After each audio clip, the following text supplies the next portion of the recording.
was a pretty nice moment. President Bush and the First Lady led school children all across the nation and simultaneously reciting the Pledge of Allegiance. Organizers hope to get most of the nation's 52 million students to salute the flag together at the very same time. Some schools also paused to talk about the meaning of allegiance and also indivisible. A retired California teacher has been holding an annual pledge across America for the past decade, but she only got scattered participation. This year, though, the response has been overwhelming, she says. Artist Peter Max is using his creative talents to help the victims of the terrorist attacks. His latest exhibit is called From Pop to Patriotism. Now, it did actually have that title in August, but in the days following the attacks, Peter Max made several new posters for it. They'll benefit the September 11th fund, and he is not going to stop there. I've done 7 posters altogether. I think you have about 6 of them here. And these posters will be unveiled today and the next few days at the Wentworth Galleries with funds, with proceeds going to the September 11th fund. And then I'm going to do another poster like this, a similar poster that will go to the Twin Tower Fund, which is Mayor Giuliani's fund. And Mayor Giuliani is a good friend of mine, and I'm really proud the way he has come across. New York is Max's hometown. He's done several projects for the city already, but he says he felt he really needed to do something after the attacks. Well, from the mob to a few wild bandits, there are some very different movies out there this weekend, and a lot of folks might want some escapism now. Lisa Clark is sitting in on the cultural and entertainment beat in for Alicia Davis. Hello, Lisa. How are you doing, Linda? Good, just fine, thanks. I make no warranties or recommendations, but I will tell you what's new if you head to the flicks this weekend. First up, you pull over and get out of the car. Bruce Willis and Billy Bob Thornton star as a couple of prison escapees who team up for fun and bank robbing profits and bandits. Kate Blanchett is along for the ride. Saturday Night Live's Chris Kattan plays the fool in Corky Romano, the story of a mafioso's misfit son whose family needs him to infiltrate the FBI, when, doggone it, all he really wants to do is be a veterinarian and maybe sing some songs. Also opening up this weekend, My First Mister, starring Lily Sobieski and Albert Brooks. It's a dark comedy directed by actress Christine Lottie. And one final bit of movie news. Could former President Bill Clinton be headed from the Oval Office to the box office? Well, there's speculation to that effect in Los Angeles. In fact, actor Gary Busey confirms that he's offered the ex-prez a film role. Won't say more. Clinton himself told Tinseltown reporters that he has been offered a lot of movie parts. So far, he hasn't accepted one. I'm betting he really wants to direct. Linda, what do you think? Back to you. Got a lot of friends in Hollywood. Thanks very much for that. And that's going to do it for all of us for now. Stephen Fraser and Andrea Thompson will be along in just 2 minutes with the latest news on another suspected outbreak of anthrax. Also, all the developments in America's war on terrorism. Before the break, though, we invite you to have a listen to the sounds of Arturo Sandoval. He was at the White House to celebrate National Hispanic Heritage Month. Have a good weekend, everybody. You're watching CNN Headline News.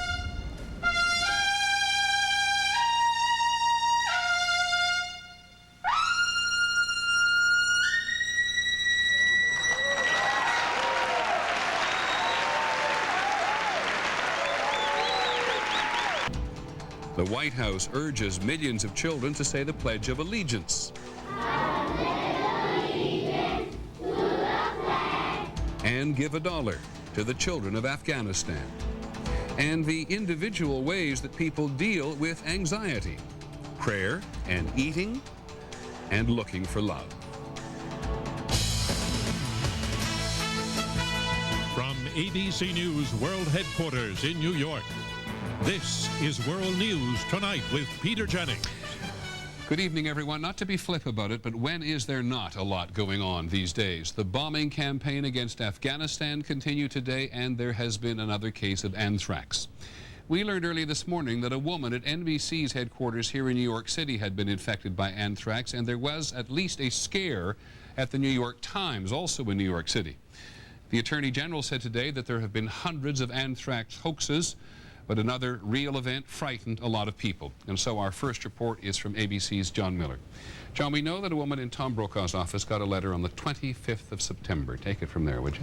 Well, that letter, crudely written, was threatening attacks in New York, Los Angeles, Chicago, and Washington, D.C. It was postmarked out of St. Petersburg, Florida, which becomes significant later in this story. It arrived at NBC's headquarters in New York on September 25th. It was opened by an assistant. NBC News. We received a positive test for cutaneous anthrax for one of our colleagues who works on nightly news. The third floor of NBC's headquarters was sealed off while CDC investigators conducted tests. Employees at the building were nervous. I mean, I want no part of this. I'm going home. When the letter arrived 2.5 weeks ago, NBC staffers called police. The letter, the powder, and the assistant who opened it were all tested for anthrax. Investigators found no trace. Then last week, the assistant fell ill and had a skin lesion. She continued to have symptoms. Her doctors did a biopsy, and the biopsy was sent to 2 different places for testing. And the CDC determined that from the biopsy that she had cutaneous anthrax. The FBI is trying to determine if the New York case has any link to the Florida anthrax case that has already claimed 1 life at this Boca Raton newspaper office. We are in coordination with our Miami office to see if there's any similarities. Preliminarily, I do not see that. The newsroom at the New York Times was also evacuated today. Reporter Judith Miller, who just wrote a book on biological terrorism, received an envelope full of white powder. It was also postmarked Florida. Investigators say tests will be completed late tonight. We saw, the guys in the rubber suits coming in, which is a little disheartening. In Washington, the Attorney General warned Americans to be vigilant about the mail. Look for a return address. If it's not familiar to you, try calling the people at the return address, try finding out whether it is really anticipated mail or gratuitously appears. Mail rooms at newspapers and television networks were put on alert for suspicious packages. Some suspended the delivery of mail altogether today. People from the CDC are at NBC right now offering antibiotics and treatment to employees there. They want to put everybody who was working on that floor on those medications. And of course, there have been so many of these hoaxes in the area, Peter, that this wasn't really taken that seriously in the beginning. You'll see that from the time it was received to the time police actually picked it up and began to work on the product there was about 4 days. Many thanks, John. John Miller. There's so many questions that people have in a case like this. We're joined now by our medical editor, Dr. Tim Johnson. Tim, answer this first if you could. People are puzzled by the fact that this woman, Tom Brokaw's assistant, at first tested negative and then subsequently positive. Well, she didn't test negative, but the samples they took from the powder they received tested negative.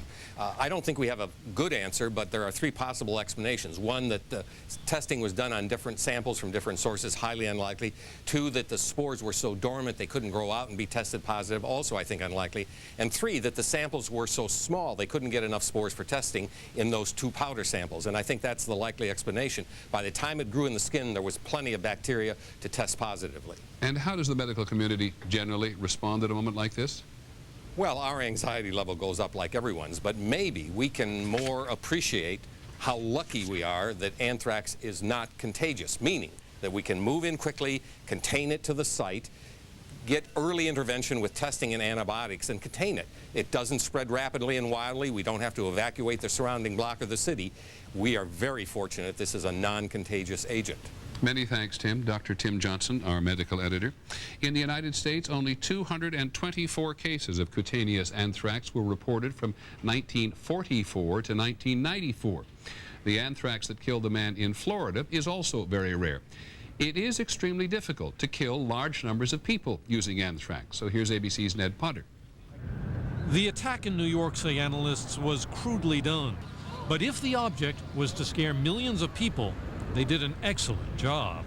We are creating a mode of panic, and that's exactly what those who want to do us in would like us to do. There is no reason for panic at this point in time. It is not impossible to get or grow the anthrax bacterium. There are labs in the U.S. that do research with it, and one might be able to buy it on the black market from Russia. It does take specialized knowledge, though, to turn it into a weapon, to turn it into the spores that can be sent to cause infection. But even so, causing an infection such as today's, which was transmitted through the skin, would almost be a matter of luck. Getting some powder on your fingers is not enough. Generally, there also needs to be a cut or blister of some sort so the spores can get through to the bloodstream. Still, security experts are worried. Someone has mastered the art of at least producing the anthrax spores and, admittedly crudely, weaponizing them and delivering them. That's a source of some concern for us. And since the first symptoms of infection are mild, doctors worry that thousands of people with nothing more than a cold will rush to hospitals thinking they have much worse. But several laboratories are working on portable detectors that can tell you in minutes if you have the real thing. Traditionally, under a large instrument would take 2 to 3 hours to operate in a laboratory. Our portable system will do exactly the same thing, same precision, same sensitivity in 30 minutes or less. It's important to remember that nobody in New York died from anthrax. But what worries many doctors is how to protect against panic. Ned Potter, ABC News, New York. And now to the war against the Taliban. It's been almost a week now since the bombing campaign against Afghanistan began. As you know, it's not easy to get a complete picture of what is happening.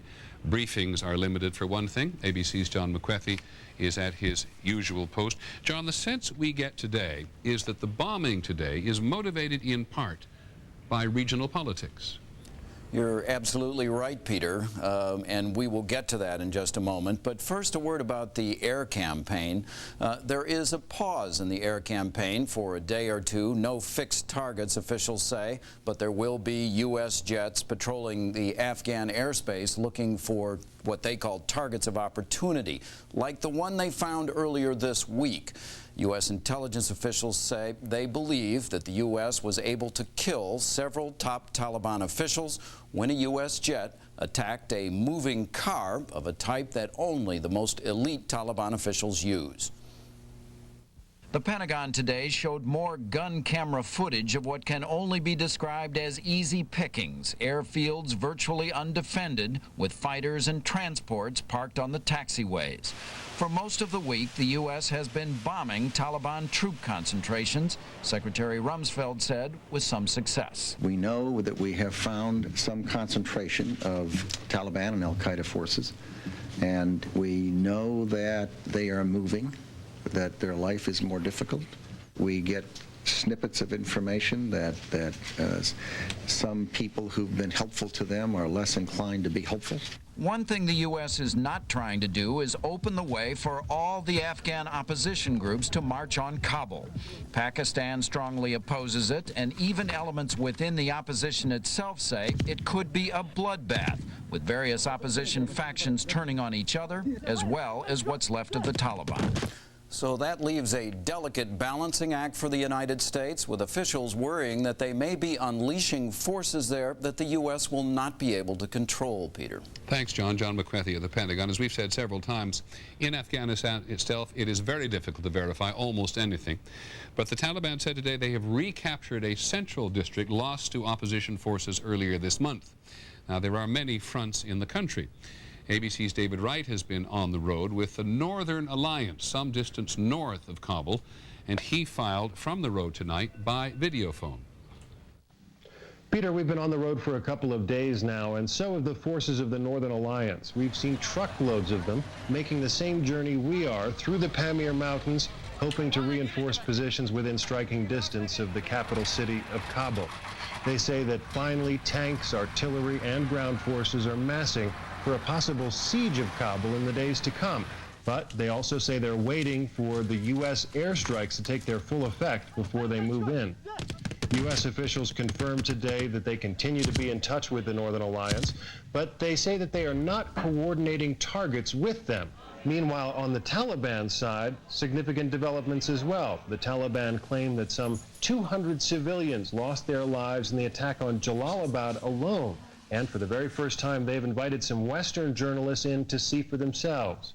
Well, we plan to take them up on that, and we hope to have that story in the days to come. Peter? Thank you, David. David Wright with the Northern Alliance. It was another tense day in Pakistan. Thousands of people who support the Taliban fought with police After Friday prayers, demonstrators hurling stones and burning cars met forcefully by hundreds of Pakistani troops using tear gas and batons. Overall, a huge security presence kept the number of protesters lower than expected. The Nobel Peace Prize was awarded in the middle of all this to the United Nations and its Secretary General Kofi Annan. The Nobel Committee said this year's prize was because the UN promoted peace and a better organized world, and that Mr. Annan in person had brought new life to the organization. Coincidentally, President Bush said at his news conference last night that the United States supported a leading role for the UN, putting Afghanistan back together once the Taliban is defeated. And the Secretary General was asked about it today. The people themselves may decide the time has come for a change, and I think we should be prepared to work with them and to help them through the difficult humanitarian phase, then through a transitional period if they come together and work to form a broad-based government. The Nobel Peace Prize winner today. When we return, this country on high alert, the threats and the false alarms. Giving to Afghan children, a generous answer to the President's appeal, and dealing with anxiety, looking for comfort in familiar places. This is World News Tonight with Peter Jennings, brought to you by Chevy Trucks.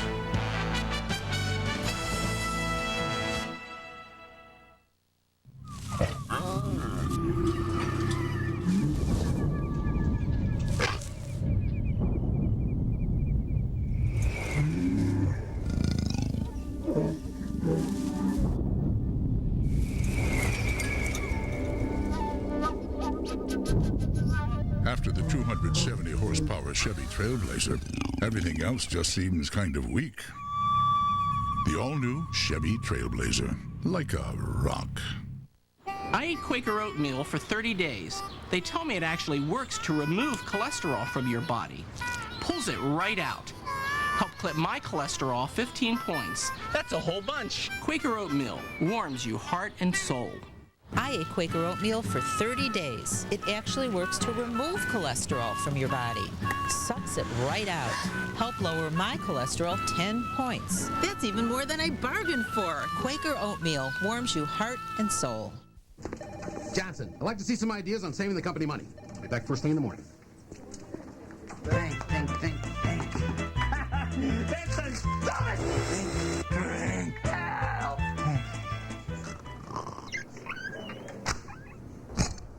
Well, Johnson, Staples.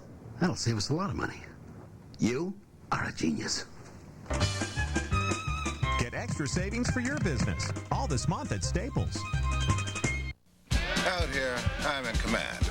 So am I supposed to say, slow down, guys, I'm constipated? I don't think so. You try to eat right. Sometimes you can't. Harsh chemical laxatives, they can kick in whenever and wherever. Not an option.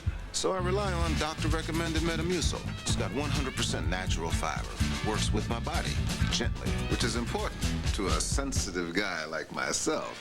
Metamucil, the doctor's natural choice for regularity. If you were watching any television today, you know that regular programs were interrupted regularly for the latest briefings by various senior officials. There were two by the Attorney General, who warned the nation again that this was a time to be very vigilant. And the President was particularly direct.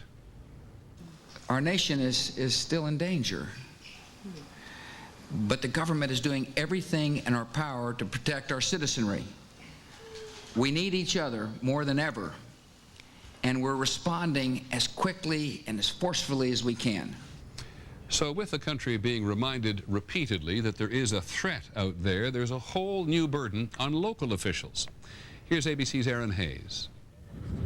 They are dealing with one alarm after another. Suspicious substance has been discovered. Many may be false alarms, but there is no knowing that going in. The pressure is on local police departments everywhere not to miss a thing. We're pretty much at as heightened alert as we can be, and I think the officers are as anxious as the rest of the community. What's your address? In Chicago, as of today, the Emergency Command Center is being manned 24 hours a day. And we do not intend to take any chances when it comes to protecting the safety of the people of the city of Chicago.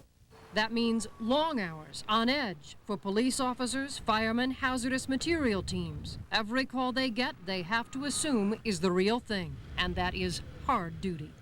Broward County Sheriff Ken Jenney worries about his officers, like so many, overworked and undertrained for terrorism duty.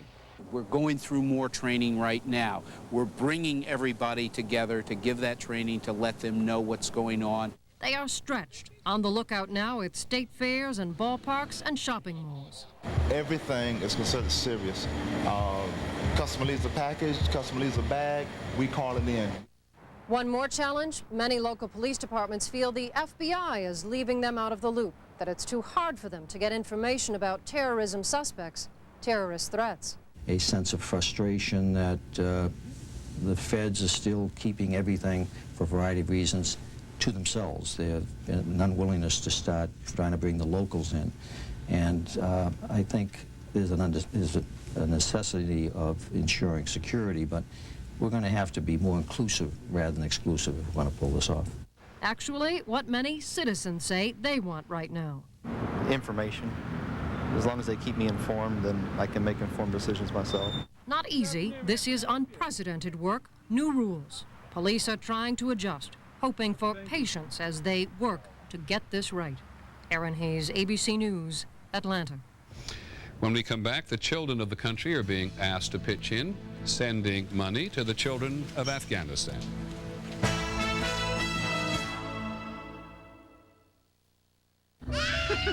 It was my grandson's birthday. He just turned 3. We're going to move him out of his crib and buy him a big boy bed. I was on chemo then, and I was exhausted. Grandpa. I said to the doctor, I need help. I'm on a mission. If you're a chemotherapy patient and feel tired and weak, you may be anemic. Ask your doctor about Procrit. Procrit is a natural way to regain red blood cells lost during chemotherapy. And more red blood cells can mean more strength. Oh, this is a great one. This is a good one. Procrit is proven and safe. In studies, only diarrhea and edema occurred more often with Procrit than placebo. Procrit is for patients with non-myeloid cancers. How do you like it up here now? Good. Call now and learn how Procrit can help you get back the strength you need. See? What'd I tell you? Your strength for living. He takes a lot of energy, but I never get tired of him. I eat Quaker oatmeal for 30 days. They tell me it actually works to remove cholesterol from your body. Pulls it right out.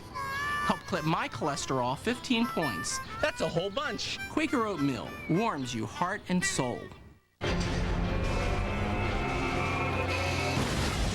It responds to the power of your voice. It lets you focus on the road ahead. OnStar Personal Calling. Call Commissioner Gordon. With the safety of hands-free dialing, you can concentrate on more important things, like driving. Gordon here. I'm on my way. You could win a walk-on part in the next Batman movie or an OnStar-equipped vehicle.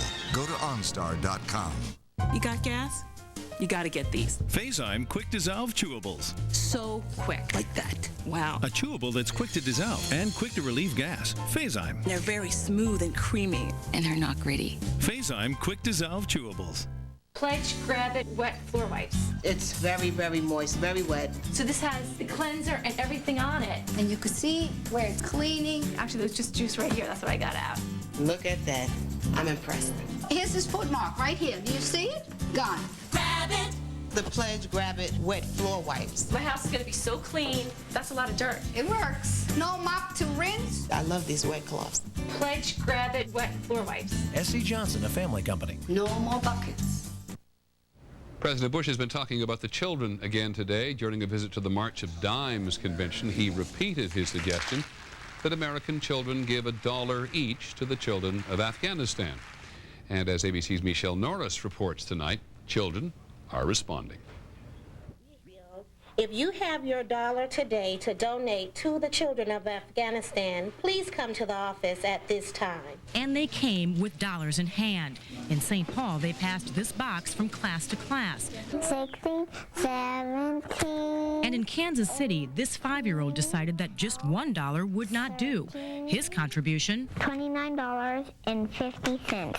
Whether it was allowance or earnings or cash from relatives, America's youngsters seem eager to help Afghan children they had barely heard of until last month. Can anybody help me find Afghanistan? Now Afghanistan and the plight of its people are a featured topic in classrooms across America.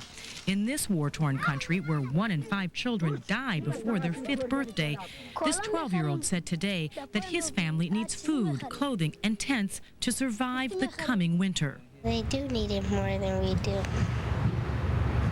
instead of us buying candy. What do you think it says about this country? I think it says that our country is loving and caring. Behind the scenes, there are quiet grumblings about this dollar drive. There are concerns that American children are being used in a propaganda campaign. But school officials said they wouldn't dare air those concerns publicly, not when America appears to be swept up by symbolism.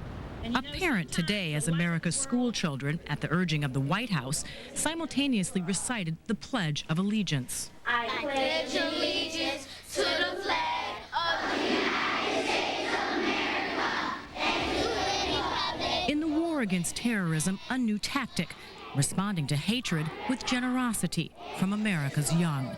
Michelle Norris, ABC News, Washington. When we come back this evening, taking the simple things more seriously.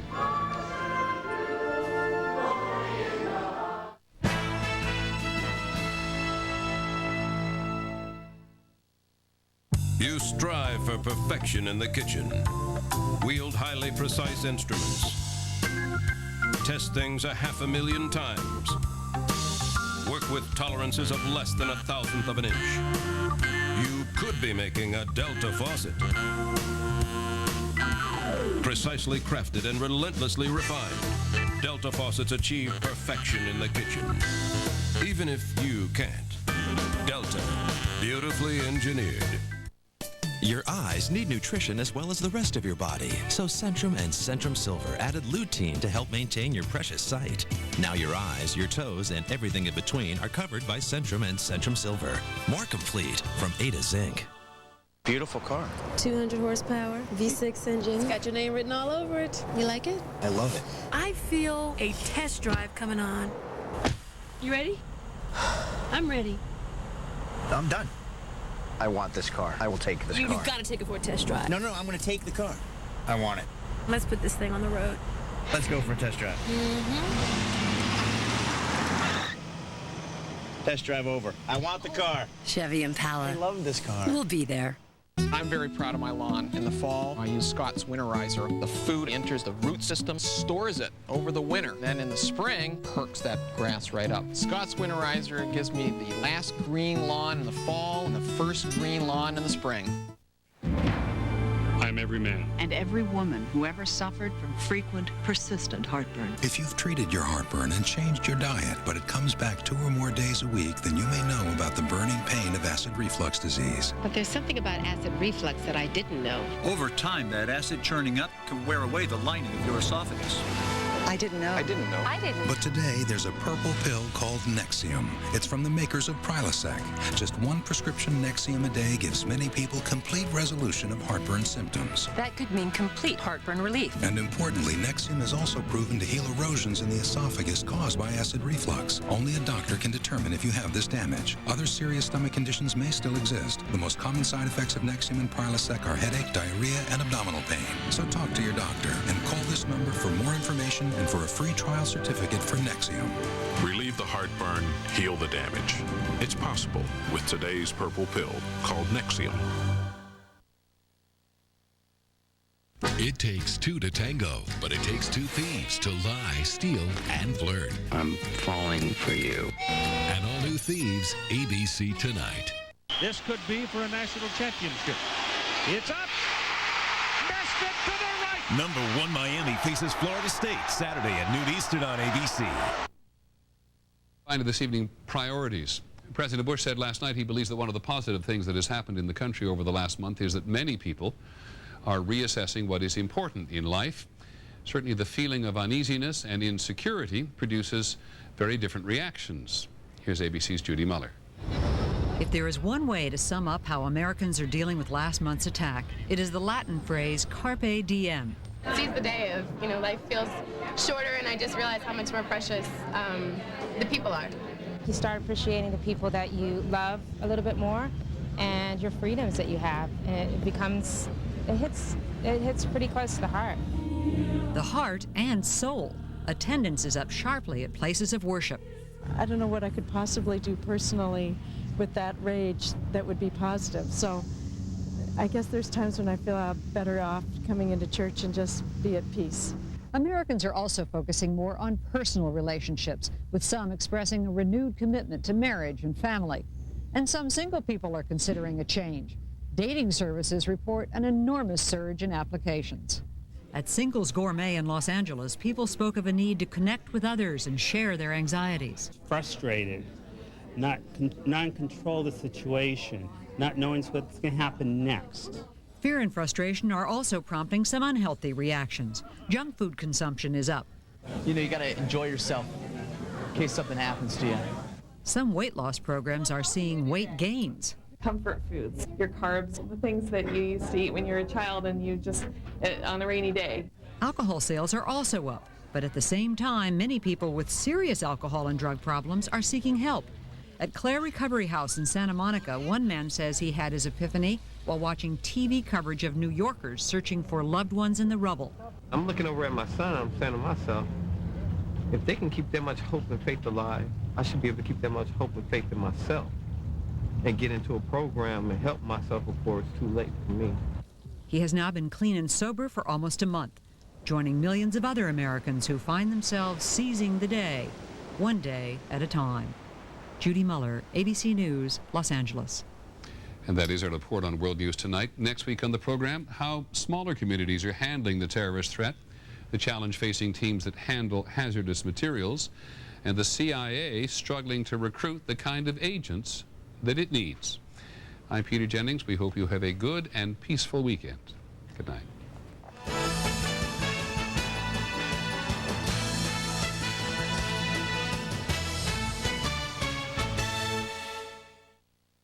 Tonight, 10/9 Central, an old flame returns. I'm a fool. But not everyone's excited. It's a married man who had an affair with my sister. Maybe he was trying to save the marriage. You're an idiot. Once and again, tonight at 10/9 Central on ABC. Tonight at 11, fears of anthrax are no longer limited to Florida.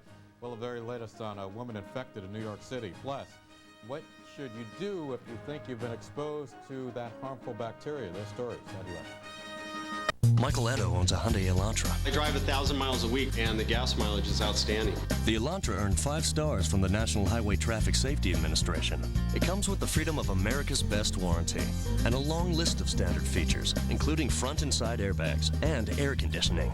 It drove like a much more expensive car. The Hyundai Elantra at just $13,044. It's a solid value. Freedom is calling, yeah. Hyundai and the Jimmy Fund, helping kids fight cancer.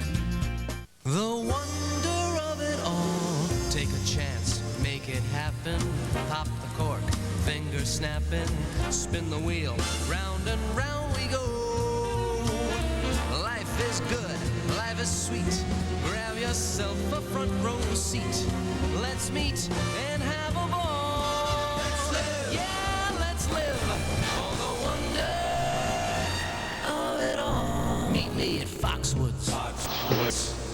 Who is Sarah Whitcomb? The perfect addition to Jeopardy! I love adventure. I'm a certified scuba diver. I'll take you down any snow skiing hill. This 25-year-old thrill seeker is part of Jeopardy's new Clue Crew. Well, basically, we're roaming ambassadors for Jeopardy. What's the Clue Crew? You won't just see a clue now. You're going to see that clue come to life. Sarah, one more reason to watch your favorite quiz show. America, meet the new Jeopardy Clue Crew.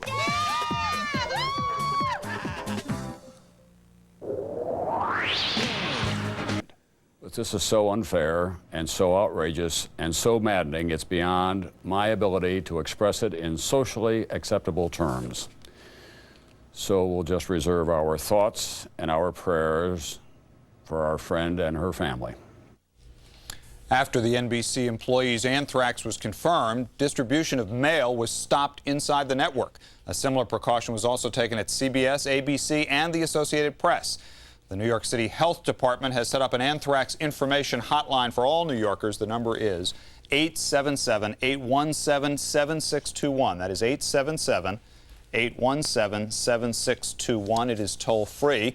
And Mayor Giuliani says anyone who receives a suspicious package containing powder should put it down right where it is, walk away, and call 911. Felicia. Have there been any other suspicious events overnight at any other media organizations? There have been scares in different parts of the country, including Kentucky, Nevada, and at the Los Angeles Times in a Culver City office out in California near Los Angeles. But so far, none of those has tested positive. In Reno, Nevada, initially a presumptively positive test according to the governor out there, Governor Gwynn, but then overnight they said they had done a second test. That looked negative, and their feeling at the moment is that it probably is not anthrax there. So just to be clear very quickly, the reason the letter might not have tested positive is because there might not have been enough of the substance there. The Centers for Disease Control got very little powder from the FBI, which had gotten it from NBC. So the theory that the Centers for Disease Control is using is there may have been anthrax. It may have spilled onto this employee, Aaron O'Connor, but then what was left over that was recovered and given to the FBI may not have been part that included anthrax. That could be an explanation. They got very little substance to test. All right. Thanks, Tim. All right, the Nightly News employee who was confirmed to have the disease contracted a cutaneous form of anthrax. That's an infection of the skin. The most of a media company in Boca Raton, Florida. There, the third woman who tested positive to anthrax is back at work. But reports are that some people are actually trying to shy away from having any contact with employees of the America Media Incorporated company.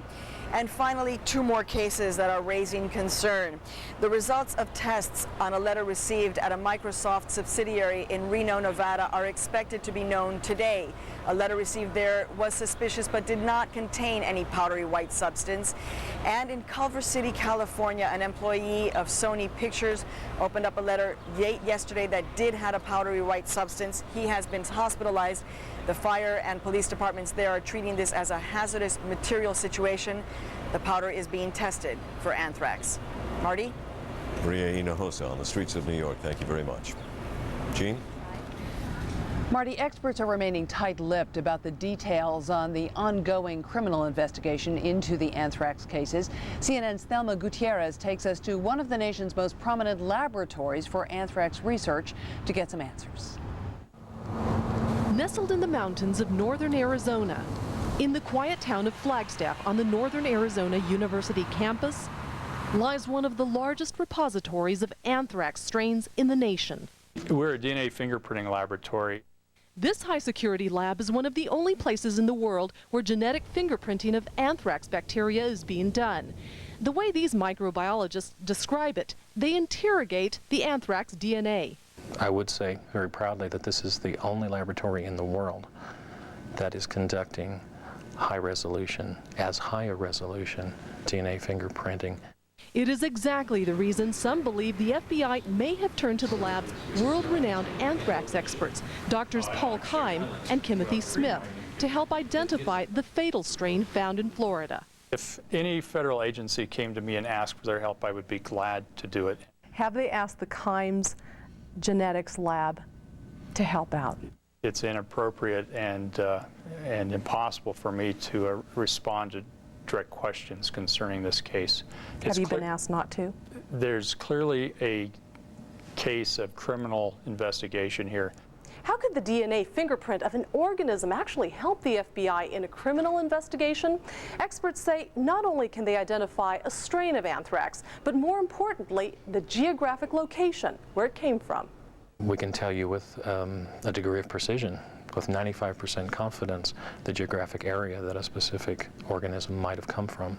Timothy Smith was recently certified as a United Nations biological weapons inspector. In 1993, he identified a non-lethal strain of anthrax used in a bioterrorism attack by the Shinrikyo cult in Japan. The Doomsday Cult tried to weaponize anthrax, but they failed miserably in their attempt to do biological terrorism.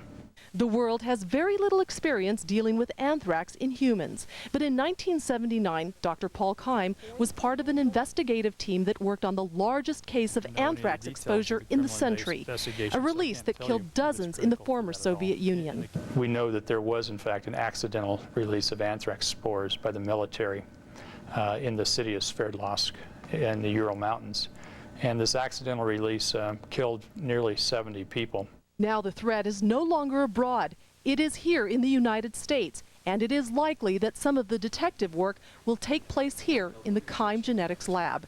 Thelma Gutierrez, CNN, Flagstaff, Arizona. More now on national security in the face of America's war on terrorism. We're joined by a former CIA Deputy Director for Science and Technology. Ruth David is president of Answer, a nonprofit organization which looks at national security issues. She also serves on a number of government advisory boards. Thanks a lot for joining us today.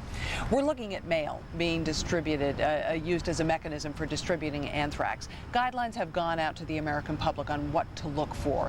But can something be done at a different level, let's say at the Postal Service level, to look for something? I actually think in the general case that would be very difficult.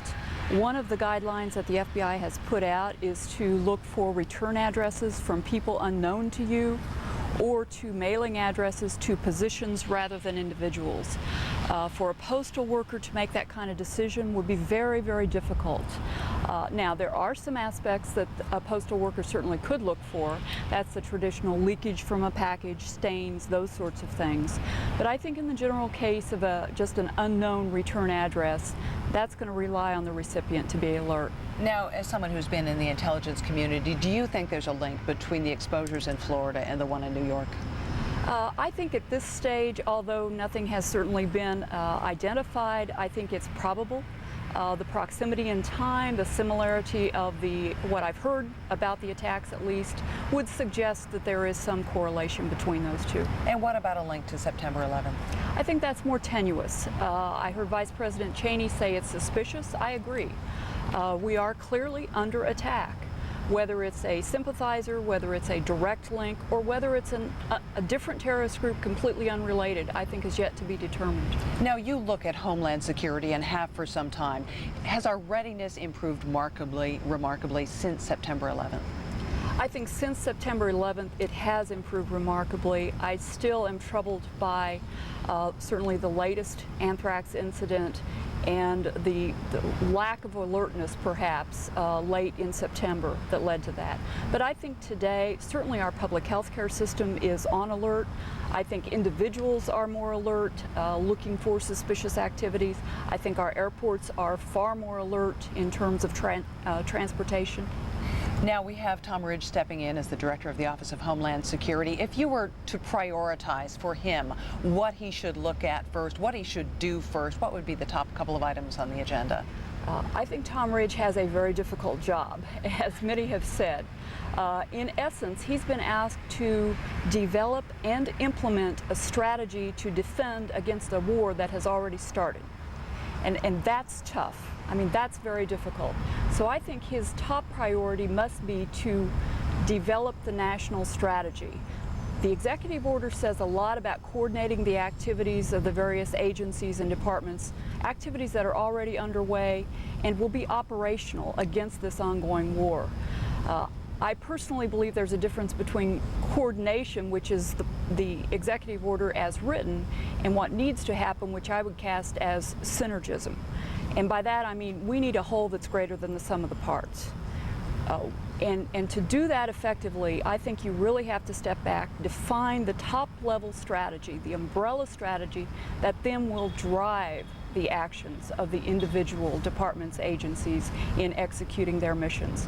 So to get caught up in today's operations, the ongoing war, I think is the greatest danger that I see, because I think it will impede progress toward development of the national strategy. Ruth David, thanks so much for joining us today for your insight. Thank you. And CNN will have continued in-depth coverage and discussions of America's homeland security. It's the topic of a special 3-hour late edition with Wolf Blitzer, whose guests include Health and Human Services Secretary Tommy Thompson. That's at noon Eastern Sunday, right here on CNN. Anti-American protesters are intensifying across the Muslim world. Thousands of demonstrators took to the streets in the Iranian capital of Tehran after Friday prayers. They burned effigies of U.S. and Israeli leaders and carried anti-U.S. signs. Thousands more gathered in Istanbul, Turkey yesterday. Riot police fired tear gas and used batons to break up that demonstration. And in Kenya, Muslims defied a police ban on anti-American demonstrations to chant support for Afghanistan's Taliban.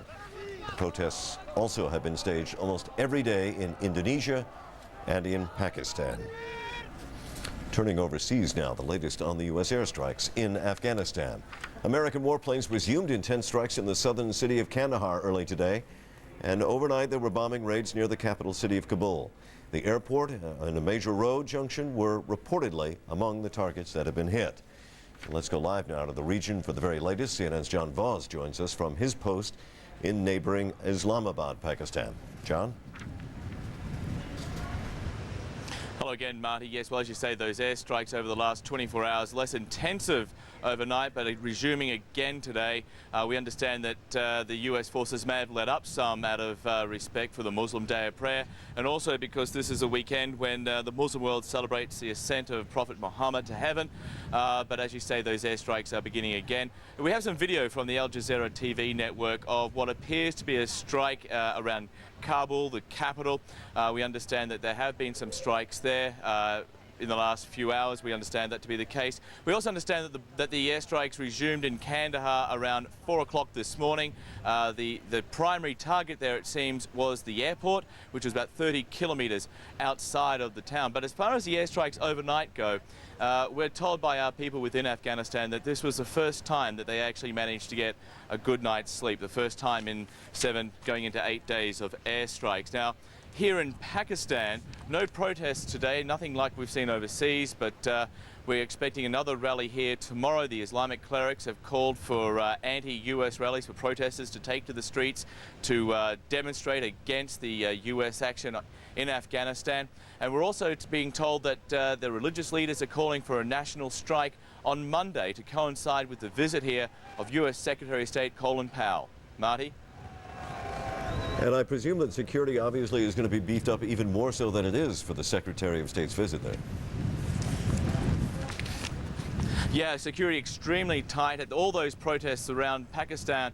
Hundreds and hundreds of policemen on the streets. The President Musharraf, the Pakistan president, has warned that he will send in the army if it gets out of control. He has done that already. Security forces were sent to Quetta, where there were those violent demonstrations earlier in the week. Also in Peshawar, the security forces on the streets there. So far here in Islamabad and the neighbouring city of Rawalpindi, police on the streets. It's a major escalation here when they send the troops in. That is a definite signal of the government cracking down and getting tough.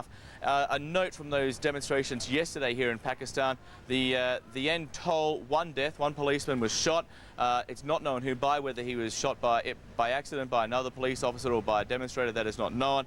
Also, a dozen injured, and we're told a 3-year-old girl was injured in one of those demonstrations in Karachi. She is still in a critical condition, we understand, at this stage. Marty. All of that troubling news. John Voss, thank you very much. Let's go back to Jean in Washington. Stand by. Marty, if the U.S. sends ground troops to the front lines, NATO leaders are indicating a willingness to replace U.S. troops currently on peacekeeping duties elsewhere. NATO Secretary General George Robertson addressed the issue last night on CNN's Larry King Live. If the American troops were required in the front line, then there are NATO troops that would be more than willing to fill their positions. But I know a number of NATO countries don't want simply to backfill for the Americans. They want to be there on the front line with the United States in this campaign against terrorism. NATO has already declared the attack on the U.S. is covered by a document called Article 5, which states an attack on one NATO ally is an attack on all. Still to come, is the U.S. military following in the footsteps of wars past, or have lessons learned in previous wars paved the way for a better arsenal? Up next, we'll compare the U.S. Navy then and now. Stay with us.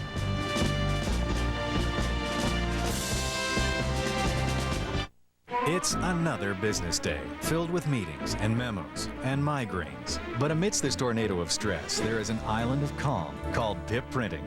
You can relax and rely on Pip Printing to handle important jobs like brochures, presentations, newsletters, and manuals with the quality and speed of digital technology to meet your deadlines with work that'll make you proud.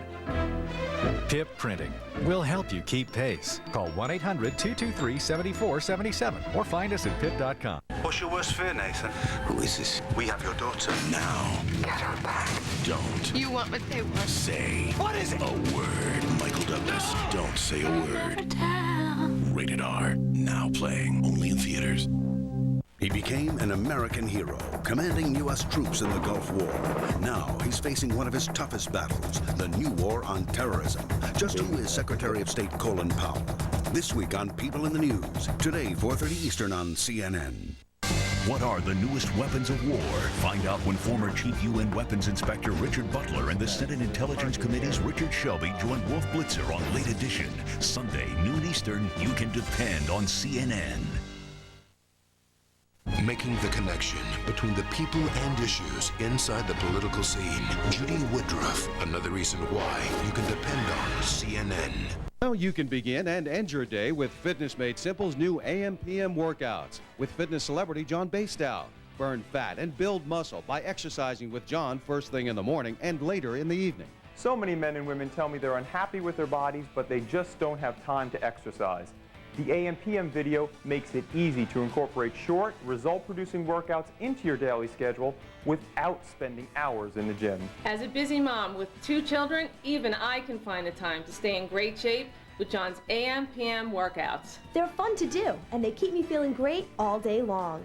Each workout's only 10 to 15 minutes long, and you can do them all right at home. This video gives you morning exercise routines to energize you for the day, and evening workouts to help relieve stress and decrease overnight fat storage. There's even a low-impact, no-weight workout that's perfect when traveling. So start and end your day looking and feeling great with Fitness Made Simple's AM/PM workouts. Call now to order. This is CNN.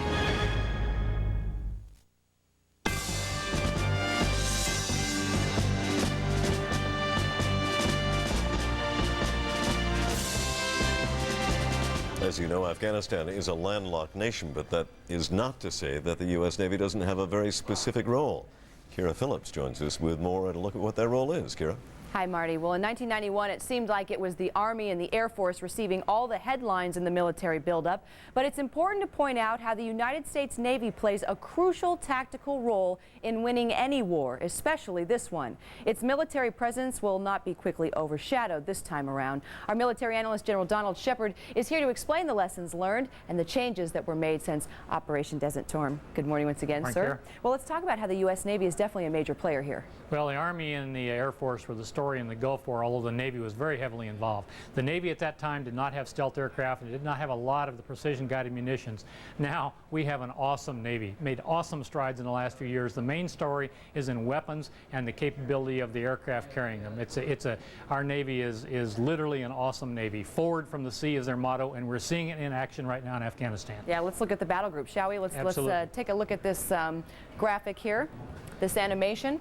And we're starting in the Mediterranean, moving to the Arabian Sea. This is a typical battle group in the Arabian Sea.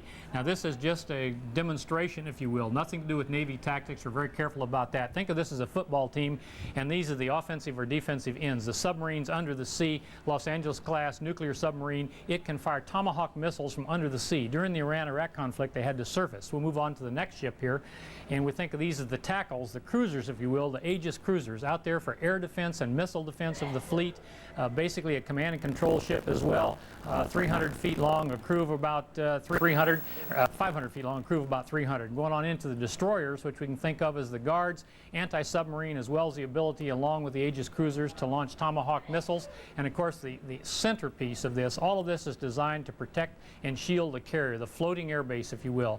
Awesome capabilities. They used to have the older airplanes on these. Now we've got the F-18 Hornet and the F-14, and all of these are capable of launching offensive offensive weapons. Here we see from under the sea and on the surface Tomahawk missiles being launched from all of these, and then the F-18s being launched off the carriers carrying precision-guided munitions. This is a tremendous capability and a tremendous naval capability for this nation.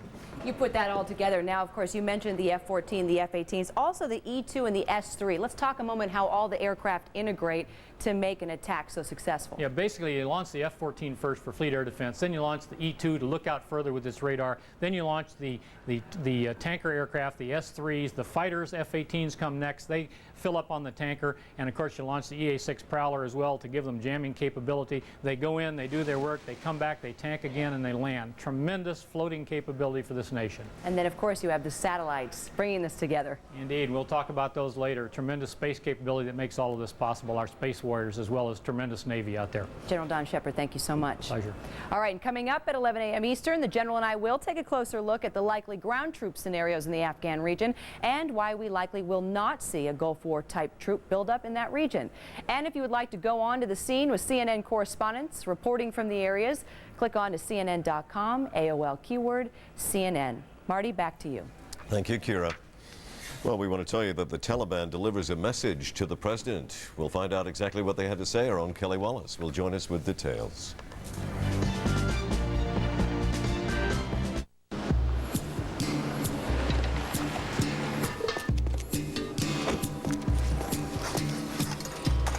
Change for $1. Sure. Introducing the all-new Chevy Avalanche. The only vehicle that changes from an SUV to a pickup. Thanks.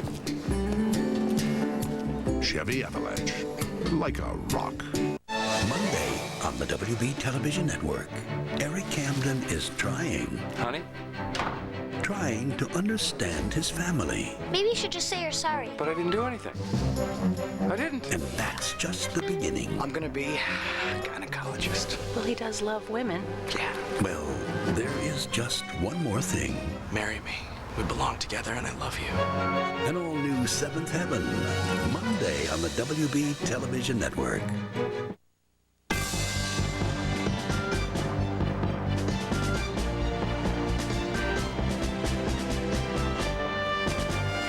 Welcome back from the CNN Center in Atlanta. I'm Martin Savage. And I'm Jean Meserve in Washington. Here are the latest developments in America's new war against terrorism. There are fears the anthrax scare has reached Hollywood.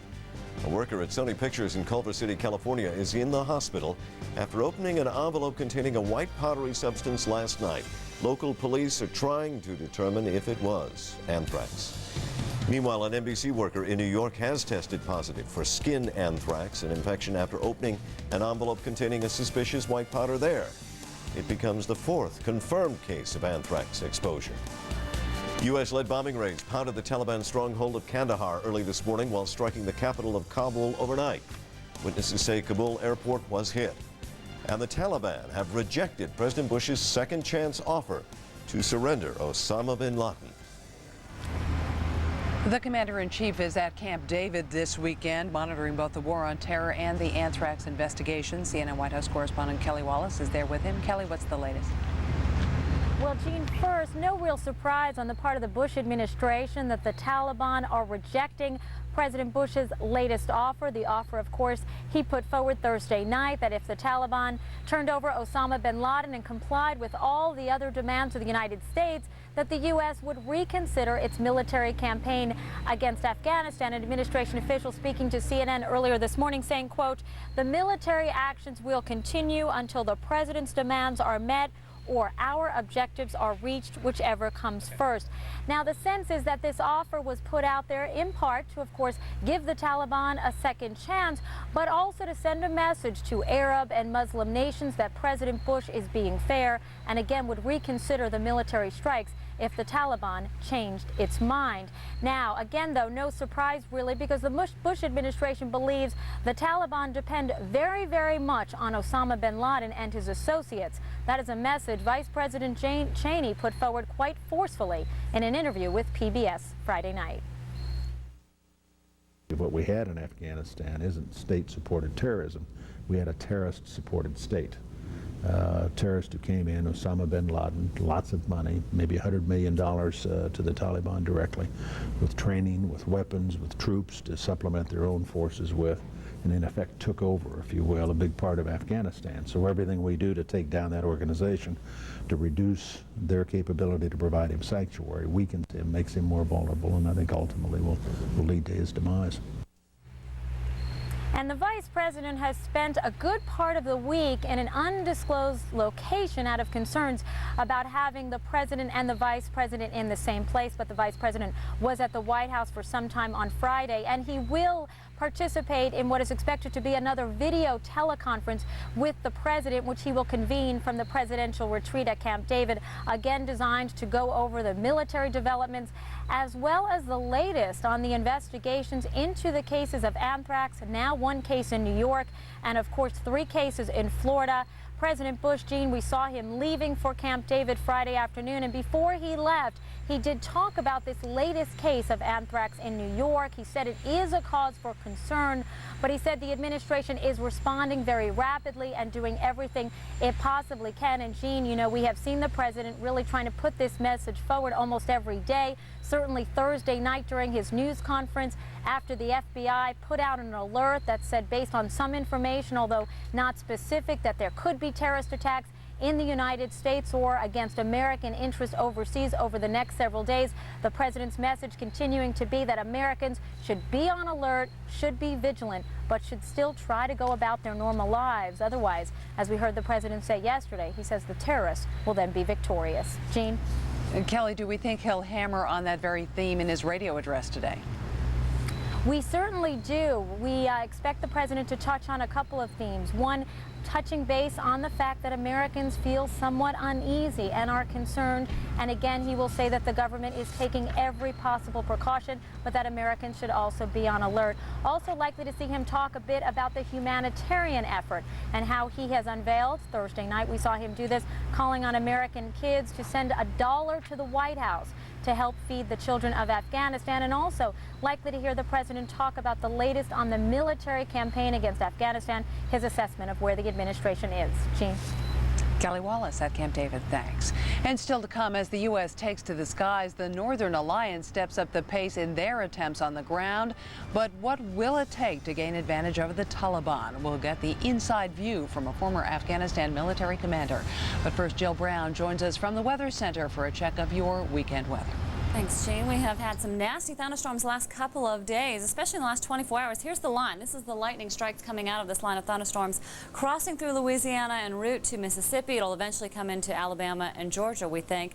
Texas, things seem to be quiet. Chapter 2 of the Cold War.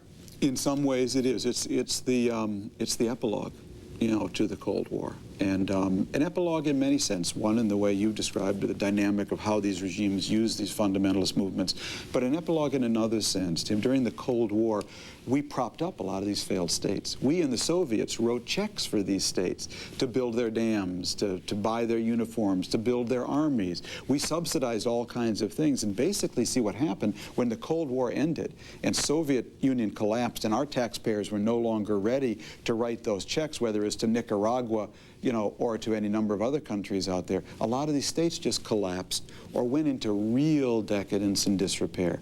And we stopped looking at them. I mean, who cared about the fate of Egypt after the Cold War in America? Well, of course, during the Cold War, they stood astride the Suez Canal, you know, these incredible arteries which we needed against the Soviet Union. But afterwards, we really started to avert our eyes. And we didn't notice the rot that was setting in a lot of these countries that were propped up by that Cold War. How do we play this geopolitical chess game without taking sides and sometimes aligning ourselves with dictators or with undemocratic regimes or with regimes that violate human rights, because the alternative would be someone far worse? Yeah, and we're going to enter that question that you've raised, become incredibly relevant in stage 2 of this. Stage 1 is focused on Osama bin Laden in Afghanistan. That's a no-brainer. You know, how we do it, you know, we'll leave for the generals, but whether to do it is a no-brainer. But when we go to stage 2, what about Iraq? What about Iran? What about Syria? Are they all the same? Are they all equally bad? Do we need Iran and Syria to destroy Iraq and therefore have to give them a pass? We're going to enter some very gray, shady moral and political choices as we enter the second stage of this war against these networks. Can countries like Iran and Syria turn a new chapter, grow out of terrorism? You know, I think you have to at least be a little open-minded about it. I don't want to be romantic about this at all. I think this affair should really have gotten our attention to understand how serious this problem is. You know, right now, Iran, Syria, Iraq, they're like kids in the classroom. They've got their hands on their desk. They're sitting there all ramrod straight, you know, and yes, teacher, and we're standing up there with a ruler. Right now, we're hammering somebody else, and they see it, and their hands are there. But we take that ruler away, you're going to see those hands go under the table, Tim, into their pockets. And, you know, that's what we have to be very, very alert and start mischief. Exactly. Although Iran and the Taliban are hardly friends, that's a polite way of saying it, so they may see some interest in having the Taliban destroyed. And that's why in this next phase, it's going to be much more of a menu. The Iranians will help us with the Taliban and maybe the post-Taliban. But you have a problem in Afghanistan because the Russians maybe will want some other regime there, and the Pakistanis will want some other regime. Maybe the Syrians will help us against Iraq, but not against anything else. I don't know. I'm keeping an open mind about it. I think we do want to see how these countries respond to this. I believe it is a new world. It's a world of zero tolerance for this kind of behavior. And we see Syria on January 1 taking a seat on the Security Council of the United Nations. Who would have thought? Who would have thought? And unfortunately, it's one of the ugly aspects of the UN and how it works, that you have Sudan on the Human Rights Committee and Syria on the Security Council. And it's definitely the downside of the UN. We have to take another quick break. We're talking to Tom Friedman. He's author From Beirut to Jerusalem and The Lexus and the Yellow Tree. More coming up right after this.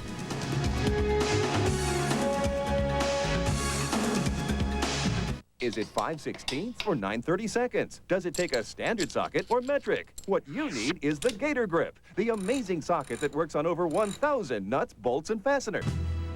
After the embassy bombings in 1998, President Clinton ordered a cruise missile attack on the al-Qaeda camp in Afghanistan. 20 to 30 followers are believed to have been killed, but Osama bin Laden had already moved on when the strike came. Now, with bin Laden believed to be at the center of the September 11th attack in the U.S., there's new pressure to track him down. Can he be found? Would he be brought in alive? And if he is, what then?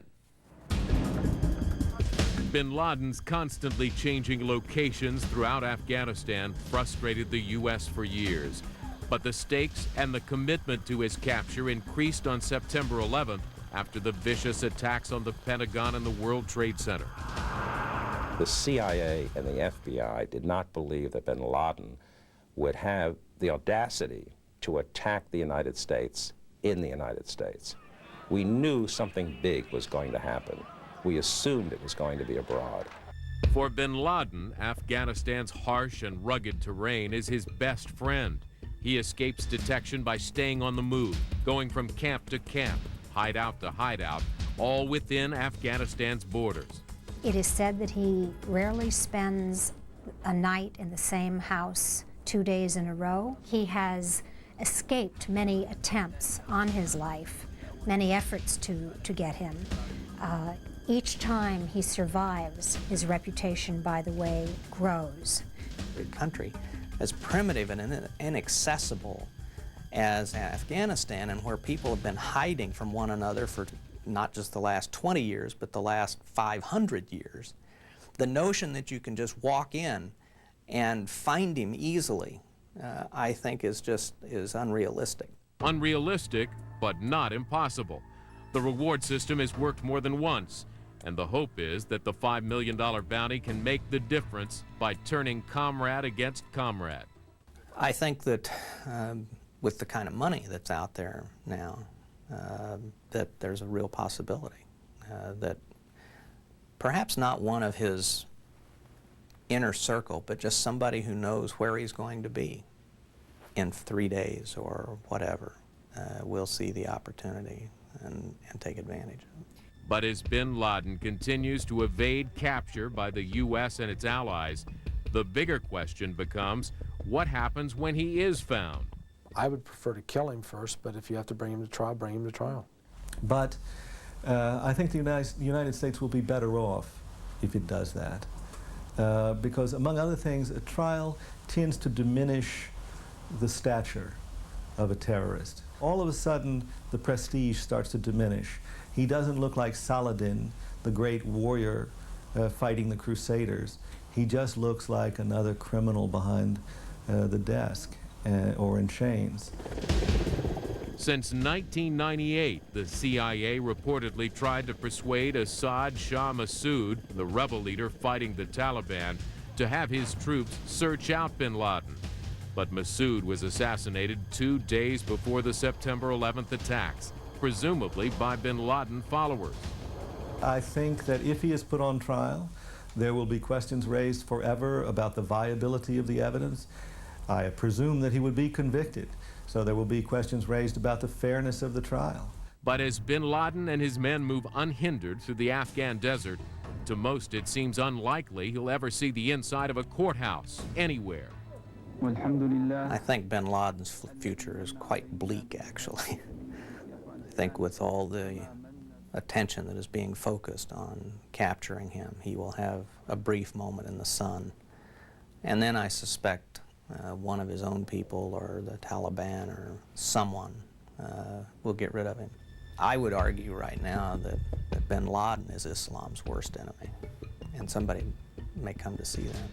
If today Americans are planning to eliminate him physically, it will not solve the problem. He would love to be killed while fighting against the American troops. He knows that I will become a big martyr. If he's killed, the bin Laden organization will cease to exist, but all of the other groups will still be there. To kill Osama bin Laden is not to kill the Jamaat Islamiyah, Al-Jihad, Hezbollah, Hamas, Islamic Jihad. It's possible that the Taliban will hand him over. But if they just handed over Osama bin Laden, it really wouldn't do very much good. What the administration is going to want to do is find those people a little further down the pecking order in these bin Laden networks, people who know where the operatives are, who know what the plots are, who know what the attacks are likely to be. You're dealing with a secret war. You're dealing with a war in the shadow. You don't know where they are. You don't know how to get them, or where to get them. He's on the move. While the military campaign against terrorism goes on, Osama bin Laden continues to spread his message of hate and terror. In a videotaped message that came just hours after the first strikes on targets in Afghanistan, bin Laden praised the terrorists responsible for the September 11th attacks and took pride in the effect it has had on America. America is filled with horror, north to south and east to west. And thanks be to God that what America is tasting now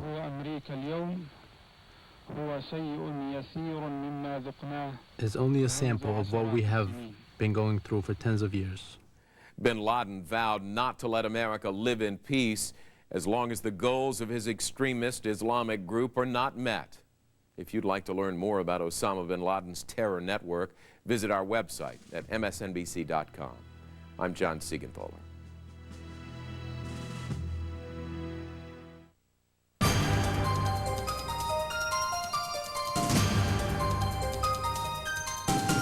Hello, you're watching continuing America Strikes Back coverage on MSNBC. I'm Monica Novotny. Here are the latest developments. The new issue of Time magazine reports U.S. officials believe Osama bin Laden issued a coded order for more terrorist attacks during his videotaped message, which aired last Sunday. Analysts focused on one statement from that message. A former al-Qaeda follower told intelligence officials bin Laden would not have used the words he did. A spokesman for al-Qaeda repeated threats to carry out new terror attacks. The spokesman warned fellow Muslims to stay off U.S. airliners and out of high-rise buildings. Secretary of State Colin Powell leaves Sunday for a trip to India and Pakistan on his first trip since the September 11th terrorist attacks in the U.S. Powell is hoping to ease tensions between the two nuclear rivals. The Centers for Disease Control says it will be a week before tests confirm if 5 more employees of a tabloid publishing company have tested positive for exposure to anthrax. A test on a letter sent to a Microsoft office in Reno, Nevada also came back positive for the bacteria. Meanwhile, authorities say the anthrax that infected an NBC employee apparently came from a September 18th letter sent to anchor Tom Brokaw. Health officials say a second NBC employee has possible symptoms of exposure to the bacteria. Those are the top stories for this hour. Join MSNBC around the clock for the latest developments. Stay with us.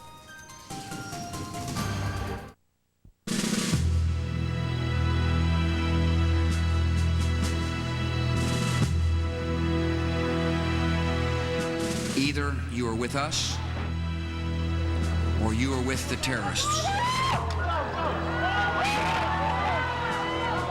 Our war on terror begins with Al-Qaeda, but it does not end there. It will not end until every terrorist group has been found, stopped, and defeated. The Taliban must act, and act immediately. They will hand over the terrorists, or they will share in their fate. Wanted, Osama bin Laden. How has he become the world's most wanted man and convinced so many to follow him? Would he be willing to, like, let's say, go blow up a bus of school children because that's the right thing to do? Would he do that?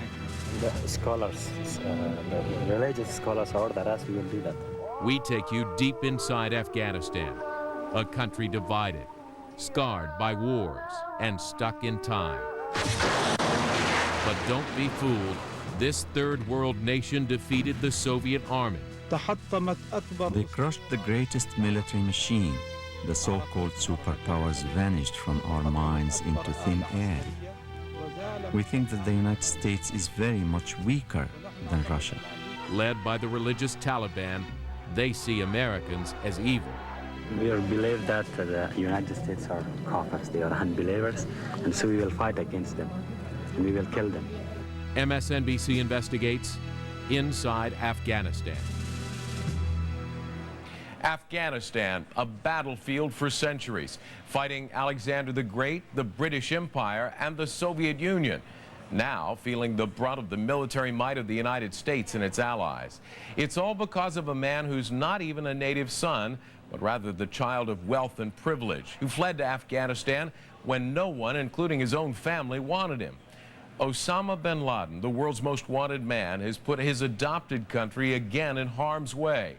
A country that was once America's partner in the Cold War.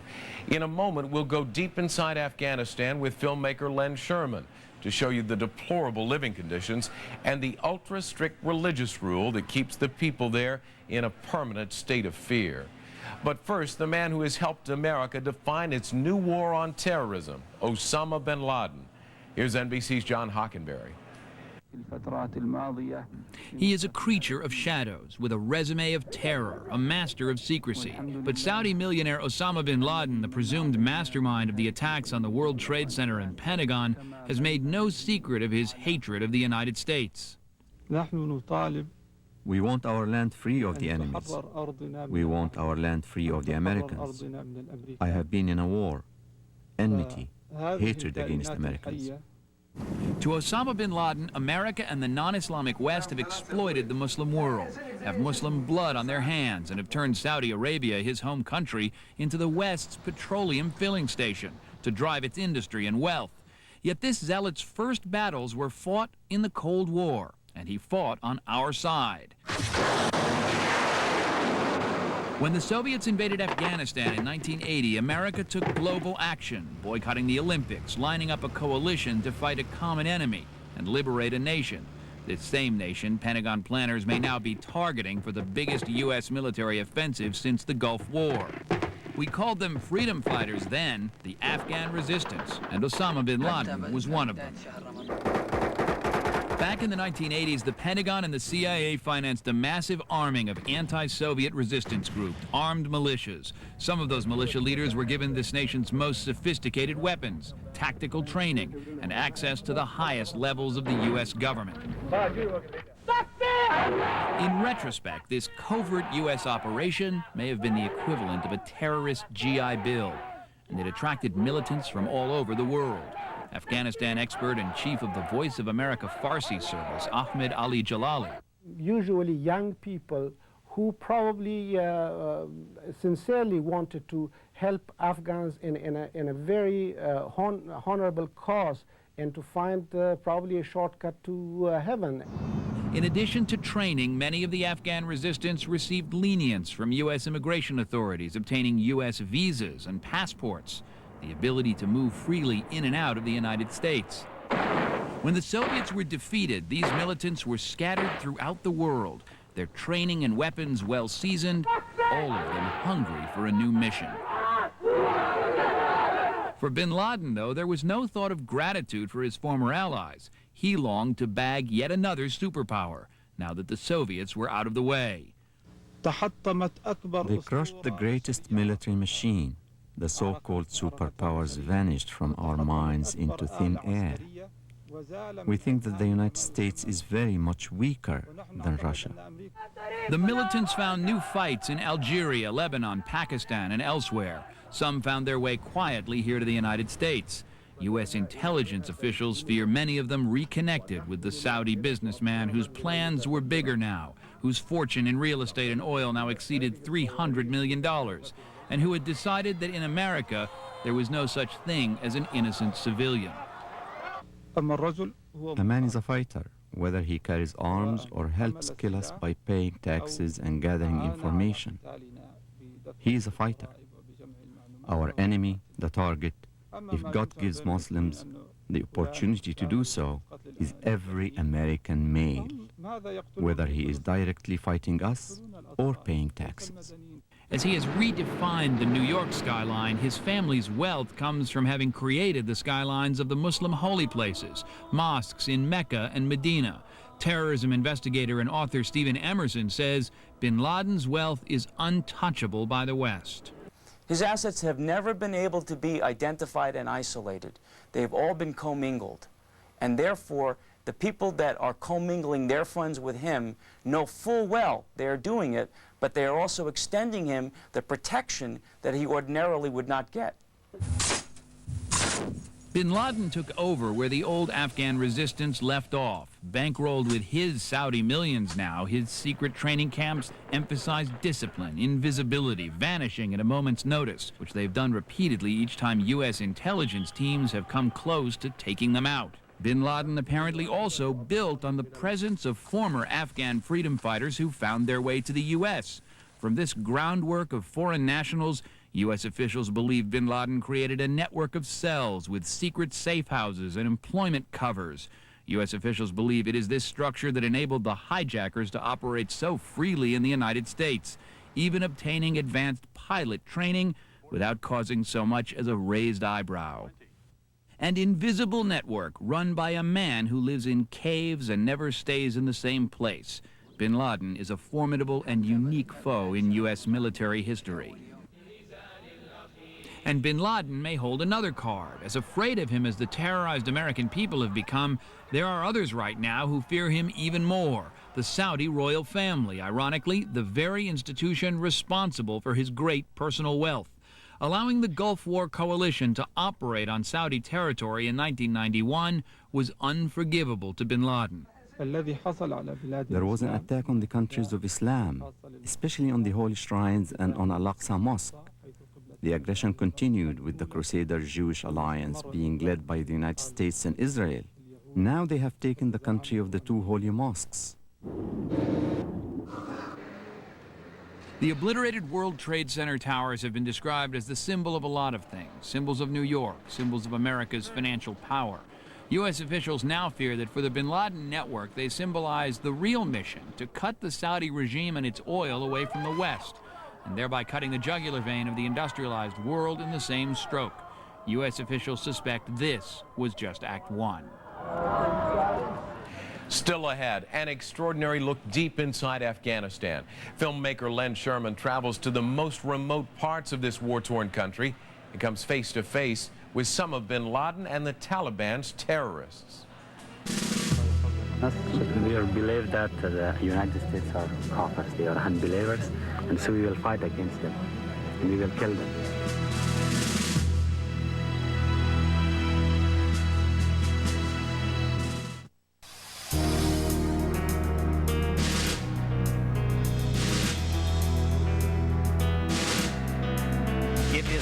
multi-pronged and long sustained attack. Other influential religious groups are now calling for a jihad. Citizens of Kabul now are fleeing. This campaign is far from over. The highest state of alert by the Coast Guard since World War II. And more importantly, the unexpected. What will happen next?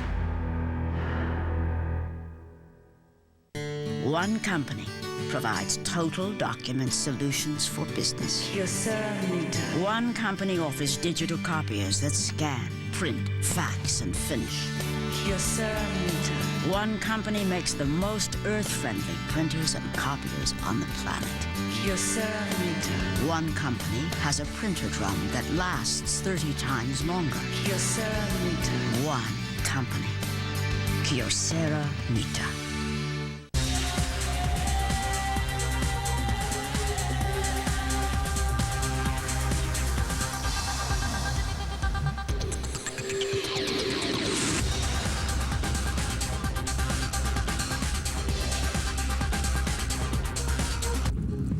Careful.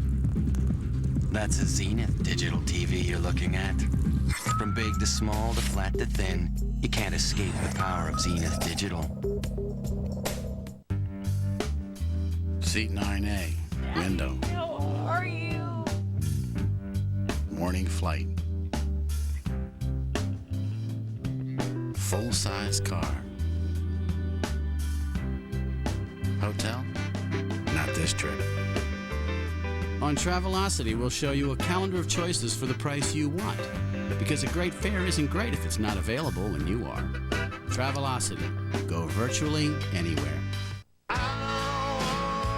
Elton John, Songs from the West Coast, the critically acclaimed new album. Details magazine calls it the best Elton John album to come along in years. Rolling Stone says 4 stars, Elton's return to the sound that defined the 70s.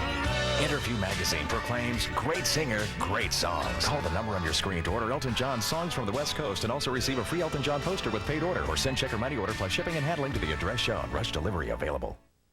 National Geographic and MSNBC take you to one of the Earth's most dangerous places. Afghanistan. Barren. Remote. Hostile. If you go on foot, they'll shoot you. The Taliban will shoot you. See firsthand why some say this may be the toughest battlefield in the world. A special National Geographic Explorer. Sunday at 8 on MSNBC.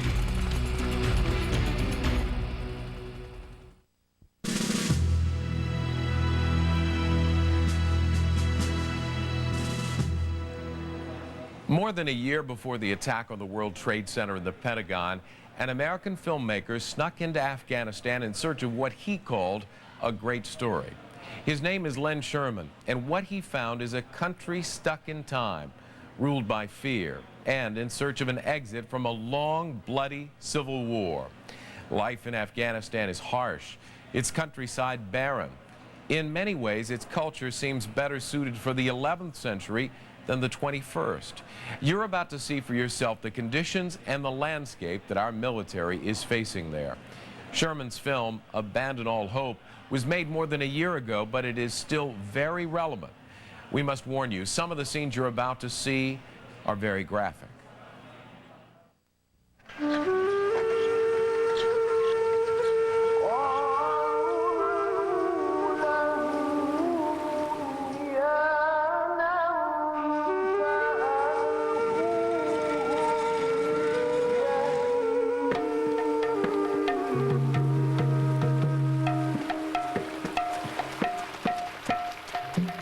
Afghanistan is about as far away from here as you can go.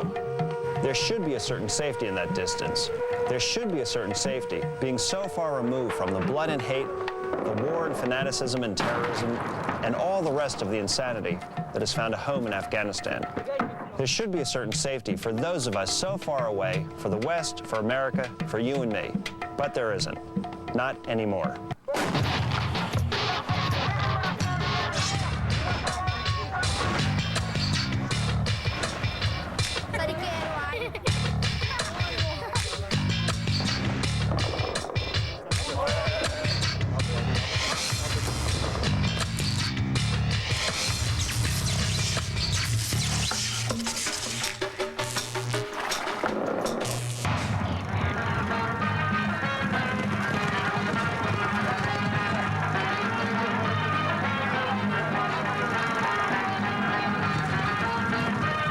buzkashi. It's the national sport of Afghanistan. Brought here by Genghis Khan centuries ago, some Afghan horsemen are reputed to be direct descendants of the original Mongol invaders.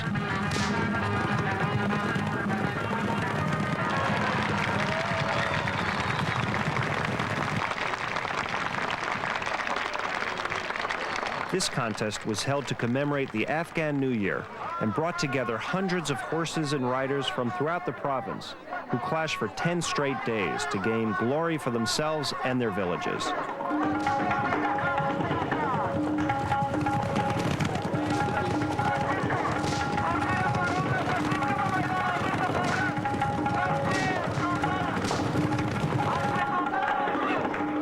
The rules are simple. Two teams battle over the carcass of a headless calf, aiming to score points by carrying and dropping the trophy inside a circle carved into the dirt.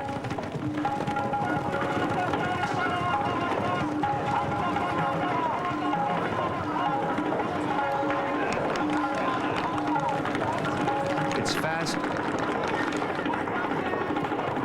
exhausting, dangerous.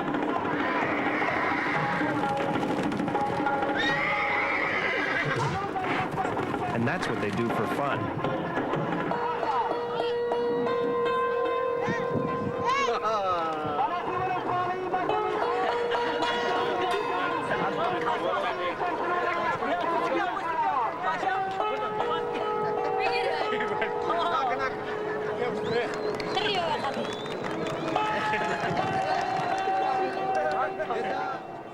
Buzkashi is a step into another world. Another time. So the same can be said of Afghanistan, where the ancient ways and beliefs clash with modern realities and eternal ambitions. The result has proved violent and deadly, the pain endless and enduring.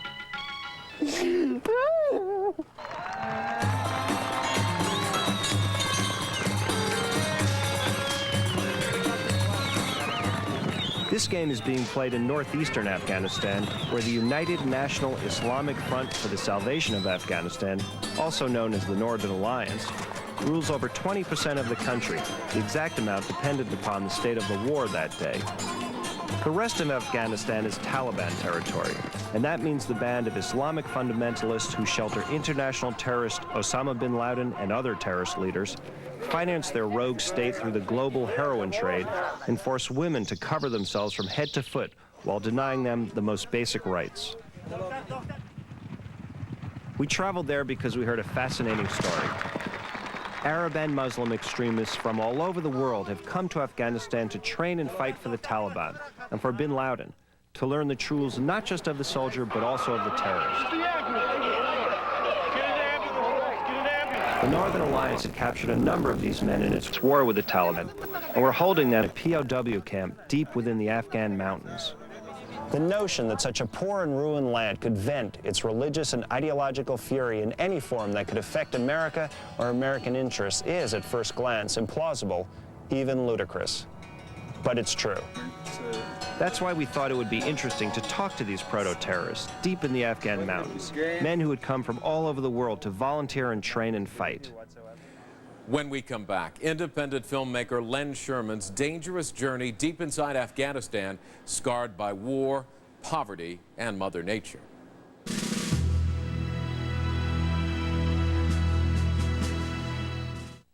There's been some dramatic declines in the stock market in the last year. Historically, we have a decline of 10% or more about once every 2 years.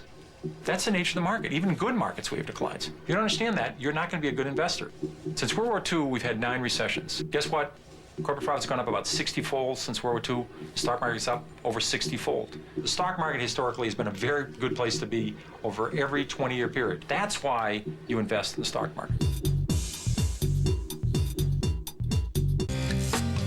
Moo. It's a great feeling to be upgraded from a regular room to a luxury suite. Well, now you can get that same feeling when you buy a Gateway computer. Because right now, when you buy a Gateway 300X featuring the Intel Celeron processor, Gateway will give you 2 free upgrades. We'll double your memory and give you a printer free. And everything's just $9.99. Don't you just love upgrades? Offer ends November 18th, so stop by or call 1-800-GATEWAY today. What's your worst fear, Nathan? Who is this? We have your daughter. Now. Get her back. Don't You want what they want. say What is it? a word. Michael Douglas, don't say a word. Rated R. Now playing only in theaters. It's LensCrafter's best $99 offer ever. Right now, get a complete pair of glasses with DuraLens, our most scratch-resistant plastic lens for only $99. The $99 DuraLens event. This is one you don't want to miss. Once, when you gave someone your business, you got something in return. Service, respect, and a sense that you were valued. At Siebel, we make application software that lets you make customers feel cared for again. A lot of companies use our technology, companies you know and like. It can work for your company, too. Siebel, good service is good business. All power toothbrushes are not created equal. Sonicare. It has patented sonic technology and combines high-speed bristle motion with dynamic cleaning action. So effective, Sonicare removes 80% of stains, getting your teeth whiter and healthier in 28 days, guaranteed. See for yourself, or ask your dentist about Sonicare.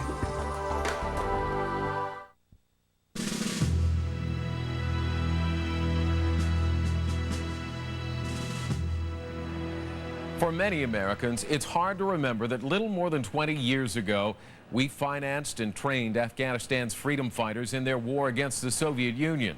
When independent filmmaker Len Sherman traveled to Afghanistan more than a year ago, he found the country still fighting. Only this time, Afghans were fighting each other, the northern resistance battling the Taliban. He documented his journey in his film called Abandon All Hope.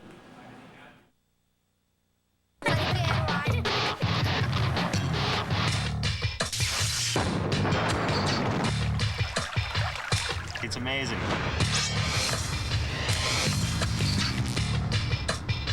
In 1978, a Soviet-backed coup by Afghan communists overthrew the king and took power.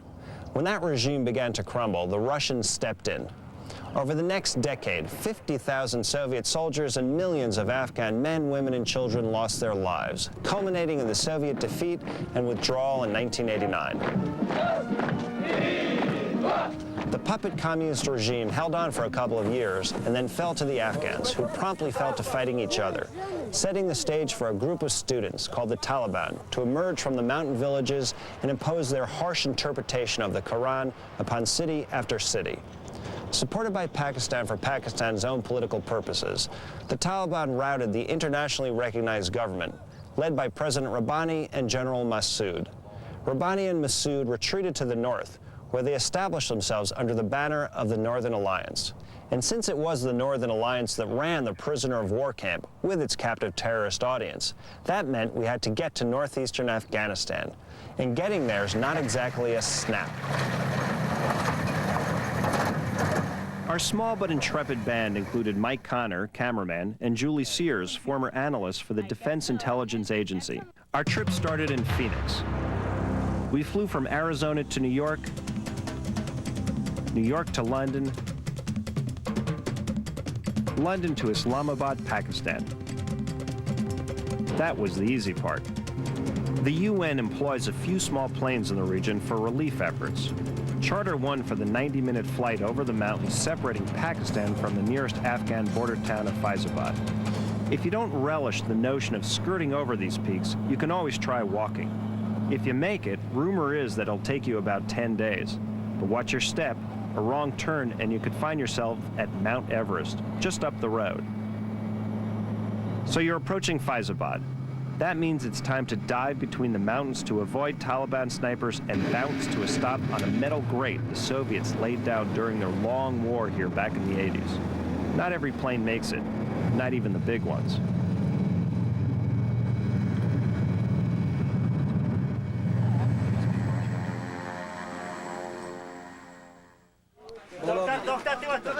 Okay, so we're in Faizabad.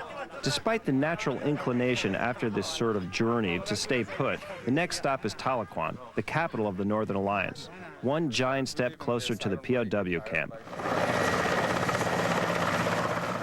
And that means getting on a helicopter captured by the Afghans from the Soviets. And that brings up two problems. First, figuring out how to get to Tahlequah, and second, actually getting there.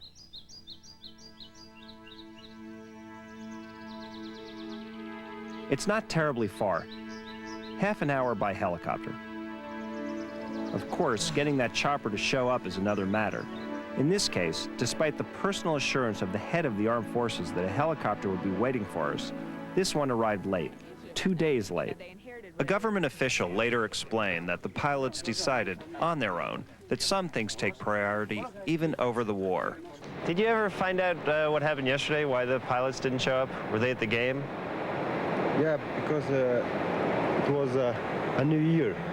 Right. So everybody wanted to enjoy this day. So everybody went to see the game of Buzkashi. Yeah, you're allowed to just kind of fly somewhere when you're in the military and then just decide to take the afternoon off and go watch the game? In Afghanistan, it is, there is no rule. No rules? No rules about the military in everything. Everything is opposite, so nobody's going according to law. Everything is illegal. What? Yeah, so... How do they fight a war if there are no rules they have to follow? How do they actually fight the war? The war, so it is like a habit in Afghanistan, so everybody knows everything about the war. So now it is like a duty in this area. Yeah. It's just part of your life. Yeah, part of life, yeah. When the 1970s Soviet model with a warranty that had expired long ago finally showed up, the prudent passenger had to wonder just how vital this trip really was. Okay, here we are. Helicopter field. Helicopter. Taped up and ready to go. Get away from the helicopter. A government official was far from reassuring.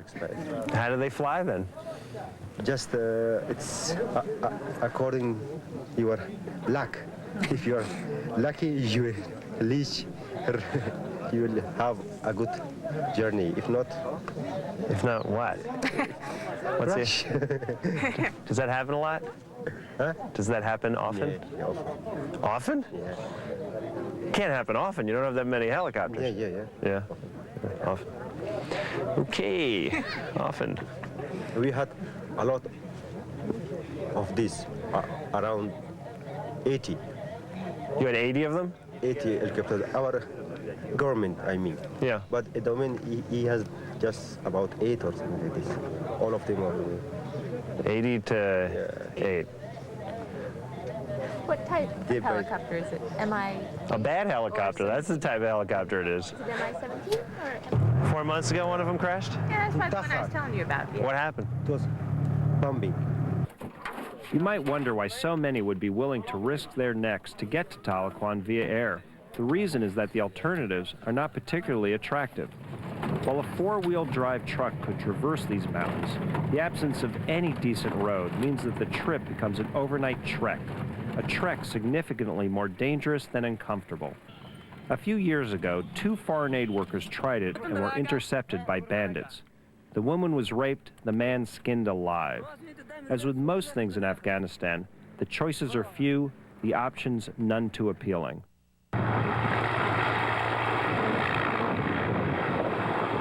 It was time to fly. After Sherman left Afghanistan, the opposition suffered a shattering blow when its leader, Ahmed Shah Massoud, was assassinated in September 2001. His supporters say his death was ordered by the Taliban and Osama bin Laden. When we come back, the filmmaker comes face to face with those who hate America and are willing to die for their cause.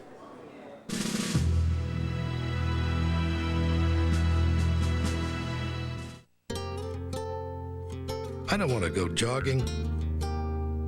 I don't want to play hockey. All I want are nights with less pain, mornings with less stiffness, so Bo and I can go out early and catch up with all our friends. Vioxx is here, a prescription medicine for osteoarthritis pain. With one little pill a day, Vioxx can provide powerful 24-hour relief. Vioxx specifically targets only the COX-2 enzyme, a key source of arthritis pain. People with allergic reactions such as asthma to aspirin or other arthritis medicines should not take Vioxx. In rare cases, serious stomach problems such as bleeding can occur without warning. Tell your doctor if you have liver or kidney problems. For more information, talk to your doctor about once-daily Vioxx for the relief of osteoarthritis pain. And you may be able to plan your day around your life instead of your pain. Ask your doctor if Vioxx is right for you. Vioxx for everyday victories.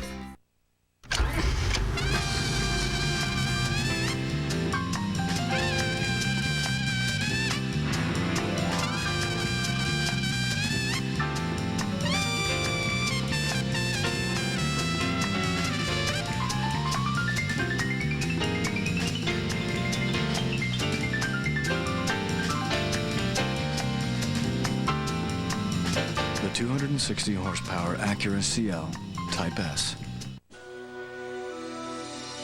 Combat is nothing new to these pilots. America is under attack now. This time, it's personal. Are you telling me that I should go out and buy a gas mask? Why do so many people in the Middle East hate Americans so much?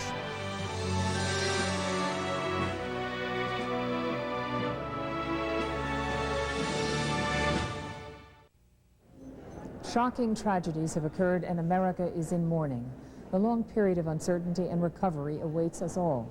The American Red Cross is providing life-saving assistance, including precious blood, food, shelter, and grief counseling. We honor our heroic relief workers, victims, and their families. Please call 1-800-GIVE-LIFE to donate blood or 1-800-HELP-NOW to offer financial support. Together, we can save a life. You're watching MSNBC.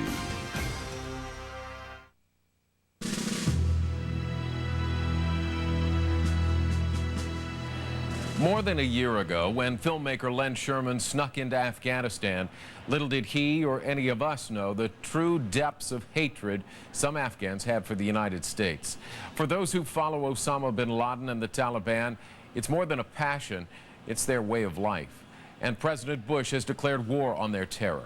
In the spring of 2000, Sherman and his film crew traveled deep into the northern area of Afghanistan, where the resistance fighters live and where they've captured some of bin Laden and the Taliban's terrorists.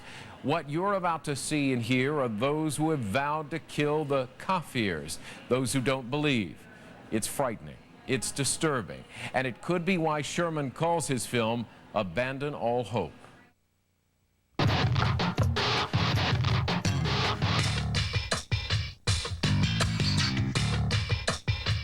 He's a terrorist, he does his terrorism.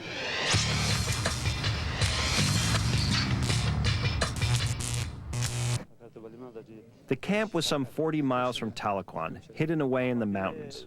It held 98 prisoners, who represent only a fraction of the total of Taliban and bin Laden supporters and fighters milling through the region. While Afghanistan is where the fledgling terrorists train and fight, and where bin Laden foots the bill for his own brigade, 700 strong, comprised of more Arabs than Afghans, the best equipped and most determined of all the Taliban troops, often committing suicide rather than surrendering when trapped. Try to understand the motivation of individuals who, unable to speak any of the local dialects, without any means to retrace their steps home, would leave their families and travel hundreds or thousands of miles to fight in a strange land. They know they have virtually no prospects of release, not while the war continues. Listen and judge for yourself. Come to an end. You know, America is a country which doesn't fight anywhere, and I mean, all the fights are due to America. I mean, the reason is America and France and Great Britain. These 3, 4, 5, 6 countries. I mean, these are the reason, I mean, they are fight creator. I mean, all the problems in the world are created by them. This was a constant theme, blaming America for the war in Afghanistan, as well as troubles everywhere. So are the Pakistanis good Muslims? No. No? Why? Because they do not obey law of Islam. Well, then isn't it wrong for you to take their help? if they're not good? Isn't it wrong to take help from bad Muslims? No, it is not good. It is very correct.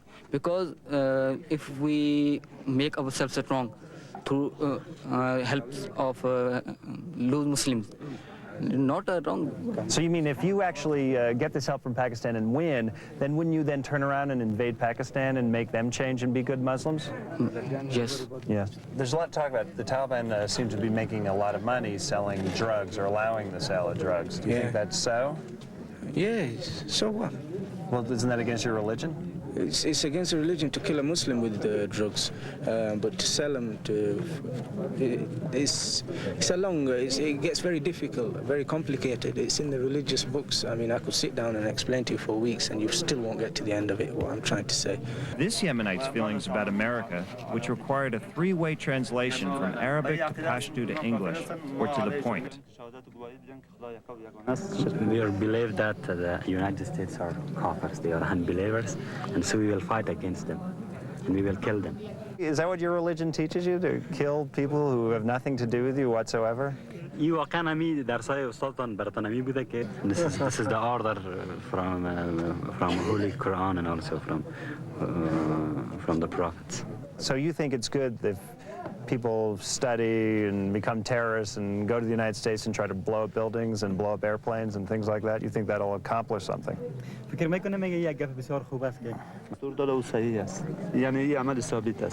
And he says it is a civilized action, and everything which it is in the holy books, and it is right, and we will do that. So is he the kind of guy, because he believes so strongly, that he'd be willing to, like, let's say, strap a bomb around his stomach and go blow up a bus of school children because that's the right thing to do? Would he do that? The scholars, the religious scholars order us, we will do that. Do you think the Taliban are wrong in protecting and supporting bin Laden? They are wrong? Do you think they are? I don't know. I mean, the guy was here before the Taliban were here. He was here from the time of Russia. He was here, and now nobody knows where he is. I mean, there's Arabians in this prison. They don't know where he is. Well, do you agree with his methods and what he does? Is terrorism? The guy's a terrorist. I mean, everybody has to do his occupation. If I'm a doctor, I'm going to treat someone. He's a terrorist. He does his terrorism. When we come back, filmmaker Len Sherman shows us what real life is like in northern Afghanistan, where many would abandon all hope.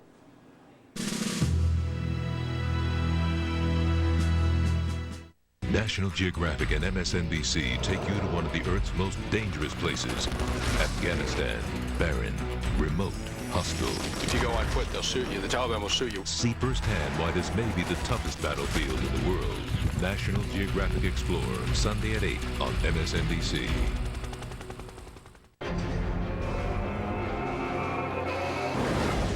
It responds to the power of your voice. It lets you focus on the road ahead. OnStar Personal Calling. Call Commissioner Gordon. With the safety of hands-free dialing, you can concentrate on more important things, like driving. Gordon here. I'm on my way. You could win a walk-on part in the next Batman movie or an OnStar-equipped vehicle. Go to OnStar.com. In 3 days, expect more from DVD. Star Wars Episode 1. The critics agree. It includes the best Dolby Digital 5.1 sound we've heard on DVD. Star Wars Episode 1 on DVD October 16th. It's LensCrafter's best $99 offer ever. Right now, get a complete pair of glasses with DuraLens, our most scratch-resistant plastic lens for only $99. The $99 DuraLens event. This is one you don't want to miss. Your new CD has at least one song you absolutely love. Several. You could take or leave. And a couple you absolutely hate.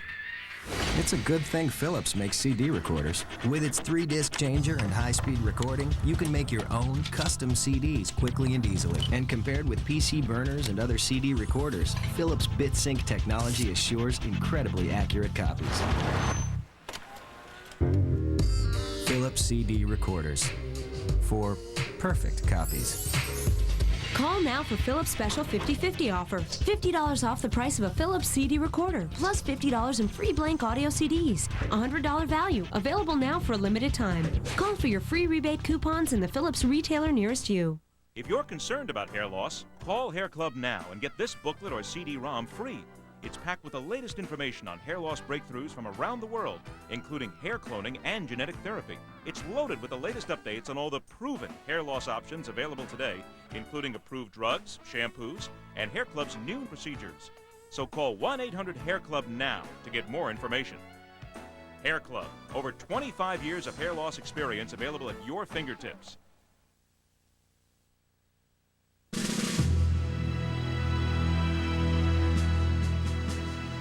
The ruling Taliban forbids a Western or modern way of life. Television is prohibited, so is taking photographs of yourself or loved ones. Women can't be educated, and they must never venture outdoors without being fully covered. But many Afghans are fighting these rigid rules and rulers. I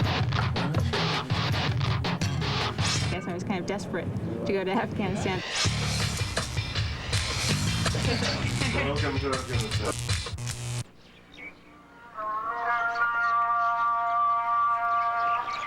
Dawn in Tahlequah, capital of the Northern Alliance. That is, the capital when the Northern Alliance is in control of the city, a control that shifts with the fortunes of war. What is true throughout Afghanistan is true in Tahlequah. Life is hard. Everything is hard. The broad societal matters, building schools and factories, rebuilding hospitals and homes, ensuring public safety and public health, and the individual personal things too. Finding food when you're hungry, finding shelter when you're cold, finding work when there is none, finding faith and hope.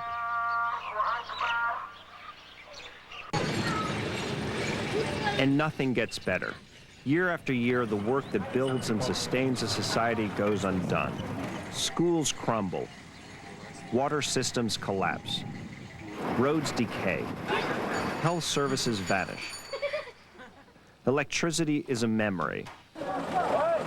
Ordinary political authority disintegrates. 45. Money becomes almost worthless. 47, 48, 49, 50. $500,000.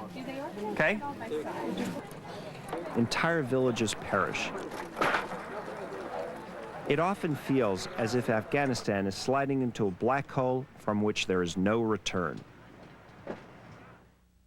Remarkably, in the midst of all this, there are those who keep trying against all hope to build rather than destroy. So it is with these merchants who are buying and trading for goat meat from the surrounding villages, knocked off American clothing from Pakistan, cookies from Iran, and soda from Tajikistan, in order to fill the shelves of the small shops that line the main streets. The principal of this school for girls, or this shell of a school, is also struggling to make something better for his students. There are no books or pens or paper, let alone computers or any of the things we commonly associate with education. And this is the administration office for the school. But they don't have desks either, or records. They must have records. Yeah, they just have some carpet, I think, when they live here and they put it. Oh, for safekeeping, they pick it up? Yeah. Well, it's hard to learn like this when, you know, you're these kind of conditions. The girls sat on the floor until a Swedish charity paid for the construction of these desks. And how many have you made? And now I made 100 chair for them, and I have program to make another 400. Mm-hmm. The boys, incidentally, in their separate schools, are no better off. The principal is preparing for the new school year.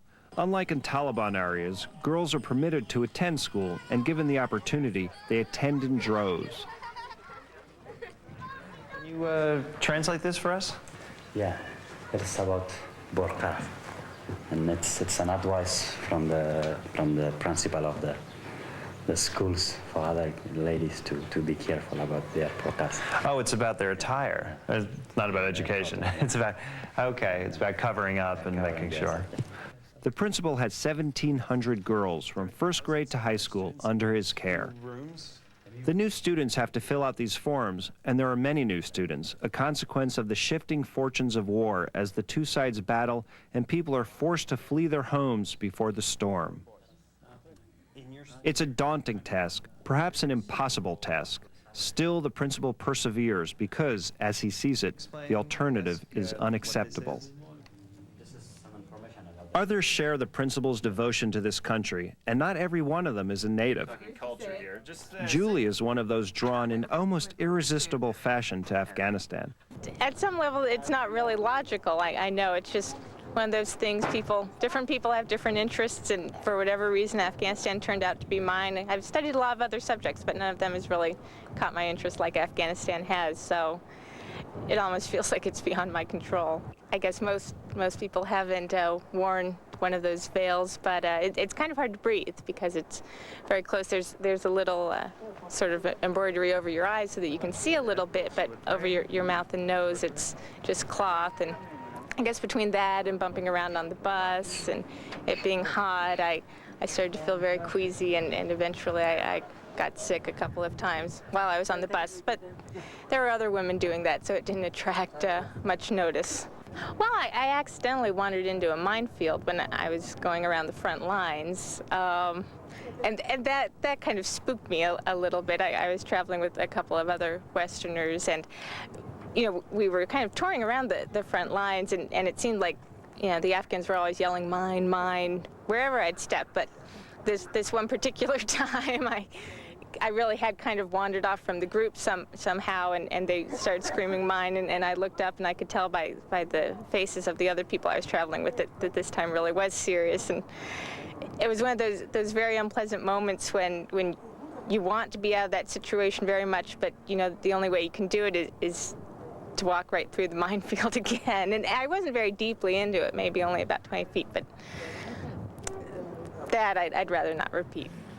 As you know, it was sometimes a little rough being in Afghanistan, physically or otherwise, but just being here sort of makes me happy. I'm not sure exactly why.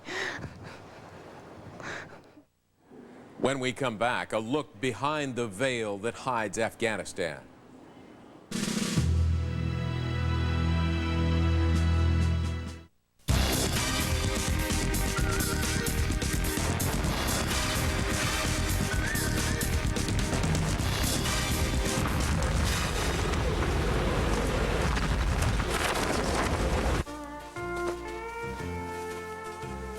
Careful. That's a Zenith digital TV you're looking at. From big to small to flat to thin, you can't escape the power of Zenith digital. You have 4 voicemail, email, faxes. With unified communication from Avaya, put them all in one place, and the one message you need finds you. Avaya. Communication without boundaries.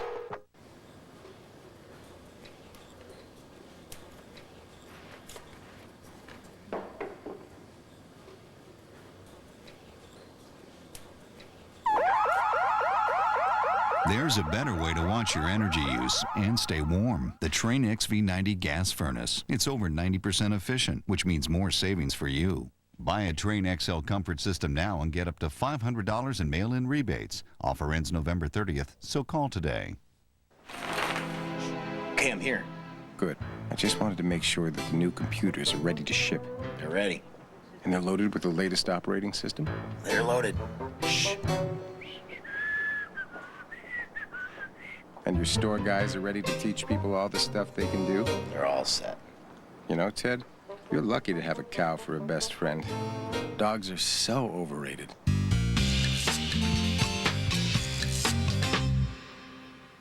What's your worst fear, Nathan? Who is this? We have your daughter. Now. Get her back. Don't. You want what they want. Say. What is it? A word. Michael Douglas. No. Don't say a word. Rated R. Now playing only in theaters.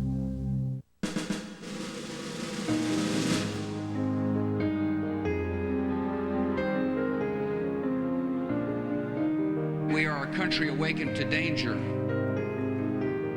and called to defend freedom.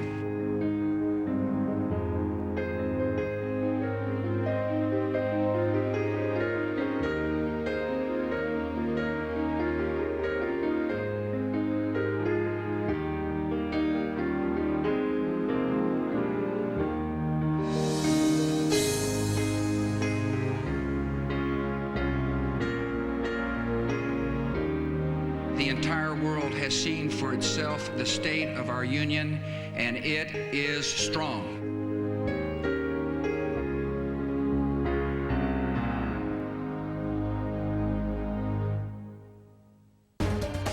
You're watching MSNBC.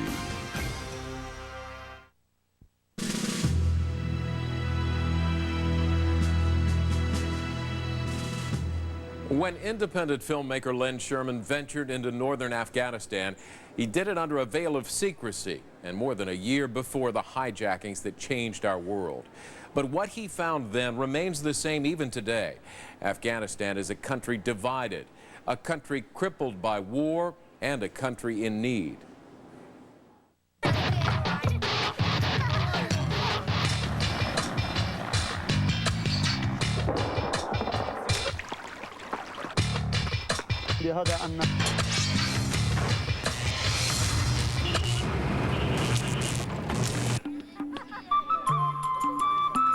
A break from the misery and horror. One sunlit afternoon, on this lovely hilltop, we happened upon a rare sight in this country. Women without their burqas, that is, the Afghan veil. The North might be bereft of the brutal fundamentalism destroying the rest of the country, but it's still very conservative, and women go about covered up. However, on this afternoon, alone with their children and not expecting to see any men, the women had shed their normal reserve, and not even our appearance changed that. They welcomed us into their midst and allowed us to photograph them. It was a small thing, and we don't want to attach too much significance to it, but it was a nice moment, and in Afghanistan, a nice moment is significant enough to stop and take note.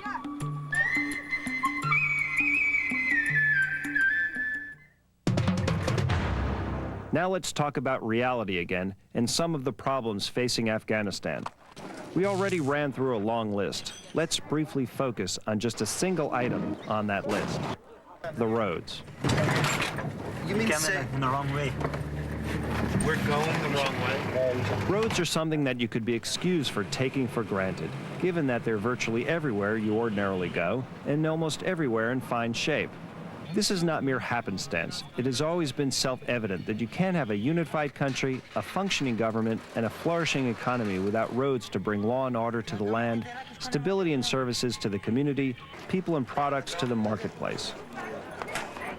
The Romans understood this and built an empire on the quality of their roads. And it is true today as it was 2,000 years ago.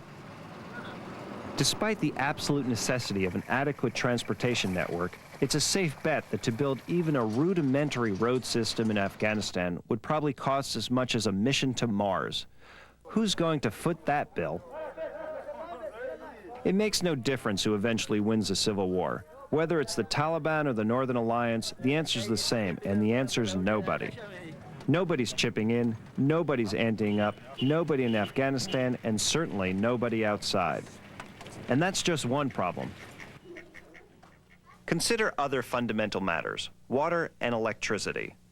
Also, though, the water table here, I think, and the level of most of the toilets, that the bores that they sink are about of equal depth, and so the mixing of the water and the bacteria is inevitable. So if you're drinking from the well, it's a matter of time. A glance at the water as it flows through Tahlequan, or courses along a stream, or simply sits in a pitcher on a table, speaks volumes. An electrical grid that once provided power for much of Afghanistan has deteriorated through neglect, looting, and war, leaving just a few watts of electricity available only now and then to scattered communities. Tahlequan has only gas-operated generators in a few government buildings. Faizabad's 4 hydroelectric turbines are now reduced to 1, which works at partial capacity on occasion. This lack of electricity has led to the cutting down of no less than 70% of Afghanistan's forests for firewood for cooking and heating, causing the air in many cities to be thick and dirty, especially at night. Mohammed Asak, a Northern Alliance official, and now its representative in the U.S., questions the lack of American concern and involvement. The problem is that these Taliban who have come to Afghanistan, they don't think that this is their mission ends here. This is why they are recruiting people from Central Asia. They are recruiting people from other countries. And their mission is to send their, export their ideology to other areas. As a result, the tension between Pakistan, the main supporter of the Taliban, and those other countries who feel threatened by these warmongering policies of Pakistan has increased. And I think, like which countries? Like Uzbekistan, Tajikistan, Russia, even Taliban have recognized the Chechen, movement, and they have opened an embassy for them, and they have given refuge for Osama bin Laden, who is operating outside Afghanistan, even against American citizens. So this is why I think this is enough ground for concern for the United States. And since we are opposing the Taliban and we have a territory under our control and we are a legitimate government of Afghanistan, this is why I think we expect that they should support us in our struggle. In that case, why do you think you haven't gotten that support? It's a pity that Americans, after the Cold War, left Afghanistan and left Afghanistan in the hands of the regional powers like Pakistan and others who are competing for the spread of their influence. And I think that now some Americans have expressed their concern that we made a mistake by allowing Afghanistan to become like a breeding ground for regional tension and terrorism and drug and all that. It was as a result of, abandoning Afghanistan after the Cold War. In order to stop this, Americans should take interest and make use of their influence, political as well as moral, in order to, help the peace process in Afghanistan. All these problems wear away at a society as well as lead to instant tragedies. An example of how this works on both the larger societal stage and on the more personal level from our own journey. A few days after we left Afghanistan, one of those helicopters we were flying in blew up. The main rotor spun off, smashed into the tail, and the ship went down in flames, killing all 16 people aboard. This occurred right over Tahlequan in midday in full view. Almost anywhere else, you can be sure that the remaining helicopters would have been grounded. If you can pretend for a moment, they would have been allowed to fly in the first place. In Afghanistan, the surviving helicopters continue to fly. They fly because they have to, because the helicopters are the key link to the world beyond. So they will fly until they explode, are shot down, or simply fall apart. And when the helicopters are gone, they will have their horses. And in Afghanistan, it will be as it has always been. Len Sherman says he had been warned but was not prepared for the reality that is northern Afghanistan. And since the American and Allied military campaign began in early October, thousands of Afghans have left their homes, fleeing for border countries like Iran. In addition to dropping bombs on targets, U.S. planes have dropped food for refugees, nearly 40,000 rations each day. And Secretary of Defense Donald Rumsfeld says he encourages any group, whether they be the Northern Alliance or members of the Taliban themselves, to take up the cause against Osama bin Laden's al-Qaeda terrorist network. That's our report. Thanks for watching. I'm John Siegenthaler.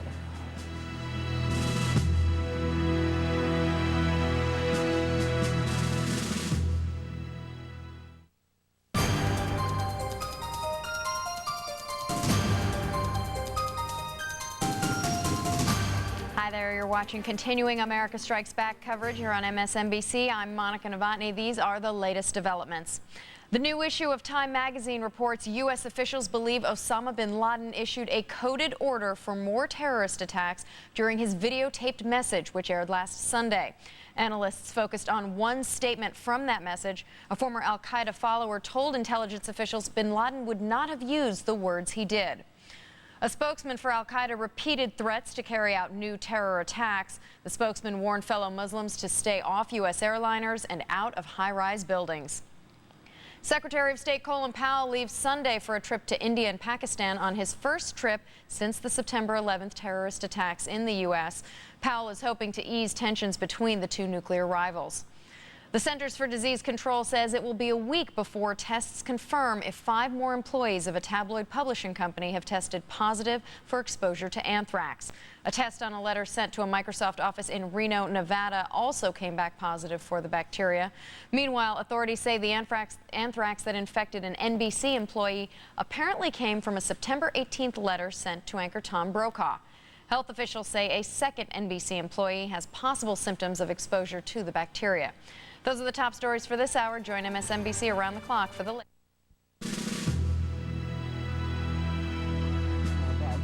Today we see America, and God Almighty has struck it in its vital organs.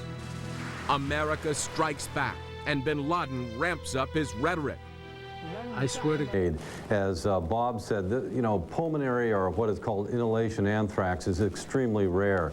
And just the very fact that we have a case of that by a person who is not out in a rural area on a ranch or a farm, you have to remember in the old days, anthrax is primarily a skin disease, cutaneous anthrax, where people worked with animal hides and they sheared sheep and so on, and they got it. And it left great ulcers on your hands, very black, leathery skin. This is an inhalation version, and the very fact that it was that kind of anthrax, I think many of us suspected almost immediately that this was probably some type of engineered or man-made strain, and it was weaponized. As to our deficiencies, the real issue here is, as Sue Bailey and others have said, we're not prepared. The biggest problem is we don't have detection. And by the time we detect it, particularly in the case of anthrax, you're going to be well on your way to death. And inhalation or pulmonary anthrax is almost 100% fatal. So it's all well and good to have the antibiotics and so on. They can be effective in many of these cases, but you have to be able to recognize that you've been hit by the agent before you can do anything about it. First, Dr. Arnott and then Dr. Bailey on the fact that apparently anthrax vaccine now available mostly for the military, not stockpiled. Dr. Bob, you first. There actually is not an effective vaccine in the United States because it really hasn't been licensed. There is a vaccine that's available through Great Britain.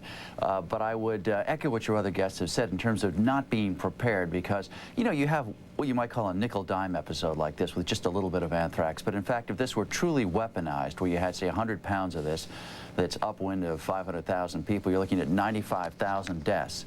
Now, there's no indication that they have been able to weaponize it, that they have the equipment to do that, but a true bioterrorism, bio-war attack is something that the United States is incapable of treating at this point. I give the military an A++. I love what our men and women overseas are doing to the terrorist bastards over there. They're doing it exactly right in my view. And just as I praise our military, I am very scornful of Health and Human Services and Tommy Thompson for leading us down this be calm, be calm, be calm, goat skins, bongo drums, you know, aliens, who the hell knows. And now you've got this situation where 3 in one office, and now they finally get around to labeling what you and I have talked on this program for days now, as was patently obvious, that with 18 cases in the entire 20th century, 2 cases in one building just is not a coincidence at the same time. Not a coincidence at all. And remember that the CDC and the FBI were called in very early. Again, I talked to both of the doctors involved, just came from their offices just minutes ago. And last Tuesday and Wednesday and Thursday, they were saying, hey, we don't get it. We've done a very careful case history with Mrs. Stevens. There's no explanation for this a week ago. So the feds, the CDC, the FBI have been on it. But in terms of coordinating all of this with state health officials here, it just hasn't been done. For instance, a young lady, 42 years old, we interviewed this afternoon. She basically said, look, they gave me 15 days worth of antibiotics. I don't even think it's the right antibiotic. Now, it turns out, fortunately, that amoxicillin, the one she was given, will work for her. But what she's concerned about is that you should be taking it for 30 or 45 or 60 days. They've just given her 15 days worth. And here's the concern. And those people who were infected in Sverdlovsk in 1979, they could harbor it basically in their chest. This is the way the infection works. It comes in through your nose, down into your chest. A white blood cell takes it into what's called a lymph node, here in what they call your mediastinum. It's the middle of your chest. It can sit there a day, a week, a month, 2 months. At the end of that period of time, it can explode with a tremendous fury into your body, spewing toxins, basically poisonous toxins with names like lethal toxin. that then make it a universally fatal disease once it's gotten to that point. So it's important that people be on these antibiotics for a long enough period of time. They believe that they may not find other cases of this. They may not find it in the bloodstream because people are being given antibiotics. But here's what's frightening about it. All right, this is critical. One go last ahead, point here, Dr. Burrell. And the point is this. It isn't that this is a small epidemic. You have to be very clear that this is just in this one building. There's no case of spread. But the fact that they can do this once, they can infect a person, they can get it into the bodies of other people, means that they could do it again. And that's why it's so terribly important to find out who did it. The flags are back up. They're playing football again. And thousands of people are once again experiencing the simple joy of buying a new car. And GM is helping with interest-free financing on every car, truck, and SUV now through October 31st. Keep the dream alive. Keep America rolling. There are plenty of websites you can visit. May we suggest America's healthiest? Introducing Walgreens.com. Now you can look up your prescription expense records, update your health profile with over-the-counter drugs, which lets us check for adverse reactions. Even access Mayo Clinic health information. Register online or come into Walgreens Pharmacy and we'll do it for you. Walgreens.com. It's only a little scratch. Here a scratch, there a scratch, everywhere a scratch. And they're all an eyesore. What you need is GS27 Scratch Remover. It gets rid of those surface scratches quickly and easily. Simply rub GS27 into the scratch, then polish to a beautiful finish. The scratch is gone. Would you do this to a brand new car? Ouch! But GS27 removes that ugly scratch quickly and easily. It'll even remove paint scrapes and unsightly rust. GS27 is only $9.95. But call right now and get a second tube for only $5. That's two for just $14.95. Plus, we'll give you this key finder key ring free. Just whistle and the key ring beeps. Order your GS27 now. Call 1-800-726-2929 to order GS27 Scratch Remover now. Get one tube for $9.95 or double your order and receive two tubes for just $14.95. Call now 1-800-726-2929. Although what Saddam Hussein did to his people was terrorism, it was a state that delivered the weapon. Here in Tokyo, one of the few civilian uses, this was, of course, the sarin nerve gas attack in the Tokyo subway back in 1995.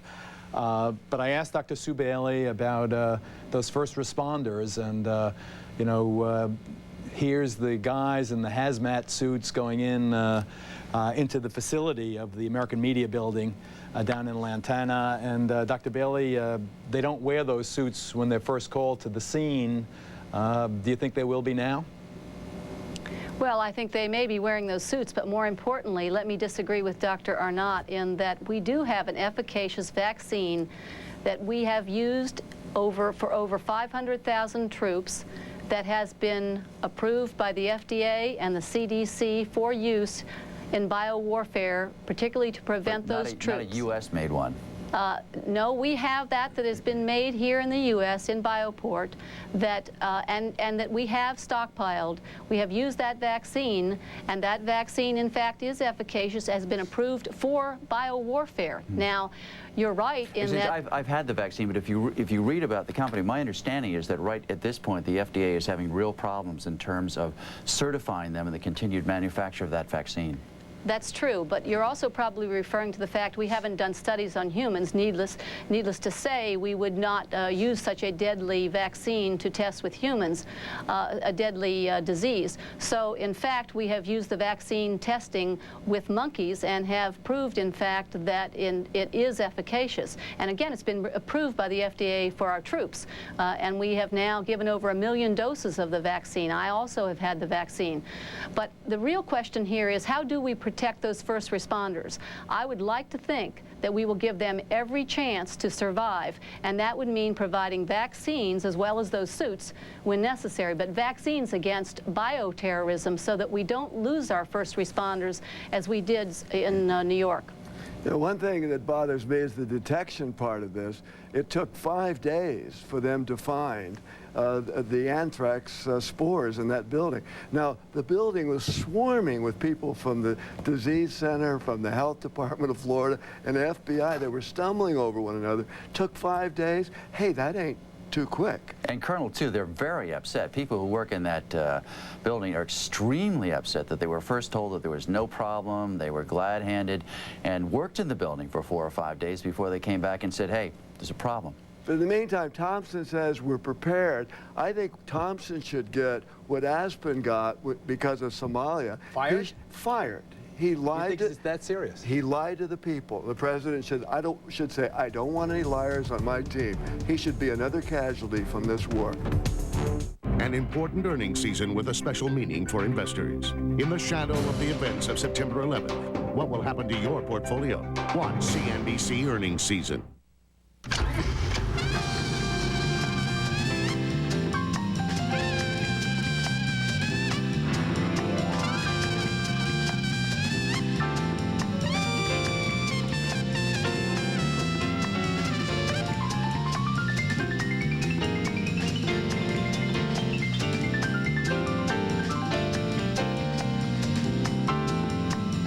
The 260 horsepower Acura CL Type S. Are you struggling to hear on your cell phone? Then try the internal antenna. Simply place under your battery and presto. It's like adding a 4-foot antenna to your phone. You'll be able to hear in buildings, hallways, even drive in tunnels with better reception and less static. Watch, we put it to the ultimate test in an elevator. The ordinary phone doesn't work, but the internal antenna cell phone works. The sound is perfectly clear. Amazing. Best of all, it works on any mobile phone. Before I used to get static, but now with the internal antenna, the calls are perfectly clear. No more static or dropped calls. Competitive products cost $29.95. But now on this exclusive TV offer, you get the internal antenna for only $19.99. But wait, call within the next 10 minutes and get the Wave Scrambler, a $20 value free. Filters out 99% of electromagnetic waves, making it safe to talk on the phone. Imagine the internal antenna and the Wave Scramblers, a $50 value, all for only $19.99. Not available in stores. Order today. Imagine what it feels like to be a hero every day. You can make a difference in the Coast Guard. Jobs that matter. Search and rescue, saving lives. You're answering the call. It's a job that matters. You can do it all. Start jobs that matter. Imagine what it feels like. Imagine what it feels like. Join the United States Coast Guard or the Coast Guard Reserve. Stop drugs. Save lives. Protect the environment. Be a hero every day. Imagine what it feels like. You can do it all. Call toll-free 1-877-NOW-USCG. The Coast Guard. Jobs that matter. Coast Guard. Jobs that matter. When I first found out, you know, it was like the wind knocked out of you. I mean, you know, because you don't know exactly what all of it means until it's explained to you. And knowing that I can take the Cipro and do the 60 days and be, you know, be fine. Stephanie Daly, she's the 35-year-old woman who works in the mailroom of the American Media Company and who was told yesterday by the Centers for Disease Control that she had tested positive for anthrax exposure. Ms. Daly says she's not worried because she has faith in God and believes all will be okay, but investigators aren't as confident as she is. FBI officials now say they have found traces of anthrax in the Boca Raton building's mailroom. Previously, they'd only found it on the keyboard of Bob Stevens, the man who died of inhaled anthrax. Although, as I said at the top of the program, there is no evidence to connect the Florida anthrax attack to what happened on September 11th. Even if this crime was committed by some homegrown, disgruntled nut job, it is still a terrifying act of terrorism. NBC's Robert Bazell reports. Investigators have now found traces of anthrax in the mailroom of the American Media Building. Before, they had only found it on the keyboard of Bob Stevens, the man who died.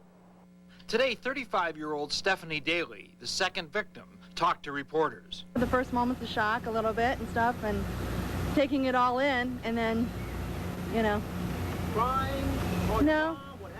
I told my parents when I came home. Officials say the third victim is 35-year-old Stephanie Daly, who, like Ernesto Blanco, victim number 2, worked in the building's mailroom. Doctors say Daly and Blanco are taking antibiotics and will be fine.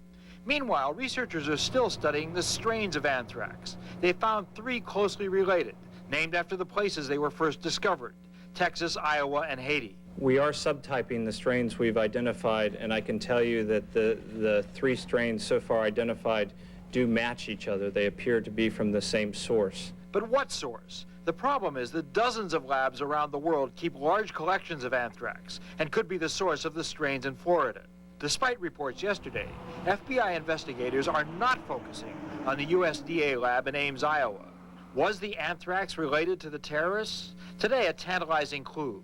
Greg Chatterson, a pharmacist in nearby Delray Beach, says Mohammed Atta, one of the hijackers who tried to hire a crop dusting plane, sought treatment for badly inflamed hands. Chatterson asked Atta what he did for a living. All of a sudden he became very evasive and changed the subject. Despite knowing about that incident, FBI officials say there is no evidence of a connection between the anthrax incident here and September 11th. They are treating the anthrax outbreak much like a murder investigation, starting with the question of who might have wanted to kill Bob Stevens. Back to you. Bob Zell, thank you very much. Now that, to me, is an example of how we can help in the state of heightened alert. If you work in a drugstore, for instance, and some shady-looking character comes in with reddened and inflamed hands, and then when you ask him what he doesn't give you an answer and kind of slinks out, you know, maybe you call the cops. You don't have to necessarily dial 911, but you dial the number of the desk sergeant. It's listed in your phone book, or 411 will get you the number. You say, hey, listen, this is what happened. I don't know if it's cause for alarm, but I thought you'd want to check it out. I mean, to me, that's a way that we can all be kind of helpful. It's kind of like an expanded super neighborhood watch, only the whole country is our neighborhood. Let me introduce 2 great guests now to talk about anthrax in New York. NBC's chief medical correspondent, Dr. Bob Arnott. He's been breaking the path on this story. He's just back from Florida. Down in Fort Lauderdale, another old friend, Tony Frost, editor-in-chief of Star Magazine, one of the tabs housed in the American Media Building. Tony, is it just a coincidence, all these Atta connections to the neighborhood? Well, there are some extraordinarily weird coincidences here, Geraldo. As you know, Bob Stevens lived in Lantana, Florida. He lived a mile from the airfield where Mohammed Atta had rented planes. For videotaping it, Galileo High School here in the marina. This time the target, the Chevron CEO, Kenneth Durr. Durr was here to give a speech, actually. He was going to give a speech when he was pelted by 4 pie-wielding activists. They claim they were targeting him for what they say is Chevron's alleged involvement in the murders of rebels in Nigeria. The pie throwers that ran away, Durr went on inside. School officials say the pie throwers were not students, and I can confirm they are part of that same group that pied Mayor Willie Brown. I talked to one of the pie throwers. As long as our political and corporate leaders are willing to lie, we are willing to pie. My friend Joe Alberti, he said, hey, man, he said, those guys throwing pies. And I looked around, I seen pie all over the execs, pumpkin pie and blueberry pie. And then the guys took off running, and there was 2 cameramen with them. So it was like it was a big setup, you know. I said, man, look at all that good pie. All 4 of them are being sought on battery charges. The 3rd member of the Biotic Baking Brigade who pied Mayor Willie Brown went to jail today. All 3 of them serving 6 months. But they tell me, Salmonberry tells me, Agent Salmonberry, that that's not going to deter any of the activists. In fact, they're going to spread their pie throwing worldwide. Live in San Francisco, Don Sanchez, ABC 7 News. Our next caller, I think, is one of your colleagues, Sal Decker. It's a man who calls himself Agent Warcry. Good morning. Good morning, gentlemen. A woman, excuse me, named Agent Warcry. That's correct. I am a woman. You know, Foucault said, disturb the spectacle. And I'd just like to say about Milton Friedman, one of the people we pied. He was one of Reagan's closest economic advisors, and those top-down neoliberal approaches have resulted in a great deal of misery and decimation of people's lives, especially in the 80s. Milton Friedman was also one of Pinochet's advisors in his administration on economic policies, and Pinochet, as you know, is a mass murderer. Where is the accountability in that? Where is the accountability when Charles Hurwitz rapes the ancient pristine forests of Northern California and the state rewards him for it?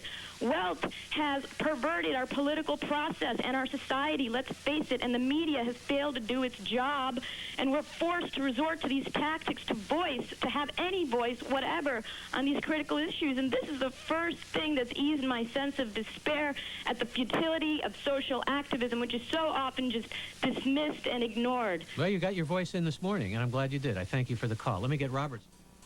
What's that sailing through the air in the boardroom? See them shiver. You can spend your life hoping for pie in the sky, but the baking brigade delivers.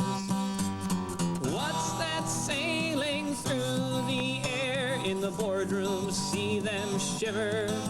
You can spend your life hoping for pie in the sky, but the baking brigade.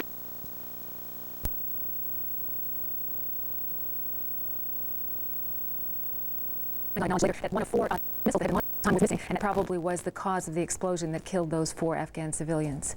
Jean? Sheila Cast at the Pentagon, thank you. And now we're going to go up to Camp David. Kelly Wallace is there, as is President Bush.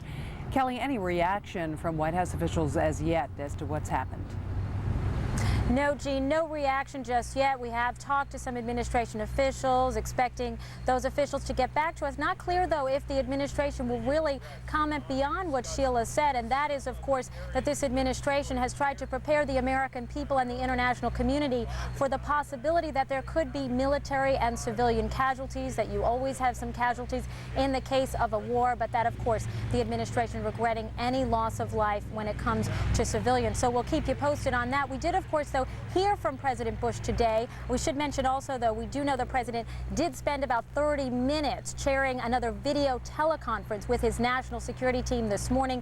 That was from 8:30 to 9 a.m., so very, very likely that the president and his top advisors going over this information if the information had been received by that time. Now, again, as to the president going before the American people today in his radio address, his weekly progress report really during this campaign against terrorism. The president focusing on 2 fronts, focusing on the military campaign and also the efforts here in the United States to beef up efforts against domestic terrorism. First, on the military front, the president declaring the first military strikes against Afghanistan a success so far. Our men and women in uniform are performing as they always do, with skill and courage, and they have achieved the goals of the first phase of our campaign. We have disrupted the terrorist network inside Afghanistan. We have weakened the Taliban's military, and we have crippled the Taliban's air defenses. American forces dominate the skies over Afghanistan, and we will use that dominance to make sure terrorists can no longer freely use Afghanistan as a base of operations.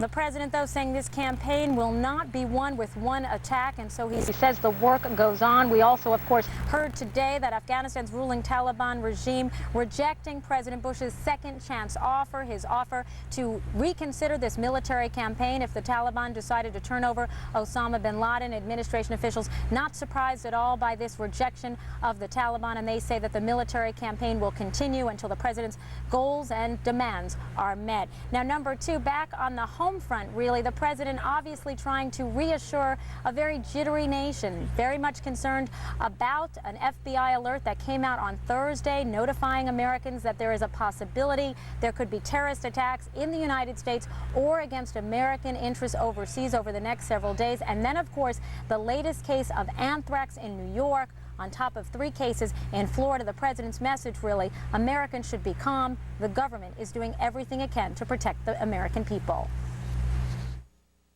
I understand that many Americans are feeling uneasy, but all Americans should be assured we are taking strong precautions. We are vigilant. We are determined.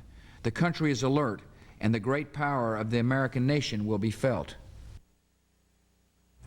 And, Jean, we have heard that president give that message almost on a daily basis. One other note to report, of course, the administration so far saying that it doesn't see any definite links so far between the New York and Florida anthrax cases and the September 11th terrorist attacks. But as we've been reporting, Vice President Dick Cheney, in an interview with PBS on Friday, says he's very suspicious and says it is possible these anthrax cases could very well be linked to Osama bin Laden. Jean? Kelly Wallace at Camp David, thank you. And now to Martin in Atlanta. Thank you, Jean. We want to get reaction now from Pakistan. For that, we are pulling in CNN's John Voss, who is in Islamabad. And John, what is the latest you're hearing pertaining to either this accident, the U.S. military claims, or others, events coming out of Afghanistan? Martin, we're still working to find out, to get confirmation to exactly what's happened in that residential area in Kabul. But our sources in Afghanistan, our CNN people on the ground there, tell us that an attack is underway on Kandahar right now at this moment. We are being told that a military headquarters has been hit. At this stage, no reports of casualties from Kandahar, but our people there tell us that they're hearing several loud explosions from around the city. If we go to Kabul, we are being told by the Al Jazeera television network that a strike is underway in Kabul as well. Our sources in Kabul tell us that a very poor neighborhood has been hit, and one girl has died and several others have been injured. Our people are trying to find out the exact extent of the casualties from that stray smart bomb. At this stage, we don't know. Once again, the information which we've received is from our sources on the ground there in Afghanistan, and also from Al Jazeera. Now, Al Jazeera today provided us with some video of an airstrike on the capital, Kabul. What we see in this video is we've seen a plane flying in. After that, we see several plumes of smoke coming up from the horizon, presumably from the explosions that followed. Al Jazeera has also supplied us with some video of the aftermath of these strikes. Now, we understand that this is from around the Kabul region. As to when it was shot, we're not sure. We did receive this videotape today. This is the extent, the result rather, of the airstrikes on Kabul, very intensive airstrikes on Kabul over the last few days. The United States using cluster bombs and so-called bunker busters. Al Jazeera has also provided us with some videotape of children who have been wounded in these attacks. These are the kinds of pictures that the White House was desperate to avoid, but obviously hasn't. And especially after tonight, we can only wait and see how many more casualties will result from that stray smart bomb on a residential area. We're also being told that people are leaving the cities, trying to make their way to the relative safety to Pakistan, to try and get to the border. In fact, so many people are leaving that the United Nations is proposing to set up refugee camps on the Afghan side border of the Pakistani-Afghan border. So many people they can't deal with. The Pakistan government here has closed the border, a crisis situation according to the United Nations. Martin? John, a question on the military activity that you're hearing about currently. Any way to know, is it more severe, heavier, or less than what it was, say, 24 hours ago?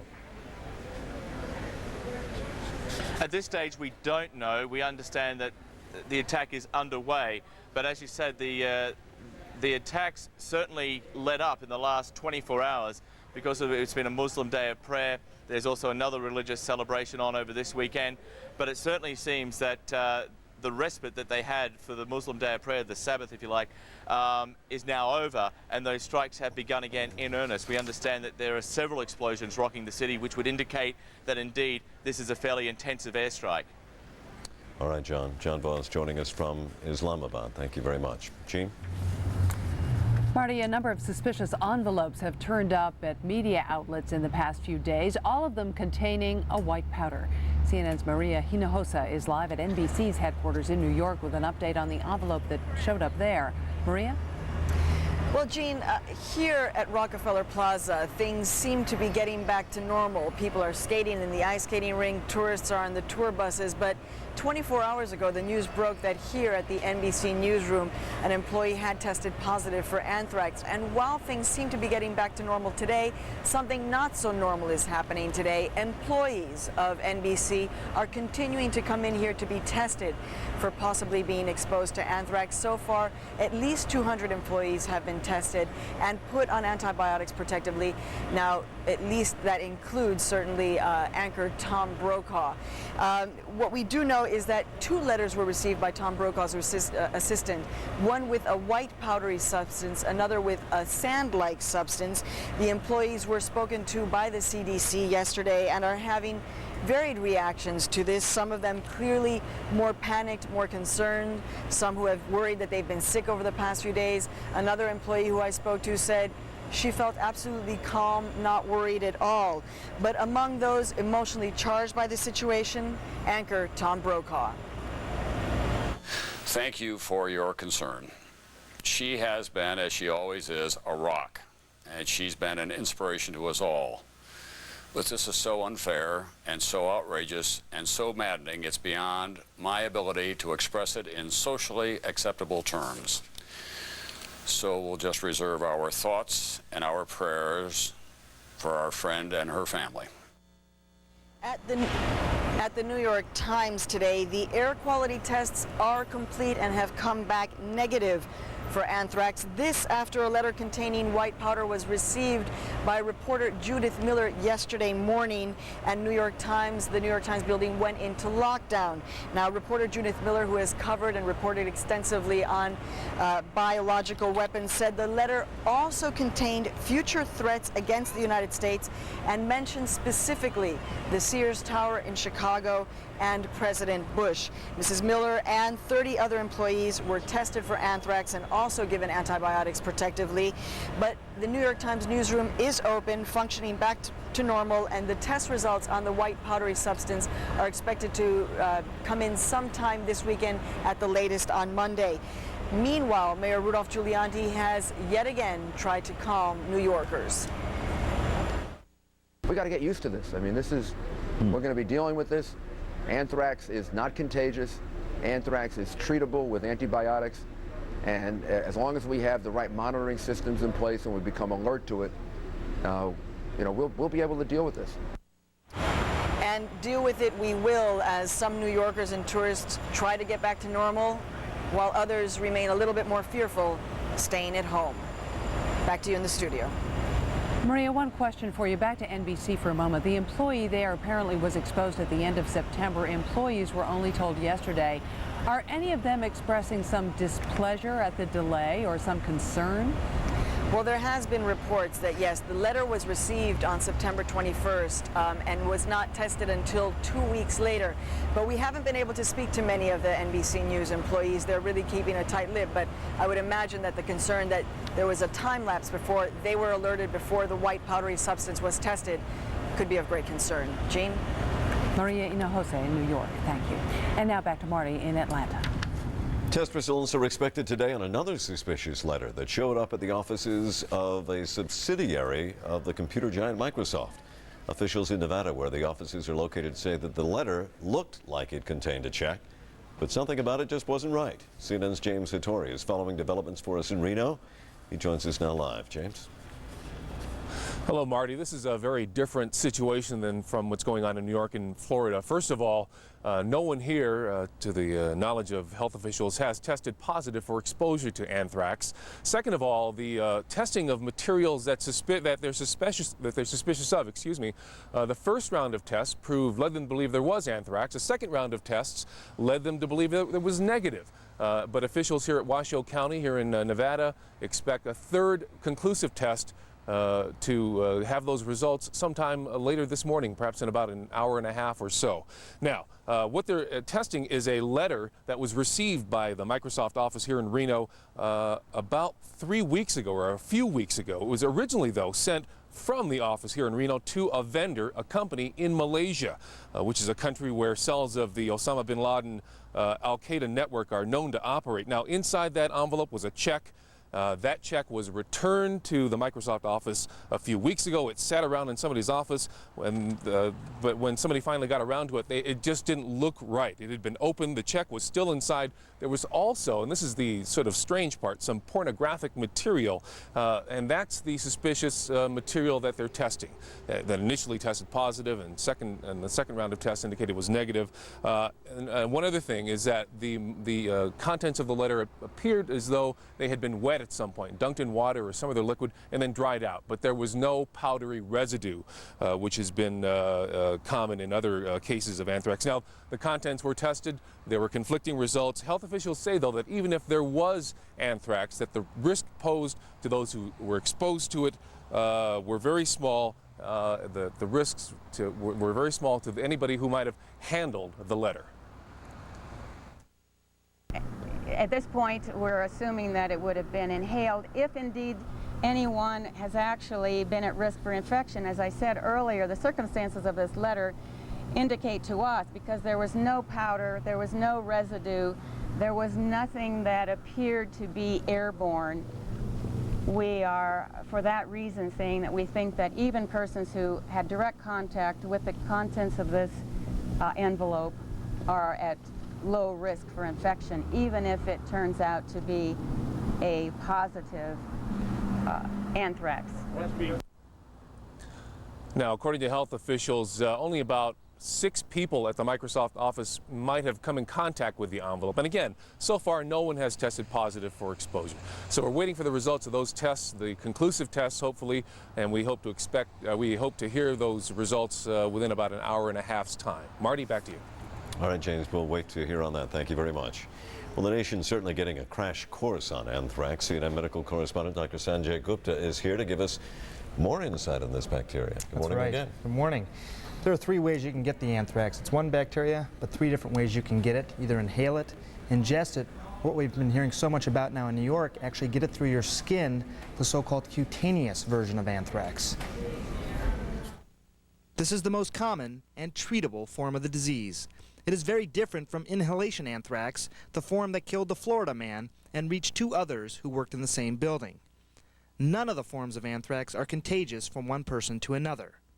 Cutaneous infection most commonly occurs if the anthrax spores or bacteria come in contact with an open wound, cut, or sore in the skin. Anthrax is unlikely to infect a person if it merely touches healthy or intact skin. Most cutaneous anthrax cases are from contact with an infected animal. However, it can also be weaponized and delivered through, for example, powder contaminated with anthrax spores. The incubation period ranges from 12 hours to 5 days. At first, a patient may notice an itch, a rash, which may eventually turn black. If left untreated, the anthrax spores can travel through the bloodstream and get into the lymph glands. The bacteria can infiltrate the body's immune system, causing shock and, in some cases, death. Several types of antibiotics are effective to treat the cutaneous form of the disease, including penicillin and ciprofloxacin, also known as Cipro. And even without antibiotic treatment, 3 out of 4 patients will do just fine. They'll beat the infection. With antibiotics, nearly everyone will recover, Mark. We've got some poll results that were taken. Actually, CNN and Time did this yesterday. We're going to take a look at them. We can talk about them. They're encouraging because they seem to imply that the message is getting across. And what initially we say is someone in your family will be exposed to anthrax. Are you very concerned, somewhat concerned, not concerned? And there you see 47% of people say they are concerned, but the majority, 52%, they're saying they're not concerned. And we've had 1 person in 300 million who actually died from anthrax, and have had 3 other people who have been exposed. 1 person got a skin infection. Very small numbers, Marty, here. If you think about things, the flu, car accidents, all those sorts of things, certainly much more concerning than anthrax at this point. The next question that we asked was, were you considering purchasing something like anthrax vaccine or a gas mask? 25% say that they were considering it, 17% they were considering the vaccine, 17% said gas mask. Where would you get the vaccine to buy? Well, it's very interesting. We've done a lot of research on this vaccine. It's actually owned by the Bioport Corporation, a corporation in Lansing, Michigan, and actually the Department of Defense, the military, owns the vaccine. It's really only available right now for military personnel, some farm workers who come in contact with it. It's not really available for the civilians. But the important point here as well is that it really doesn't take effect for 18 months. So it's not something you go out and get tomorrow and protect yourself for next week. So vaccine, not 25% only wanting the vaccine. I can understand that as being a reasonable number. But you couldn't go out as the average person and just say, let me have a prescription, or let me buy it on the black market or something like that. There is no way to get it. That's right. It actually involves a series of shots over 18 months, but none of those vaccines are actually available to the general public right now. Okay. And then another one here. Do you think that anthrax is contagious? And the reassuring answers here, 19% said yes. The correct answer is no, 70% there. But I have a question for you. Why is it not contagious? It's interesting. What happens is this particular bacteria, it can get into your lungs and subsequently into all the way down the base of your lungs. When that happens, the spores sort of stick around there. They're going to be very hard to either cough or sneeze back up. You may cough an occasional spore back up, but the other person, the person who they're thinking about spreading it to would need to breathe in 5,000, 10,000 spores. That's not going to happen. So it's really not contagious from person to person.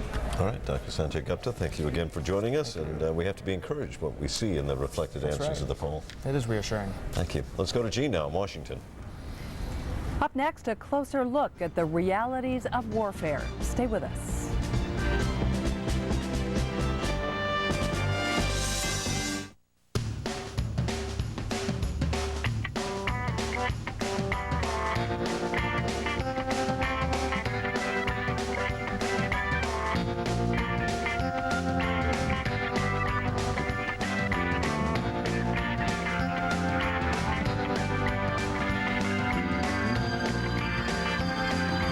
Reinvented Camry.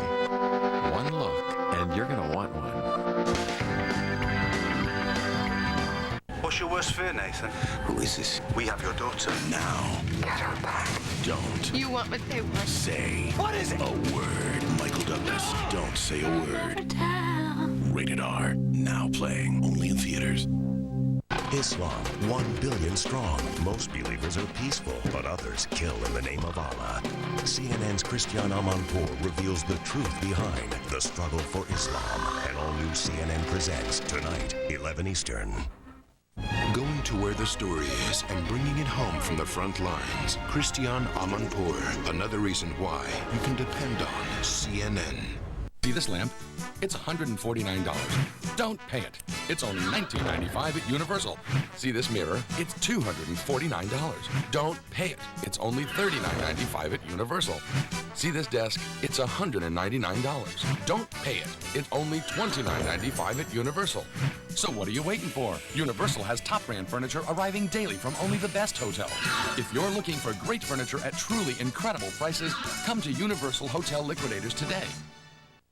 Somewhere, out there, your team is taking the court, and you can be there coast to coast. Now, Sports in Demand brings your team home. With NBA League Pass on digital cable, you can choose from up to 40 out-of-market games a week.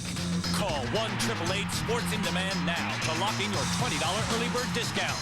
You can either fly to a different city every night or pocket the airfare and get NBA League Pass. The clock is ticking on your $20. Call 1-888-SPORTS in Demand now. This is CNN. Not reading now, Mark.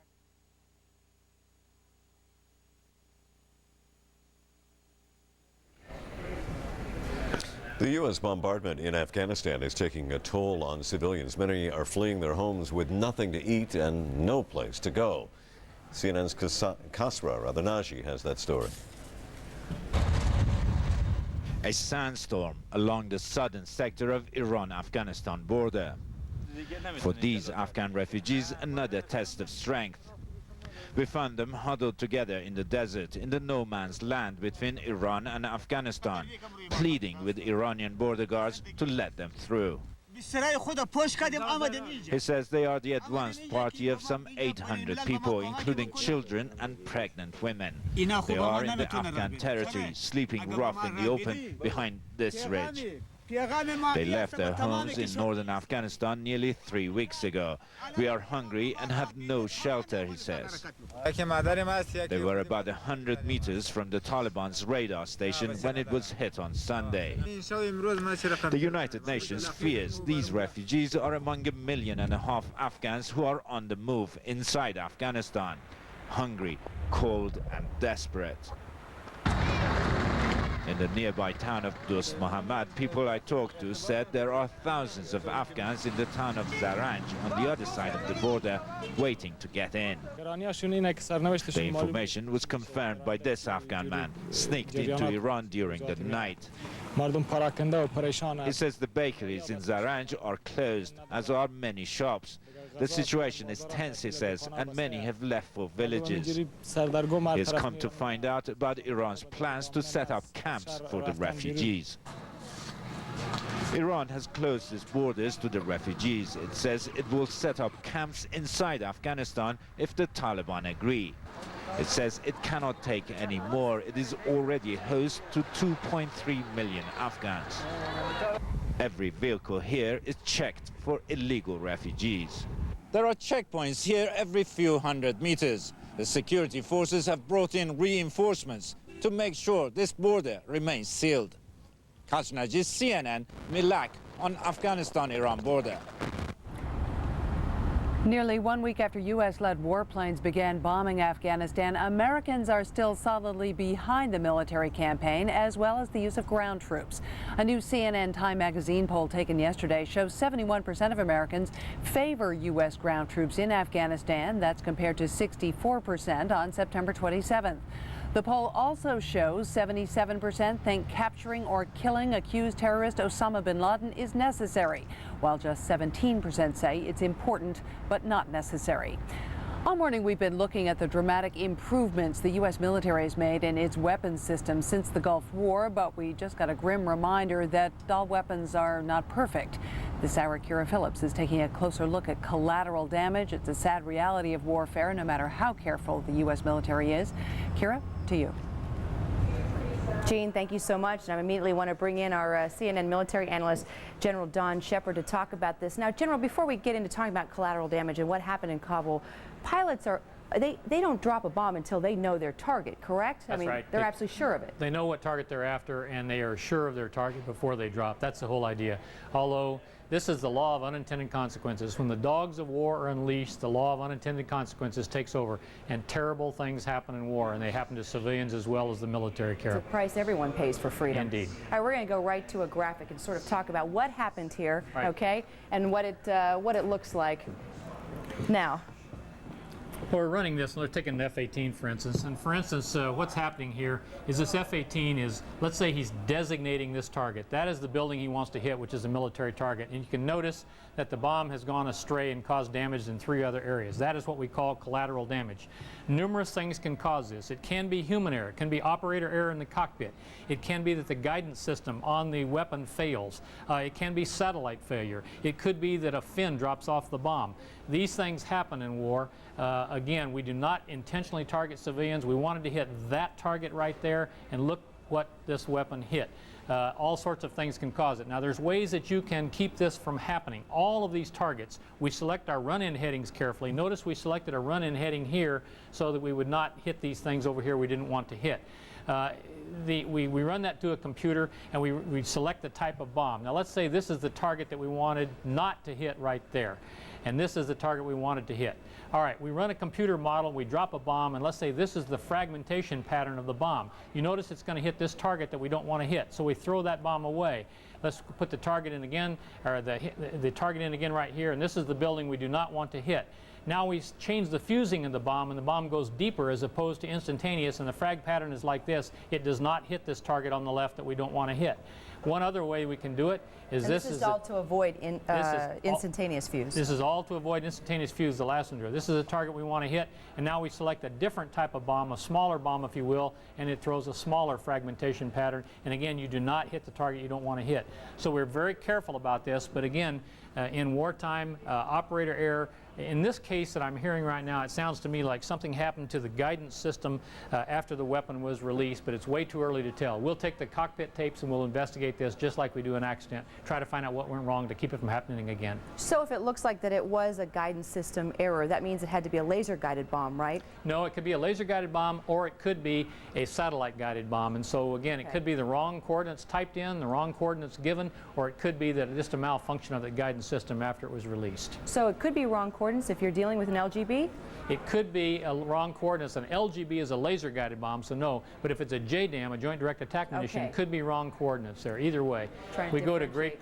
Remember, during the Gulf War, a Tomahawk missile was going in. It was shot at by the Iraqi military. A wing was knocked off, if you will, and that missile veered into the hotel with the journalists. The one target in all of Baghdad, for sure, you didn't want to hit is the one with the journalists there, and it accidentally happened. This is war, and it's terrible. When you see the pictures of those kids, we all just grieve. General Don Shepard, thank you so much once again.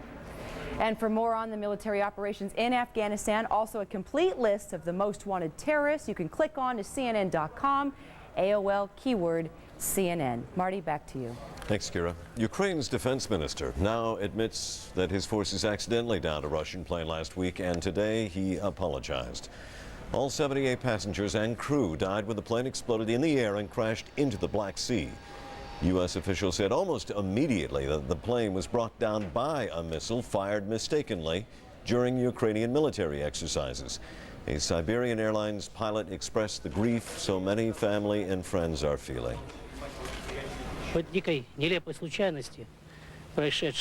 Because of a stupid chance happening, we buried genuine friends, genuine colleagues, and genuine people.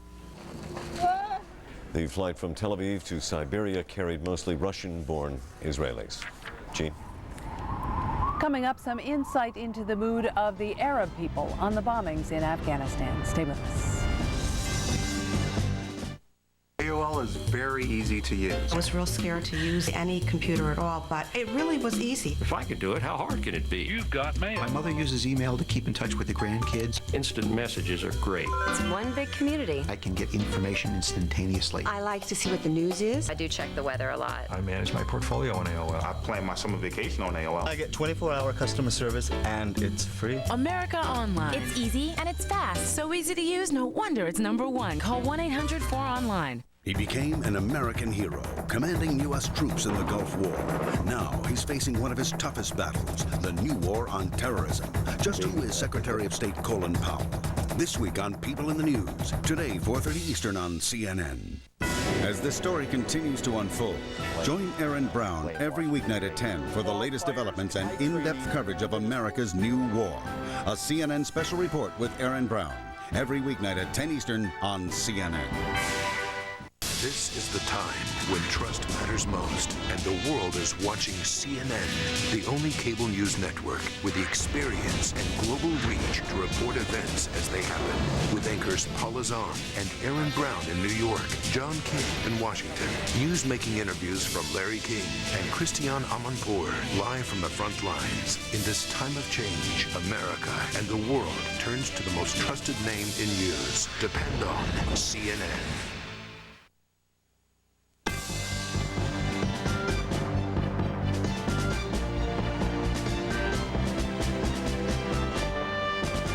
Here are the latest developments in America's new war. There are fears the anthrax scare has reached Hollywood.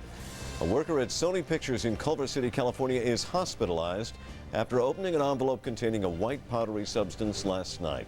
Local police are trying to determine if it was in fact anthrax. NATO leaders say they are willing to replace U.S. troops currently on peacekeeping duties in the Balkans if the Americans are needed for ground duty in Afghanistan. In day 7 of the airstrikes in Afghanistan, U.S. warplanes bombed areas around Kabul and Kandahar. But the Pentagon says a U.S. Navy jet that aimed its precision-guided bomb at a helicopter missed its target by about a mile. The bomb hit a civilian area near Kabul. Reports of deaths have not been confirmed. Some Arab nations are on board and are part of President Bush's anti-terror coalition, but for domestic political reasons, some are more public about it than others. That raises the question, how much are people in the various countries hearing about the U.S. campaign? Let's talk with Hisham Melhem. He is the Washington bureau chief for As-Safir, a Lebanese newspaper. Thanks so much for coming in today. Let me ask you first about today's developments and the news that a U.S. Navy bomb went astray and apparently has hit a civilian area of Kabul. How will that resonate in the Arab world? It will resonate very well. It will reinforce the view that already exists there, that this is an unjust war, and it will deepen the opposition to the war, definitely. Has the opposition to the U.S. war grown since it began a week ago? Yesterday, if you want to judge by the demonstrations that occurred after the Friday prayer throughout the Arab and the Muslim world, some of them were small, some of them were large. But if you look at this morning's coverage in the Arab media of the demonstration, it was the major story. In addition, of course, to the problems of the anthrax in the United States. But definitely the mood is sour, and the existing regimes know that. If you want to summarize the mood among Arab intellectuals or commentators, you can summarize it in the following sentence: we are not with the United States and we are not with terrorism. Would you say that support for bin Laden has grown? Unfortunately, in the last few days, when he wrapped himself with the Palestinian cause, he's gaining popularity. This is amazing, but that's the sad fact. I see echoes of 1990, 1991, when Saddam Hussein again wrapped himself with the cloak of the Palestinian issue, which is an extremely legitimate issue that resonates deeply with all Arabs and all Muslims. Osama bin Laden recently, who rediscovered Palestine apparently, his main focus in the past was on Chechnya, on Afghanistan, on Saudi Arabia, getting the Americans out of Saudi Arabia. Now he knew the depth of the feeling of the people towards Palestine, so he's wrapping himself with the Palestinian issues, and unfortunately his words are resonating well with a lot of people. There's a great deal of intimidation of intellectuals, of other religious leaders who are finding it very difficult to stand up to him and challenge him intellectually and religiously. Intimidation from whom? Intimidation from the mood. The governments are not going to protect anybody. The street is angry, obviously, at the American war in Afghanistan. They see it as a war against Islam, notwithstanding the repeated assurances on the part of the president and other American officials that this is not directed against Islam. And yet, many people have serious doubts about U.S. intentions in the war. I wanted to ask you about that very message you mentioned. Repeatedly, we've heard from the administration, this is not a war against Islam. Is that message simply not getting through, and why not? Is it not being reported or not being listened to? It is being reported. We write about it. Obviously, I'm not sure whether everybody is listening to it, but you are dealing with the accumulation of negative U.S. policies in the region. It's going to be extremely difficult for the Americans to make a dent, let alone a breakthrough in this cultural, political legacy that exists there in the region in order for you to reach the hearts and minds of the average Arab and the average Muslim. What does this tell you about the outlook for ongoing cooperation for the U.S. effort in the Arab world? It's going to be extremely difficult for the United States to find Arab allies and friends if the war is going to be expanded to reach other Arab countries, be it Iraq or Syria, or then the whole coalition will fall apart, and then not only the people will be against it, but also the various regimes, including those who are very close to the United States. Now, many people say the U.S. is trying to keep the door open to some of those very regimes, Syria, for instance, Iran. Do you think it's at all likely that the U.S. will win cooperation from that quarter? I think there will be political costs. Obviously, we have to deal with those countries. Those countries are going to be asking for some certain American concessions on the Arab-Israeli conflict, on bilateral issues. But definitely, we've seen willingness in Iran and in Syria to cooperate with the United States on the issue of combating terrorism, although, like the Syrians will tell you, we have to first agree on a workable definition of terrorism, because most Syrians and most Arabs believe that Israeli policies vis-a-vis the Palestinians is one of the use of terror. And we have to leave it there. Hisham Melhem, thanks so much for joining us today for that perspective. And now the latest on those 8 international aid workers on trial in Afghanistan. There is word the trial has been delayed. The aid workers are accused of trying to promote Christianity in Afghanistan. The resumption of their trial today was immediately adjourned by the Supreme Court. It wants the Pakistani defense lawyer to present his case in a local language and not Arabic. The aid workers, including 2 Americans, were arrested in early July. Marty? From Christianity to Islam now, CNN takes a closer look at the religion in a special CNN Presents, The Struggle for Islam. CNN's Christiane Amanpour explores the origins and teachings of Islam and how extremists interpret or misinterpret the word. When terrorists struck at the heart of America on September 11th, the word jihad entered our everyday conversation. Yet it's a term that is poorly understood. The word jihad does not mean holy war. It means to struggle. It means effort. And Muslims are very concerned that it is always going to be a struggle to put God's will into practice in a flawed and tragic world. But militants have defined that struggle their own way, misusing it to justify acts of terror. If you as an individual or your community, the Muslim community, or Islam itself is under attack, under siege, is threatened, then your struggle now is not simply the moral or the intellectual struggle to understand the faith and follow it. It becomes a struggle to defend the faith. And it's not just that it is an option, it is that it is your duty. In that context, then, jihad becomes the legitimate use of violence. It becomes the legitimating of armed struggle. But in the Quran, the only permissible war is one of self-defense. So there is no sense in which a Muslim can ever initiate hostilities. But sometimes it is necessary to fight if you feel that decent values are being threatened. But the militant Some would even say the fanatical reading of jihad resonates with a radical minority of Muslims whose ranks include Osama bin Laden. And it's spreading to a new generation at religious schools, like this madrasa in Pakistan. Maulana Wajihuddin is headmaster. The use of force is permitted where there is oppression, like in countries where Muslims begin to lose power. God Almighty has created the iron. With iron we can create guns. So when there is unimaginable oppression and wrongdoing in the world, it is permitted to take up arms.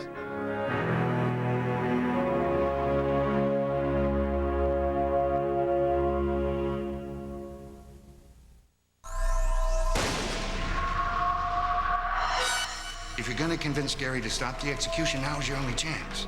Why does he want to die, Michael? Mr. Gilmore! I am here to help my mother and maybe try to save my brother's life. Save it or interfere. He scares me. Gary scares us all.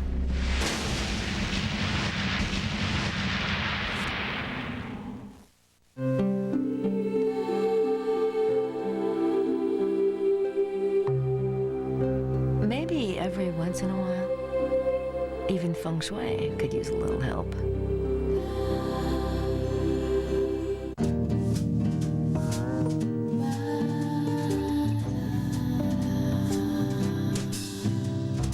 Go ahead.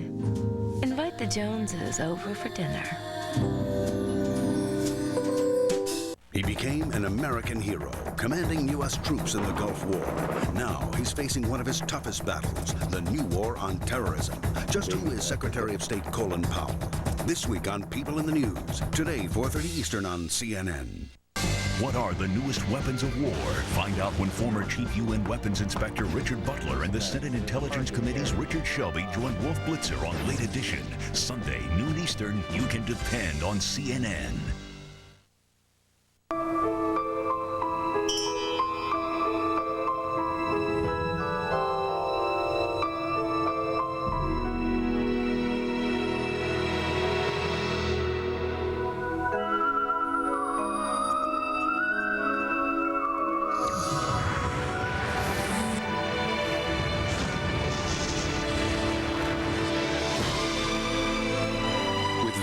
You don't watch TV. You feel it in a place called Sony. Islam, 1 billion strong. Most believers are peaceful, but others kill in the name of Allah. Why is this religion so misunderstood with countless interpretations? CNN's Christian Amanpour takes you deep inside this faith to reveal the truth behind its teachings and the life of its followers. The struggle for Islam on an all-new CNN Presents. Tonight, 11 Eastern on CNN.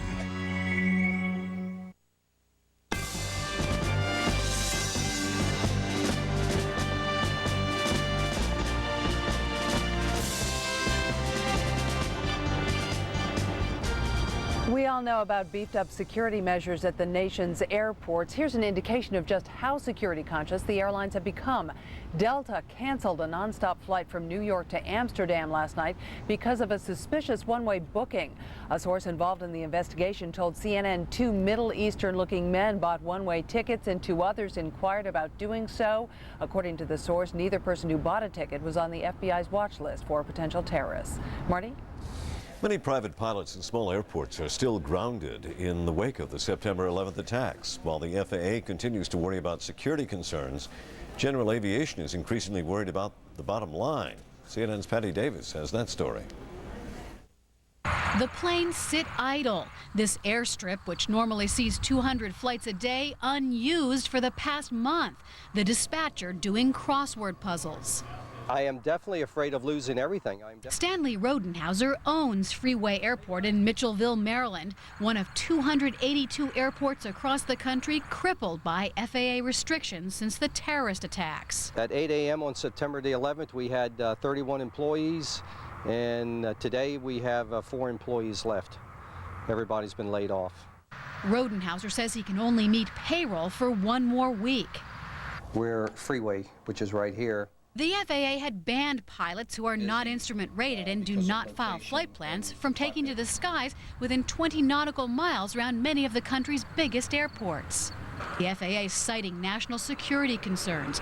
The agency announced Friday it will lift the ban early next week in some metropolitan areas, but restrictions will remain in New York and Washington and around other large cities. The same restrictions apply to banner towing planes and news helicopters. The banner towers are suing the FAA to get the policy reversed and allow them to resume flying over sporting events. More frustration for Rodenhauser, who's in the Washington, D.C. area and says his planes don't pose much of a threat. They weigh less than probably half of a sport utility vehicle. If we were to hit a building, we probably wouldn't even break the windows. The general aviation industry welcomed the FAA's action, but said losses of at least $500 million since September 11th will keep growing until the ban is completely lifted. But I think it's more than that. I think it's people having their property taken by their federal government, making a decision not to allow them into the airspace. How long is that going to continue? Rodenhauser says with no income and bank loans coming due, he could go bankrupt in a month. We all have had a rude awakening on September the 11th. If we let one business fail due to this, then they have won, and we can't let that happen. For now, Rodenhauser and his customers grounded. Watch and wait, hoping it won't come to that. Patty Davis, CNN, Washington. And we have this story coming into us now. Reportedly, a U.S. air flight with 60 people on board is in Indianapolis. It made an emergency landing there after a flight attendant reported what she said was believed to be an unknown substance in the plane's galley. Now, according to David Kesselvetter, who is a spokesperson with U.S. Air, he says that Flight 121 was bound from Charlotte, North Carolina to Denver when it made the emergency landing, or the unscheduled stop at least, at about 10:15 Eastern Time. We are told now that the plane has been taken to a secured area. Again, reporting that the plane made an unscheduled landing in Indianapolis, U.S. Air Flight 121, after an unknown substance, as they say, was found in the plane's galley. We'll bring you more details as they become available. We'll take a break right now.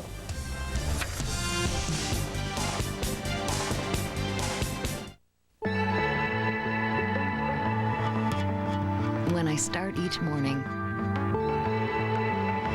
When my kids need a playmate. Prozac Weekly is here.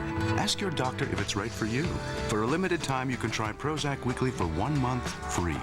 Visit freemonth.webmd.com to learn more and print out your coupon from Prozac Weekly. Talk to your doctor today to see if Prozac Weekly could be right for you. Prozac Weekly is here. You need a car to get the most out of life, but banks won't finance you if you have bad credit or no credit at all. Get the car you need and deserve. Call 1-800-BAR-NONE right now. When you need to know how it all adds up, helping you make the most of your money. Lou Dobbs, another reason why you can depend on CNN. Soccer fans, are you fired up for another amazing season of MLS action? Watch your favorite teams, your favorite stars as they take the field for more intense world-class soccer. When you order MLS ESPN Shootout, you'll get over 100 regular season matches and select playoff games. So bring the action home. Order MLS ESPN Shootout now. To order on digital cable, call 1-888-SPORTS-IN-DEMAND.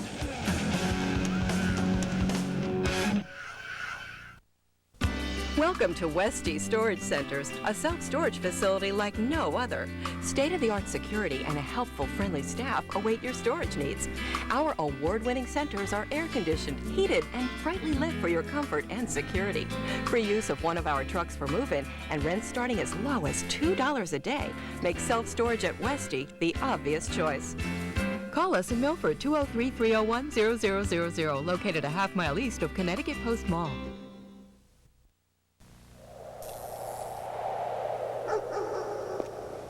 Have you noticed that no matter how careful you are at saving money, somehow it always seems to get away? Is it part of a larger conspiracy? Or is it that you aren't putting your money in a safe, secure place? Perhaps you should be buying new U.S. savings bonds. For as little as $25, you could be earning competitive rates. And what could be safer? You can even get them indexed to inflation. And with the new Easy Saver plan, you can purchase new U.S. savings bonds automatically from your checking or savings account. You choose how much and how often before they get to it. The new Easy Saver plan for U.S. savings bonds from the U.S. Treasury. Keeping your money just got easier. Depend on CNN.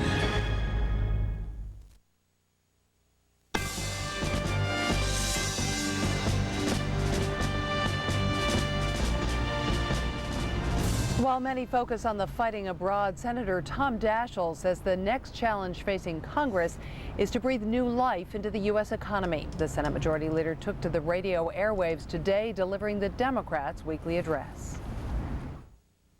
We've authorized the use of force in the war against terrorism, enacted tens of billions of dollars in emergency assistance, and helped to keep the airlines in business, make them safer, and get Americans flying again. These are good first steps. They show how much we can accomplish when we work together for the good of the nation. Daschle says there is room for compromise between Democrats and the Bush administration.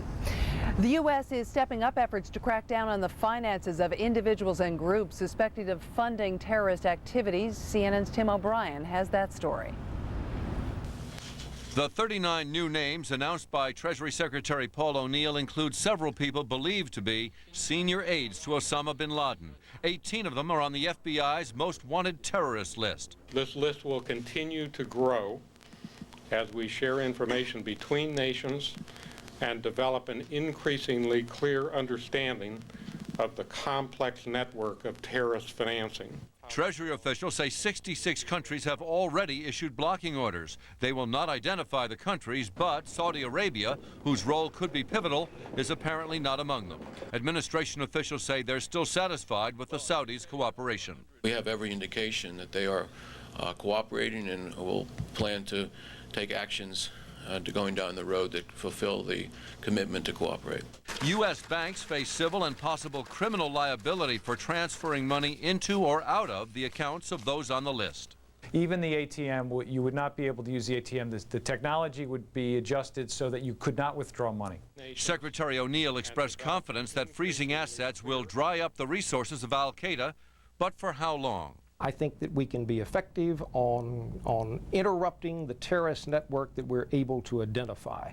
I am disturbed when bin Laden says that we can't stop him from reconstituting his network or using other networks that are lying in wait. I believe that he probably has those capabilities, yes. Treasury officials tell CNN there are other groups with sizable assets who could be on the list but are not. They're on a different list, a watch list. The idea, the best way to track what terrorists are doing in some cases is to track where their money is going. Tim O'Brien, CNN Financial News, Washington. As the U.S. moves forward with its new military operations, it continues another long-running mission nearby, patrolling the southern no-fly zone over Iraq. And there's word coalition aircraft have struck a command and control system in southern Iraq today. A U.S. military press release says the strikes were a self-defense measure, a response to hostile Iraqi threats and acts against coalition air crews and their aircraft. And it is not related to the U.S. campaign against terrorism. Marty, to you. Coming up, the new reality in America, trying to return to life as usual while keeping a wary eye over your shoulder.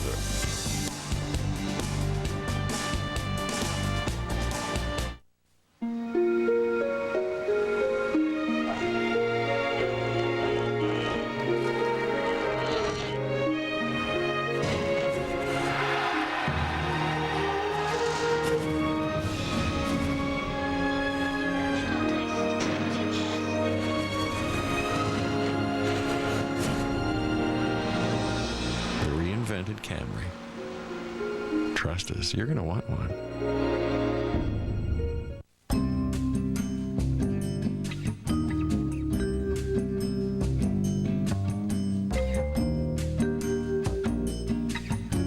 If you're sitting in it, You're not looking at it.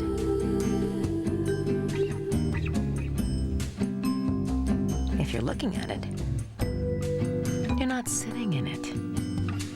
Oh, the agony. Buying a carpet deep cleaner can be confusing. You may think they have steam or heat the water, but in fact they don't. Presenting the Bissell Pro Heat, the only upright deep cleaner with a built-in heater, which makes the hot tap water up to 25 degrees hotter, so it cleans better than all its competitors. Bissell, we mean clean. Get the improved cleaning power of real heat in a handy portable. The Bissell Little Green Pro Heat.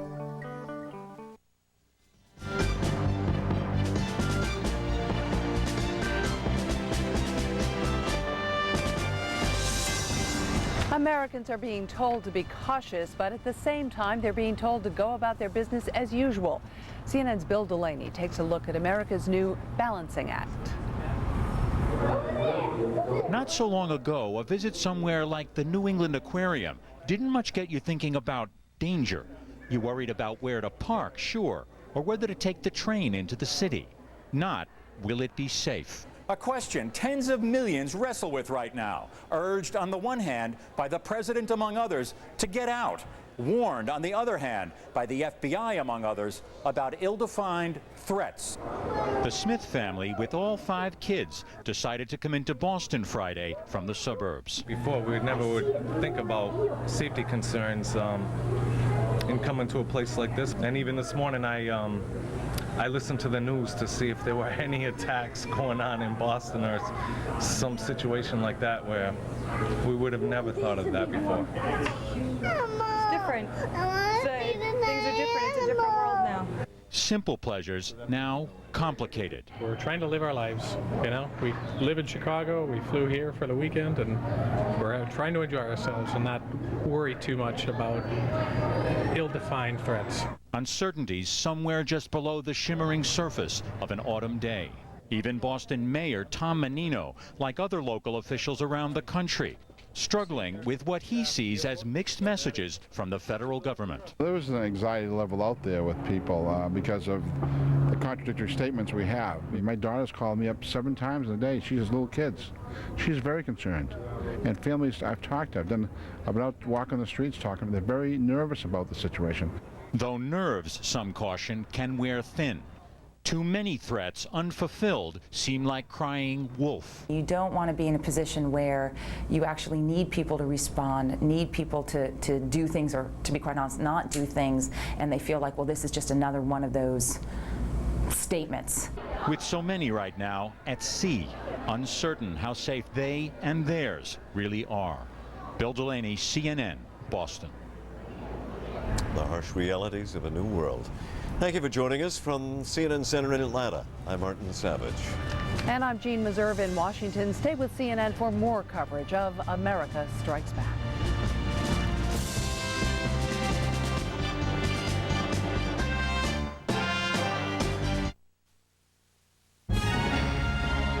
This is CNN. Our nation is still in danger. But the government is doing everything in our power to protect our citizenry. Is America prepared for germ warfare? We'll review the public health dilemma. Can doctors answer patient demands and quiet fears? And what's the possibility of a biochemical attack? The reality of this frightening scenario.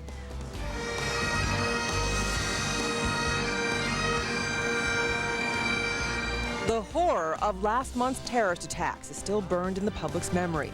We'll discuss the emotional toll on the victims, their families, and the nation. Plus, we want your questions, phone calls, and email. On CNN, America Strikes Back. Hello, I'm Darren Kagan in Washington, D.C. Today, joining me is CNN medical correspondent Elizabeth Cohen. Elizabeth, good to have you with me here in the nation's capital. Over the next 2 hours, Elizabeth and I and a number of Incredible guests and other correspondents will be focusing on health. We're talking about physical and mental. We're going to look at your health concerns in the midst of the anthrax scare and as U.S. officials warn of possible new terrorism strikes in the days ahead. We'll be talking both mental and emotional health in the aftermath of last month's attacks in New York and the Pentagon. And as we explore these issues, it's not just our show, it is your show at home as well. We really want to hear from you. You can phone in with your questions. You can also send us email at security@cnn.com. Once again, that address is security@cnn.com, and we'll pepper your questions and comments throughout the 2 hours with our guests. First, though, of course, we want to bring you up to date on the latest developments as America strikes back. And the latest does start with military news. It is coming from near Afghanistan's capital of Kabul. This morning, a U.S. Navy jet apparently accidentally dropped a precision bomb on a civilian area. Reports of casualties on the ground cannot be confirmed at this time.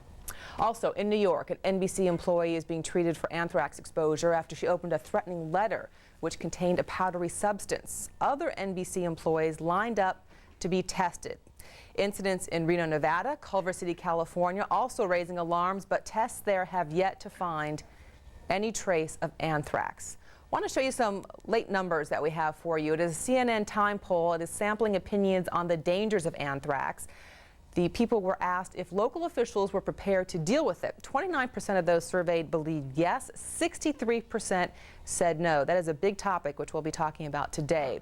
They were also asked about concerns that someone in their family will be exposed to anthrax. 15% said they are very concerned, 32% are somewhat concerned, and 52% are not concerned at all. Once again, if you're one of those who believe that you are concerned, you're going to have a chance today to talk to doctors and experts about what you can do to protect yourself and also your family and your loved ones. More now, though, on the civilian casualties in Afghanistan. CNN Sheila Cast is at the Pentagon. Sheila, what can you tell us about what they're calling an errant bomb? Darren, the Navy jet was targeting a helicopter at the Kabul airport with, as you said, with a smart bomb, and somehow the precision-guided missile went astray by about a mile and landed in a residential area. The Pentagon does not know how many people were killed, and it does not know why the bomb missed its intended mark by so much. The Al Jazeera Arabic language television network had reported that a U.S. bomb fell in what Al Jazeera described as a very poor residential neighborhood and destroyed homes there. Al Jazeera had reported that 1 person was killed and 3 injured, including a woman and a child.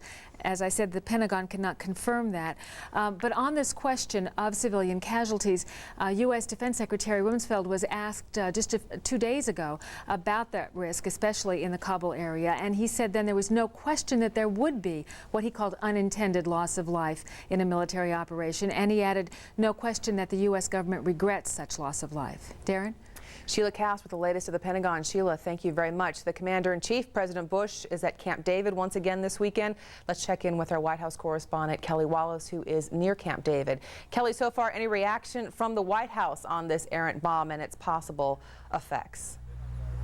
No, Darren, so far no reaction. We have some calls to administration officials waiting to hear back, but not likely or not clear if there will be any formal reaction other than what the administration has said in the past, following what Sheila said, that there will most likely be some civilian and military casualties in this campaign, and also that this campaign is in no way targeting the people of Afghanistan, but it is targeting the terrorists and those who harbor them. Now, we do know that President Bush met via video teleconference with his national security advisors for about 30 minutes this morning, joining the president at the presidential retreat. CIA Director George Tenet, his national security advisor Condoleezza Rice, and also his chief of staff Andrew Card, and other advisors participating again via that secure video conference from Washington. We do also know, of course, that the president went on the radio again today to give a weekly progress report on this campaign. The president talking about the military side here, saying that the first phase, what he called the first phase of this military campaign, is a success. He says that it has weakened the Taliban's military and has crippled their air defenses. But then, Darren, he definitely focused on some jitters in the United United States. Some concerns on the part of the American people about an FBI alert that came out Thursday saying that there could be terrorist attacks in the United States or against American interests overseas over the next several days. And then, of course, the latest case of anthrax in New York on top of 3 cases in Florida. The president's message, something he's been trying to do almost day after day, is basically try to reassure the American people that the government is doing everything it possibly can to protect the nation. I understand that many Americans are feeling uneasy, but all Americans should be assured we are taking strong precautions. We are vigilant. We are determined. The country is alert, and the great power of the American nation will be felt. And again, that is a message we are really seeing the president put forward almost daily since the September 11th attacks. And then, Darren, one other note to let you know, the administration so far saying that it doesn't have any evidence right at this point in time to link the New York anthrax case with the Florida cases with the September 11th terrorist attacks. But as we've been reporting, Vice President Dick Cheney in an interview on Friday with PBS saying he has some suspicions that Osama bin Laden and his associates definitely trained in using these substances, and so he has some suspicions that perhaps bin Laden and his associates could be involved. Darren? Kelly, I want to focus a little bit more on this anthrax in light of yesterday's confirmation that yet another attack has happened in New York City, as you mentioned. Has the president or any of his aides besides the vice president talked, even more about that given the light of the news? More about that, and the president certainly did talk about it on Friday, and his aides also. You know, the administration saying it's trying to be forthright with the American people and give the American people the facts. The president was notified about this latest case Friday morning, and then he and his aides decided to speak publicly about it. Early in the afternoon, we saw Health and Human Services Secretary Tommy Thompson and other officials hold a news conference, and then the president, at the end of an event to honor Hispanic Heritage Month, the president did talk about this. Again, it's a constantly changing sort of public relations strategy for this administration, but there was a sense that the president should talk about this. He said there's obviously reason to be concerned, but that the government is responding rapidly, that Americans should be calm, and that the government, again, is doing everything it possibly can to protect the American people. So it is constantly something we're seeing this White House do, try to walk a delicate balancing act, let people know the facts, but at the same time, try not to get people all worried around the country. Darren? A difficult balance indeed. Kelly Wallace, thank you. Very near Camp David with the president. Appreciate that. Now we want to go back to the military angle. We want to check in Pakistan, and we find our Christian Amanpour in Islamabad. Christian, what can you bring us the latest news from there? Well, you've already reported the Pentagon saying that it had one bomb had gone astray and there are potential civilian casualties. We have no way of confirming that yet. We wonder whether pictures will come out. We assume they will.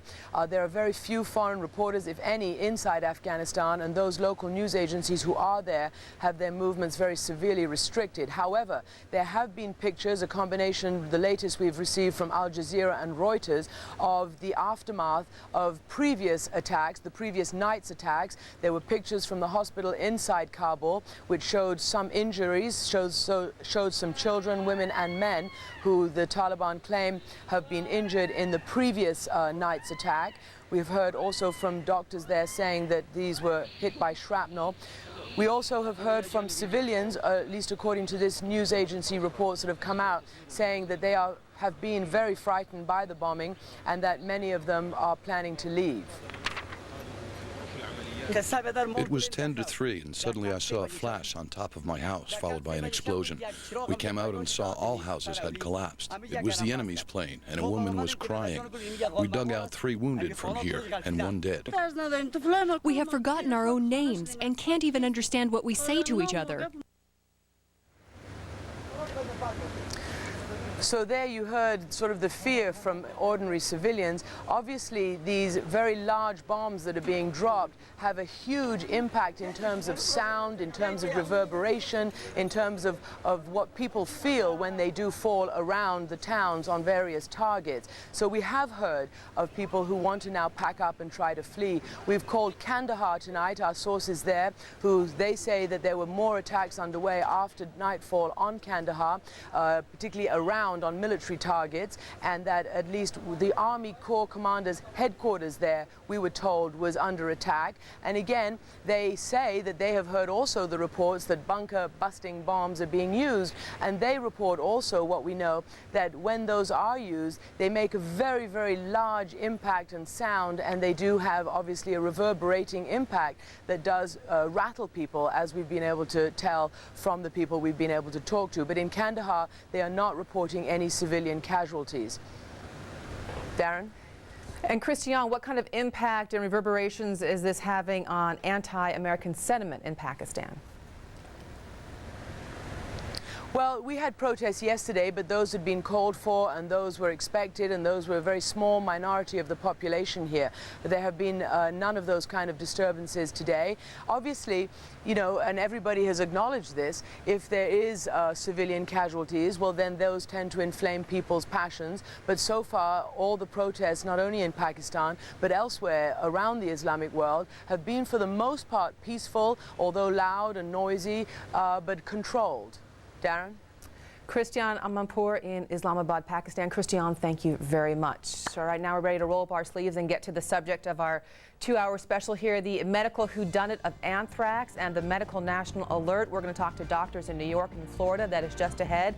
Once again, a reminder, we want you to participate. You can email your questions to security@cnn.com or give us a phone call. The number is 1-888-CNN-0561. Our coverage of America Strikes Back continues from Washington, D.C.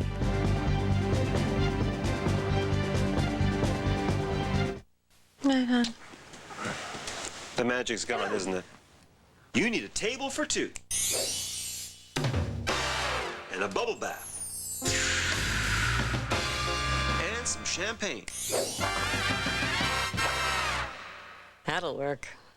Marriott Come Out and Play rates make this a great weekend to rekindle the flame. Can you make me irresistible? Yeah. Call 1-800-MARRIOTT. Marriott Hotels, Resorts, and Suites. Your Marriott awaits.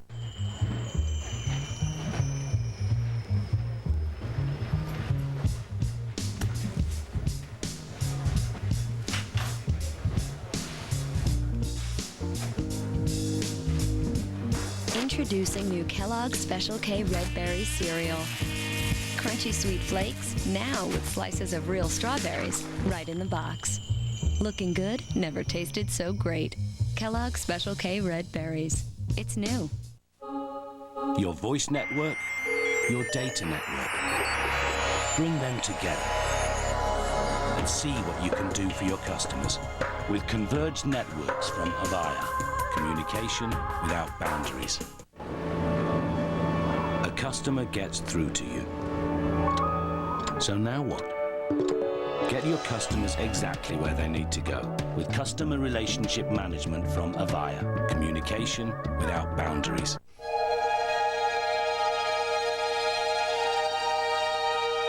They say the new car has powers magical. They say once you sit inside, you turn into a different person. In this car, I wish to ride. The all-new Lexus ES 300, a new world of luxury. Anthrax is not contagious from one person to another. And I want to reiterate that because there's so much speculation about that. Can I get it from somebody that has it? Anthrax is not contagious from one person to another. We're going to learn a lot more about anthrax. Those were words of reassurance from Health and Human Services Secretary Tommy Thompson. Welcome back to CNN. I'm Darren Kagan. Along with me is our medical correspondent Elizabeth Cohen here in Washington, D.C. It is a nervous nation that was shocked by word of anthrax cases, first in Florida. One man died, and then in New York. And joining us now in our New York bureau is Thomas Johnson. He is an expert on chemical and biological agents, also an assistant professor at Long Island University. Professor, good afternoon, and thanks for joining us. Good afternoon. For what you've been able to see from the 3 cases in Florida and the 1 case we know about in New York City, do you see any common link between the 4? Only in the possibility that the delivery system might be very similar in that they might have been delivered by an envelope containing spores. However, in the New York case, I understand they have not documented the fact that it was delivered by an envelope. We only have a suspicion. The delivery might be different, but the way each of these people got anthrax could be different. Let's go over the different ways, just to start with a primer of the different ways you can get anthrax. If you can explain the difference between inhaling it, touching it, or actually eating something that is contaminated with anthrax. Right. Anthrax can be contracted as a disease in 3 ways. The first way and most common way it occurs is cutaneous, or on the skin, but it requires a break in the skin surface, a cut, a minor abrasion of the skin for the anthrax to actually penetrate. Anthrax itself has no ability to, of and by itself, to penetrate the skin. And one of the other interesting things about cutaneous anthrax is that even untreated, there is almost an 80% survival rate with people who never even receive medication for the cutaneous form. All right. The other way you can get it is uncooked meats, in particular, the meats that were contaminated by anthrax, and you ingest it. Now that's a little bit more serious. That will cause a number of gastrointestinal problems, and of course the toxins that could be released could be fatal in a good number of cases, especially if untreated. But cooked meat, standard cooking of meat would effectively wipe out the anthrax if it was on meat. So we certainly don't want to scare people out there, and they shouldn't be afraid of eating meat right now. Absolutely not. No. The difficult part of this discussion is passing the education and allaying people's fears, but not even passing more fear along, and we'll try to do that as our 2 hours go on. Right. Professor Johnson, I want you to stand by right now. We're going to bring in Dr. Larry Bush. He is actually the doctor that treated Bob Stevens being the first man that we know in this case who got anthrax and then later died. Dr. Bush, thanks for joining us this morning, or this afternoon actually, here in D.C. and also in Florida. My pleasure. As I understand it, when you had your first contact with Bob Stevens, when you were called in, anthrax was not the first thing that came to your mind of what this man might be suffering from. No, exactly. When I first saw Mr. Stevens, I already had some clinical information, and I had his spinal fluid to look at. So he had bacterial meningitis as a diagnosis that I was coming to see when I came to the emergency department at JFK Medical Center.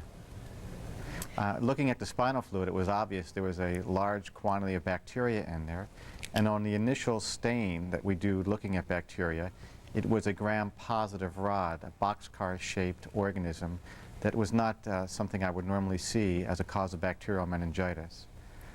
So my just to clarify, I'm sorry, just to clarify for our audience, you are an infectious disease specialist, correct? I'm an infectious disease specialist at the hospital. Are you almost nostalgic for the day when you would be called in to look at something like this and anthrax wouldn't be the first thing that would come to mind? Well, certainly anthrax wasn't on my mind when I first looked at him, but as I looked at the spinal fluid, it was obvious that there was a bacillus organism in there. And bacillus causing meningitis is very uncommon to begin with. So it's a short differential diagnosis, or a short list of which bacilli may cause an overwhelming disease like this, and anthrax was right up there on the top of the list. Professor Johnson, I have a question for you. If I were a wacko, and let's say a reasonably intelligent wacko, how difficult would it be for me to get a hold of anthrax, turn it into a powder, and send it in the mail? Well, anthrax is pretty much ubiquitous in the soil, maybe more in some places than others. Now you have to have pretty good microbiology experience and training and education. You have to grow it. You have to grow it in such a way that the bacillus germinates into a spore, which is its dormant form. Then you have to have that mature spore in some sort of delivery form. You have to figure out how you're going to weaponize it. But is it difficult? I was speaking to a colleague of yours this morning who said, you know, a couple college microbiology classes and you could probably figure it out. Would you say that's accurate? That's accurate, but remember too, the cult that attacked The Tokyo subway system with sarin gas had a very, very expensive laboratories, approximately $30 million worth of laboratories, PhDs in chemistry and biology working on this, and they attempted to use anthrax. They actually did spray it off a roof of one of their buildings in Tokyo, and they infected no one. For our viewers out there, also for Professor Johnson, I'll tell you, I will vouch for Elizabeth's mental health. I've known her for a number of years, and she is no wacko. She is just fine. But I want to bring Dr. Bush in one more time, ask you if you're familiar with the other two cases of the people who were exposed in Florida, what their status is and how they're doing. Well, the second case actually was a colonization case of a man who worked in the mailroom at the AMI building, and he was hospitalized in a hospital south of where I am. He was found to have a respiratory infection that was not clinical anthrax, but at that time his nasal swab for the spore was detected, which obviously was a concern in that he worked in the same building. Since that time they had closed the building, as you know, and they called all of the workers in to do nasal swabs and interviewing, and at least at this time a third case of now a colonization case of another employee has been detected down here in Florida.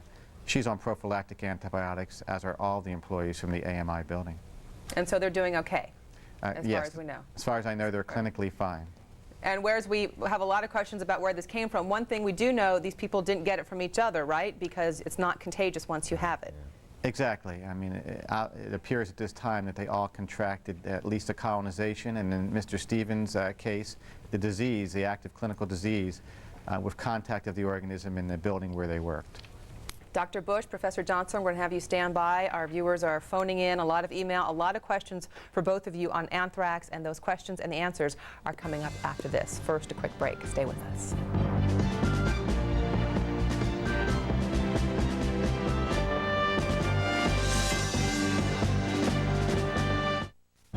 Get the news and latest developments from Washington, D.C.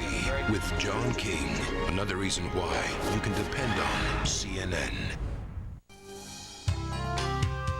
Is this all you're using your computer for? Hi, I'm John Scherer, CEO and founder of Video Professor. I want to help you get more out of your computer with my free computer learning CDs. For instance, I'll get you started on computers with my Learning Windows CD. My Internet CD will show you how to surf the web and send and receive email. Use my Word CD to create great-looking documents. Or try my Quicken tutorial to put your finances in order. So if you call now, I'll send you one free. You just pay a small shipping and handling. Now, the reason I'll do this is because I know that once you try my product, you'll come back to us for all your computer learning needs. You know, if you can't learn, I'll even refund your shipping and handling. So if you want to get more out of your computer than just playing games, this is the best computer learning you'll ever find. It's free. Try my product. To get your free computer learning CD, you must call now. Call 1-800-736-1531. This is CNN.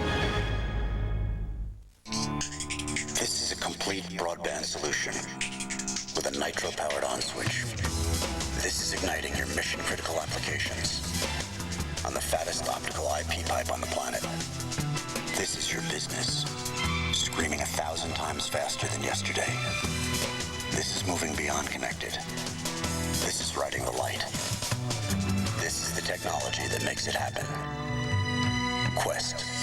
Ride the light. Since people spend so much time in their SUVs, engineer Steve Karpowicz filled the all-new GMC Envoy with all the comforts of home, like climate control with 25 degrees of separation, available digital Bose audio, and the convenience of OnStar. So whether you're enjoying a drive or just enjoying your driveway, Steve says there's no place like Envoy. Introducing the all-new GMC Envoy.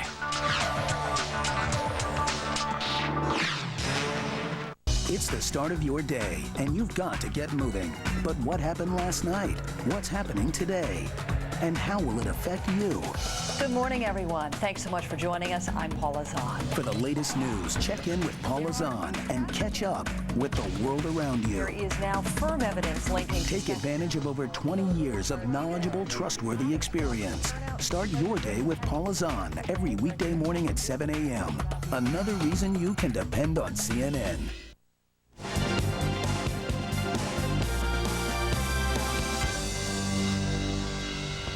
Welcome back. We continue our conversation about anthrax and bioterrorism, as we mentioned off the top of our 2-hour show here. It's not just our show, it's your show as well. We're including your email and your phone calls with questions for our guests. And our guests are right now Professor Thomas Johnson and Dr. Larry Bush. Gentlemen, thanks for staying with us. We have a caller now with a question.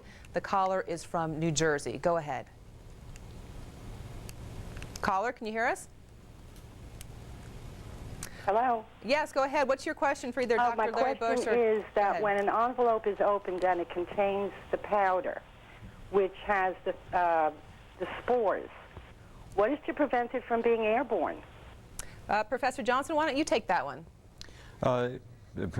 You're going to have to literally throw that powder up in the air somehow and aerosolize it. So it's you really interacting with that powder that's going to do it. So if you start vigorously opening up that envelope and dumping it out all over the place, snapping open the paper, yeah, you could aerosolize it. So be gentle with your mail.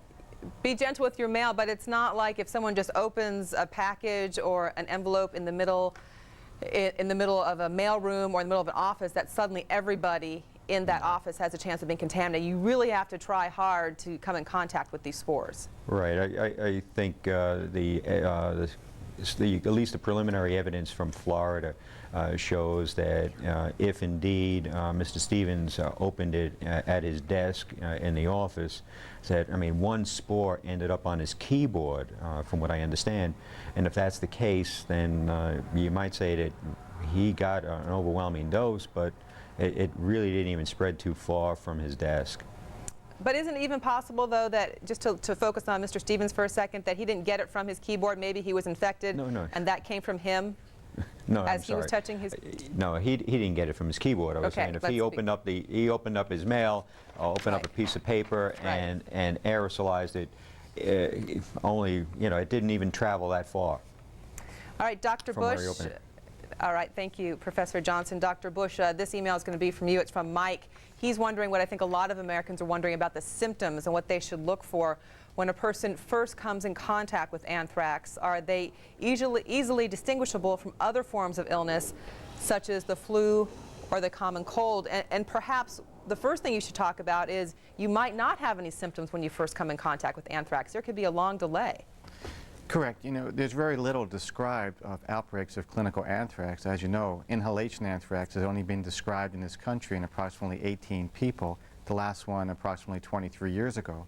So most of this is from microbiologic and clinical data that has occurred elsewhere in the world, the last large group of inhalation anthrax being a microbiology lab accident in Russia in 1979. But the initial symptoms of inhalation anthrax, which would involve your respiratory symptom, could have an incubation period of a few days to a couple of months after contact of inhaling the spores. Because once the spores are inhaled, you may have an upper respiratory tract illness, like a flu-like viral illness or an upper respiratory tract bacterial illness. And this may become quiescent until the organisms in the lymph glands in the middle of one's chest develop a hemorrhagic or a necrosis and spread from there possibly throughout the body. So obviously at this time of the year, particularly coming up, there'll be a large amount of people with upper respiratory tract symptoms. And I think common things being common, they will not be anthrax. I think the fact that the health providers in the country right now have a heightened awareness of this disease, it will make them at least take a better history since they cannot, by looking at these patients physically, know whether this is anthrax, particularly with the inhalation form. Professor Johnson, I have a question for you. As terrible as this situation has been in New York and Florida, it's only a few cases. It is not the worst case scenario. We don't want to scare anyone, but could you tell us, paint a picture of a worst case scenario for bioterrorism? Well, the worst case scenario is probably in a military sense. If our ground troops are under an artillery attack, and one of those artillery projectiles contains anthrax and explodes, they would have no idea whether or not it was just an airburst of an ordinary high explosive as opposed to an anthrax. Then days later, the troops would be infected and large numbers. Also, the plume or the cloud of the anthrax could travel meteorologically in a pretty good direction, depending again on weather conditions. So the spread of anthrax could be quite high. It's going to be very, very difficult in a non-combat situation to aerosolize it in sufficient quantities to affect a large civilian population. And not without, because the key element must be, it's got to be clandestine to be effective. And actually, that's a perfect transition for our discussion as it's going to continue. How difficult is it to do this, and is the United States ready to handle such an attack? We will get to that in a moment. Our thanks to Professor Thompson in New York, Dr. Bush in Florida. Gentlemen, thank you. Much of the burden of these health scares is falling on public health workers. We will talk about that. Are they ready? Are the nation's doctors ready to handle this in the cities and states involved? When we come back, public health experts are going to grade the preparedness of the United States. Keep those email and phone calls coming.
Something of attraction.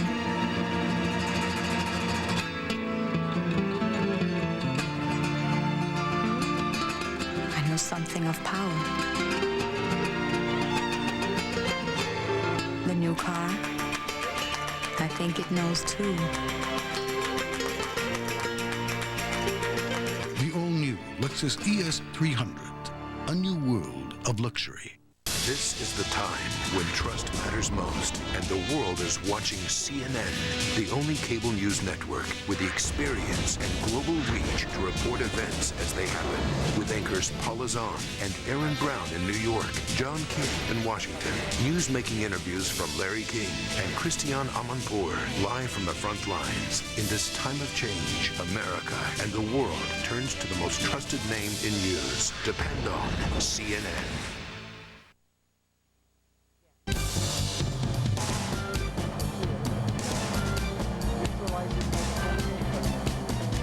We're looking at the scene outside of a Washington, D.C. metro this week. That was as emergency workers rushed in to cope.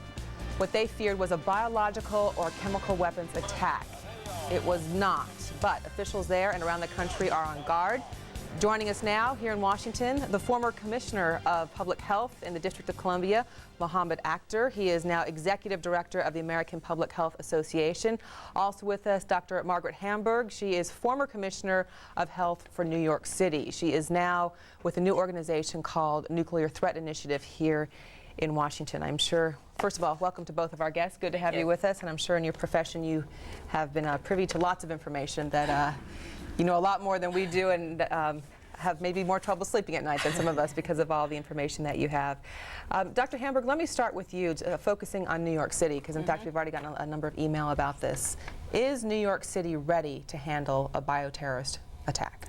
Well, New York City is very prepared to handle a range of naturally occurring or intentionally caused events as long as they are on a small scale, and we've seen that repeatedly. We're seeing it now in the response the one case to the one case at NBC News. The fact that they were able to rapidly identify and put in place the right control response for West Nile, a disease that was completely unexpected in that part of the world. We know that New York City over the last decade, I'm happy to say much of it during the time I was commissioner, has consistently upgraded both its on-the-ground capacity to do disease tracking, disease investigation, as well as the laboratory support for that effort. But I think that looking across the nation, we need to continue to strengthen our public health infrastructure, and there's a great deal more that can be done, and I hope this will spur us on to recognize how important that is. We're going to talk about the things that could be done in a moment. First of all, though, September 11th, as horrendous and as terrible as it really wasn't a test for New York City, because what happened at the World Trade Center really included more fatalities than injuries, so it really didn't test how the city's hospitals would do in the case of a massive attack. No, it certainly tested many systems of emergency response and preparedness, but with respect to a biological event, it really did not, and you're right.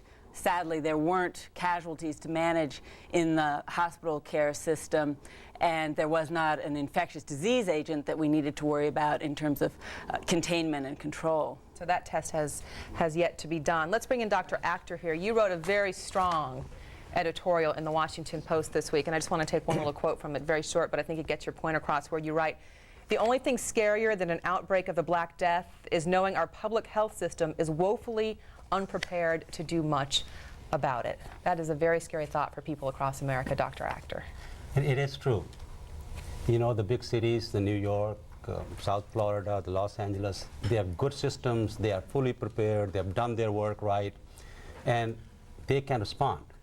The big cities. Big cities. Yeah. Once you go to Carbondale, Illinois, or some small town in Missouri, you know, you see these huge gaps where there's no communication between the health departments, where there's no communication between hospitals and the doctors, and where there is awful lack of knowledge and information about these diseases. You know, we never had these diseases in our society.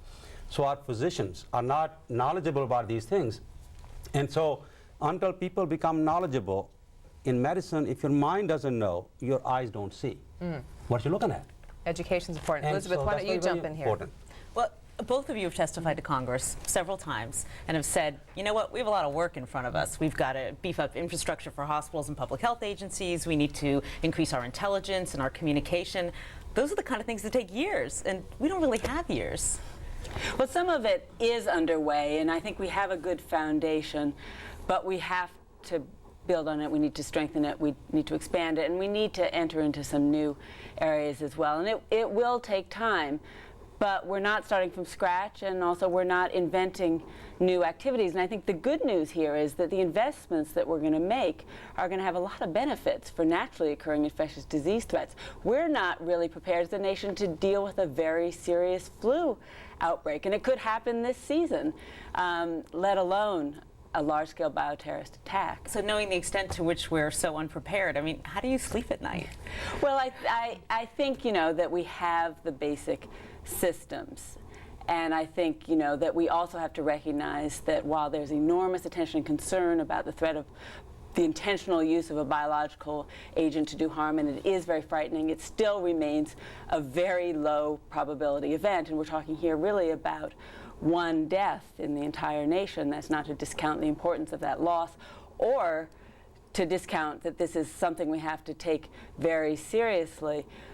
But I don't think that it should be keeping the American people up at night. But I think it is an issue where they should be expressing their concern to their elected officials, as well as to their medical community and their public health officials, that they want to make sure that in their region, in their community, that the kinds of investments are made and the kinds of systems necessary are put into place. We're going to talk more about those systems. We're going to bring Dr. Achter back here in just a moment. Also, more of your email, your questions. You have two of the best experts in the country on how cities should be run and how they should be ready. Send them in, and we will get to them after this break. Stay with us.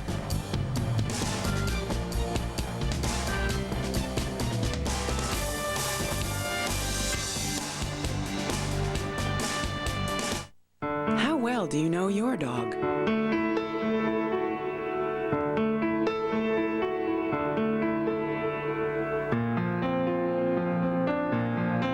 You can't always tell when your dog is feeling pain. In fact, 1 out of 5 dogs slows down from painful arthritis. Don't let your dog suffer needlessly. There are safe and effective medications. See your veterinarian for an arthritis exam and ask whether a leading pain reliever is right for your dog.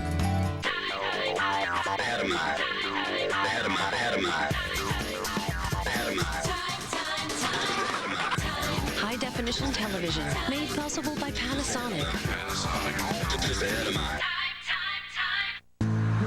Dad, are we there yet? No.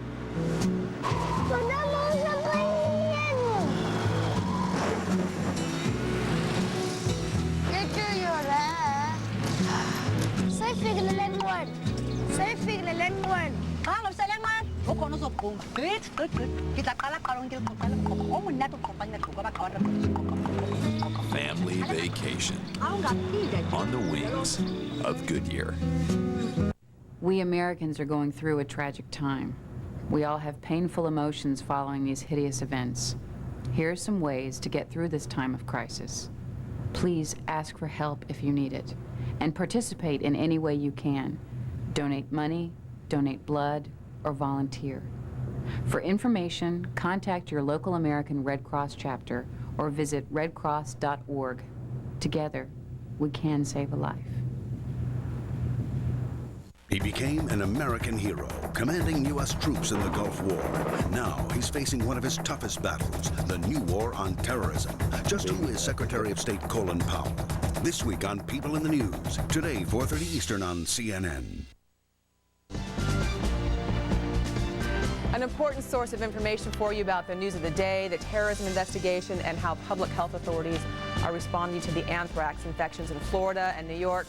It can be found online at CNN.com. A good reminder, long after our discussion ends today, over the next hour or so, that resource is always there for you right on the internet. I want to welcome you back here to Washington, D.C. We are talking with two public health experts, Dr. Margaret Hamburg and also Dr. Mohammed Akhtar.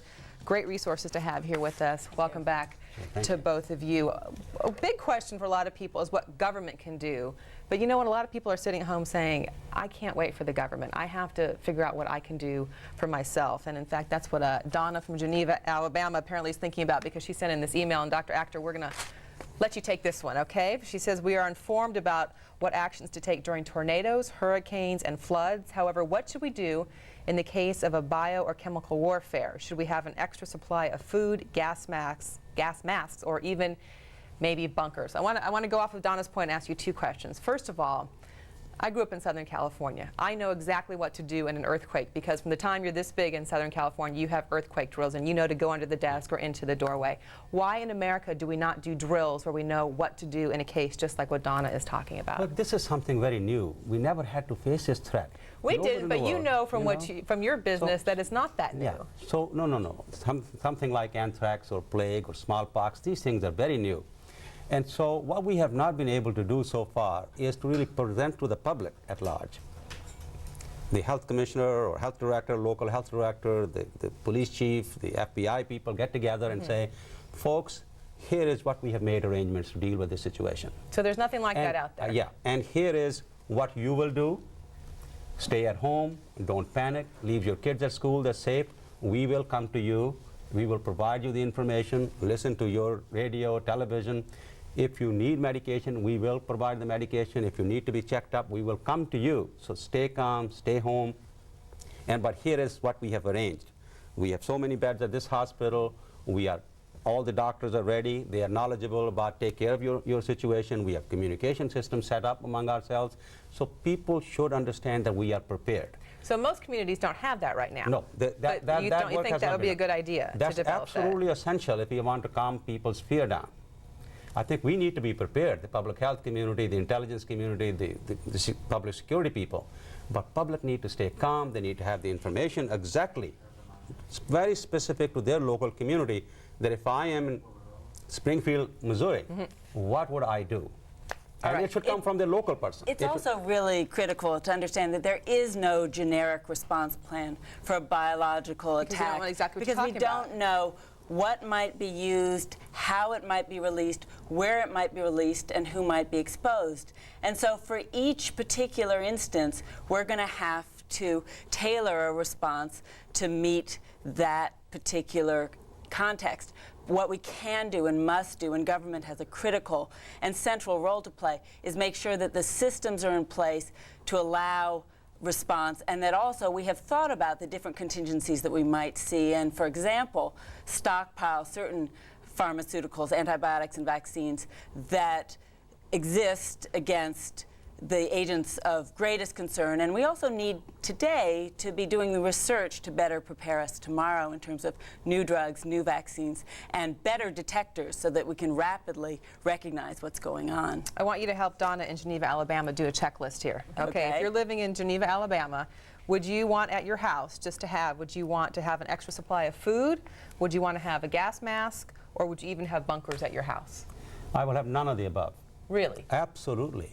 Because in biological attack, there's a window of opportunity, somewhere between 24 to 48 hours.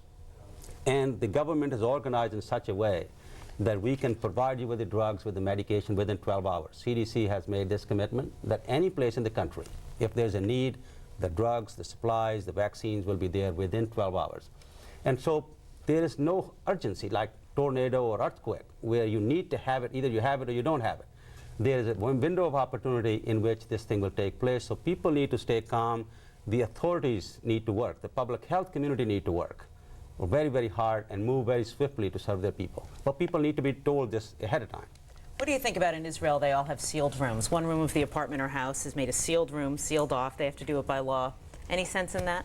I think that probably provides a false sense of security. Certainly with a biological attack, unless it's announced ahead of time or there's some fortuitous discovery, you're not even going to know that the attack has occurred until cases start to appear days or even weeks later. So you're not going to have been in that sealed room when the exposure might have occurred. Same thing with gas masks.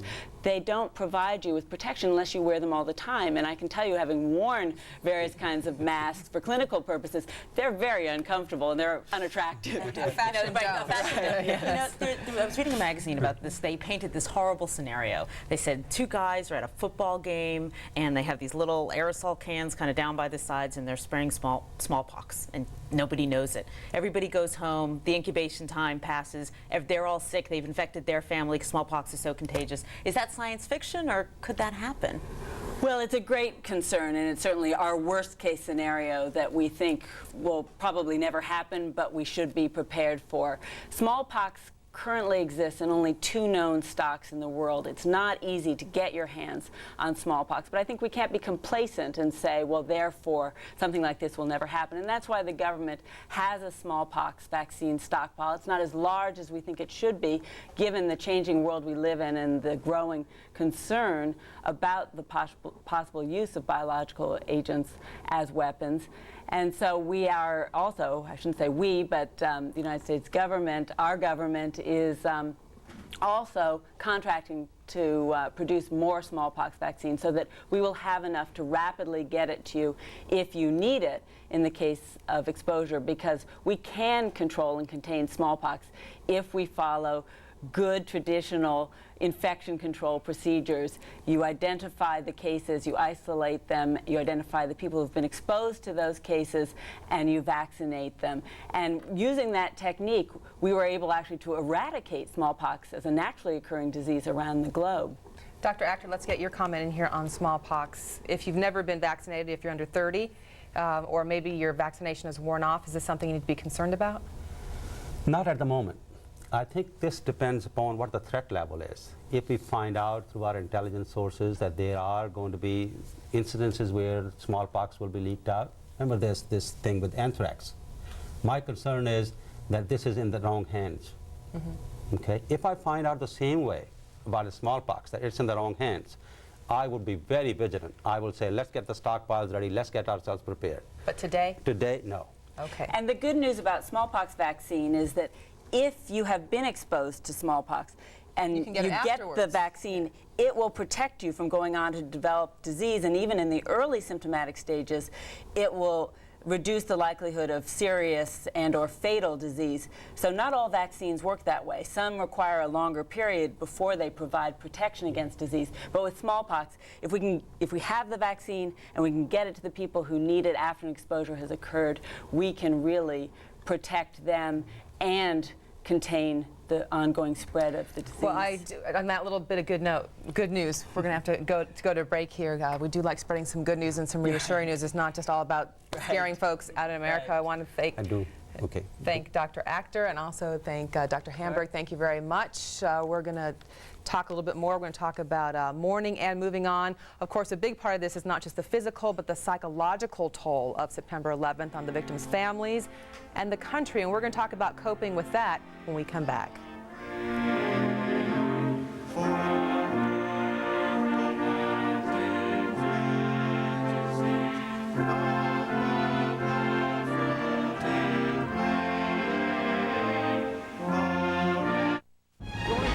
Wherever the news is happening, to get the inside story, Wolf Blitzer. Another reason why you can depend on CNN.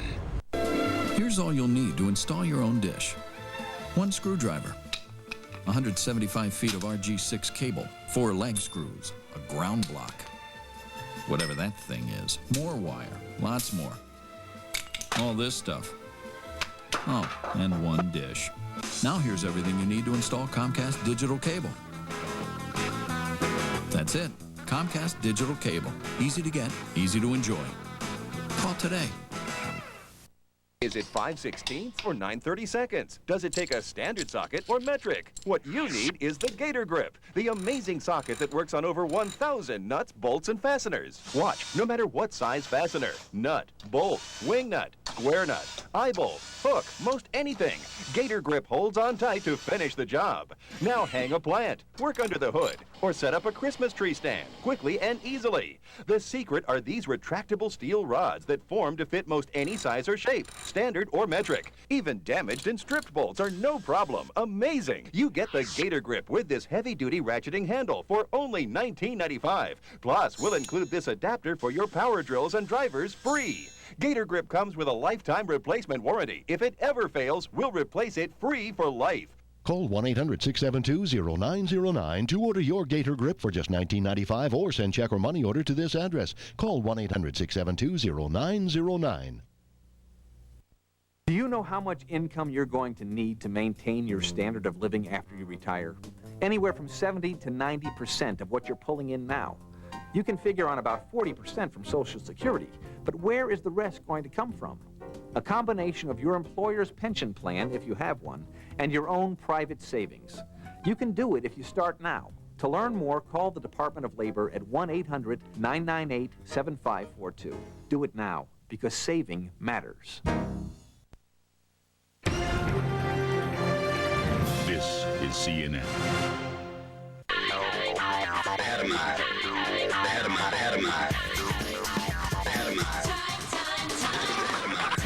High-definition television, made possible by Panasonic. Islam, 1 billion strong. Most believers are peaceful, but others kill in the name of Allah. CNN's Christian Amanpour reveals the truth behind the struggle for Islam. An all-new CNN presents tonight, 11 Eastern. Sometimes it feels like yesterday, and sometimes it feels like a year ago or more. This has been the most devastating attack on America, on New York City ever. That was New York City Mayor Rudy Giuliani speaking at Ground Zero on October 11th. That was exactly 1 month after the terrorist attacks on the World Trade Center.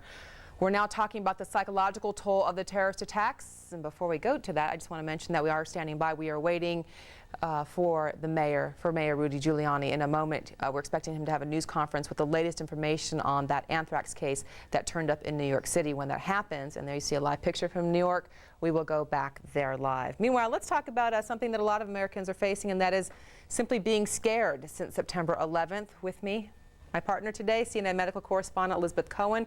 We're also joined here in Washington by American Psychological Association President Dr. Noreen Johnson. Dr. Johnson, welcome. Good to have you here with us. Good afternoon, and it's really good to be here. It's very comforting to have you here. We can talk about how this all feels, even for those of us that might not have known anybody who was directly affected. So many Americans have been scared since September 11th. 4 people in the last week we've learned about being infected with anthrax yet millions infected with fear. What are we to do about that? Exactly, and not just fear, but some people are angry, some people are sad, and some people have found they've just lost all their emotions.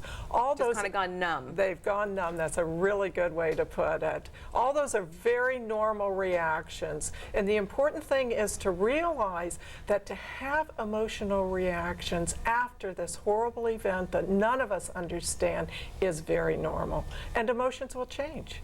We have a lot of email coming in, questions for you. This one's from Kira. She told us that she's 14 years old, and Kira asks you, or actually she says, okay, I know President Bush says not to be in fear, but as a person, as a 14-year-old, that's really hard. Is there any comfort that us young people of America can take to calm us down? How do you talk to a teenager about what they're seeing? I would say to a teenager just what I said to you, that actually feeling anxious, feeling angry, feeling scared is very normal. And I think perhaps what the president meant is not to let fear stop you from going about your life. But so you just feel the feel? What do you do with that? There are several things that we need to do. We need to learn to take deep breaths. Breathing deeply, letting it out slowly really helps us. Breath. Yoga breathing. Yeah, exactly. There you We go. can do You that. got it. Yeah. Very important. 20 minutes of aerobic exercise a day, and this is what I tell my teen clients. Make sure, even though you're busy studying and their SATs coming up right now, lots of reasons to be anxious, you've got to keep your exercise going. And then it's very important to find somebody to talk to.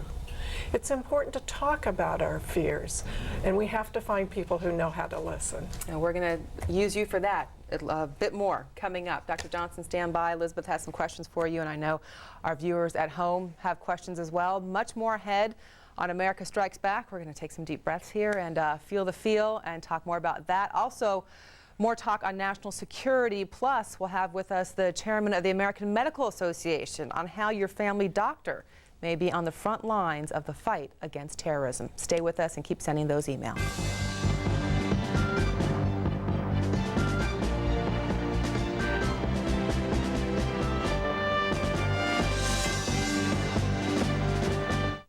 How well do you know your dog?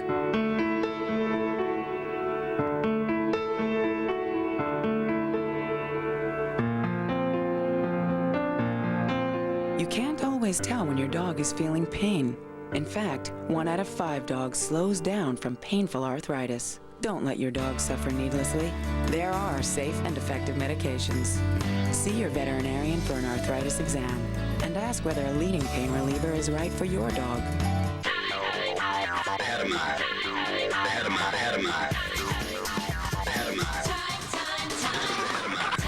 High-definition television, made possible by Panasonic.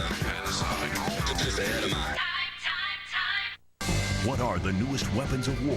Find out when former Chief UN Weapons Inspector Richard Butler and the Senate Intelligence Committee's Richard Shelby join Wolf Blitzer on Late Edition. Sunday, noon Eastern. You can depend on CNN. It was an incredible game. We will not waver. We will not tire. We will not falter. And we will not fail. This is a battle with only one outcome. Our victory, not theirs. This is the time when trust matters most, and the world is watching CNN, the only cable news network with the experience and global reach to report events as they happen.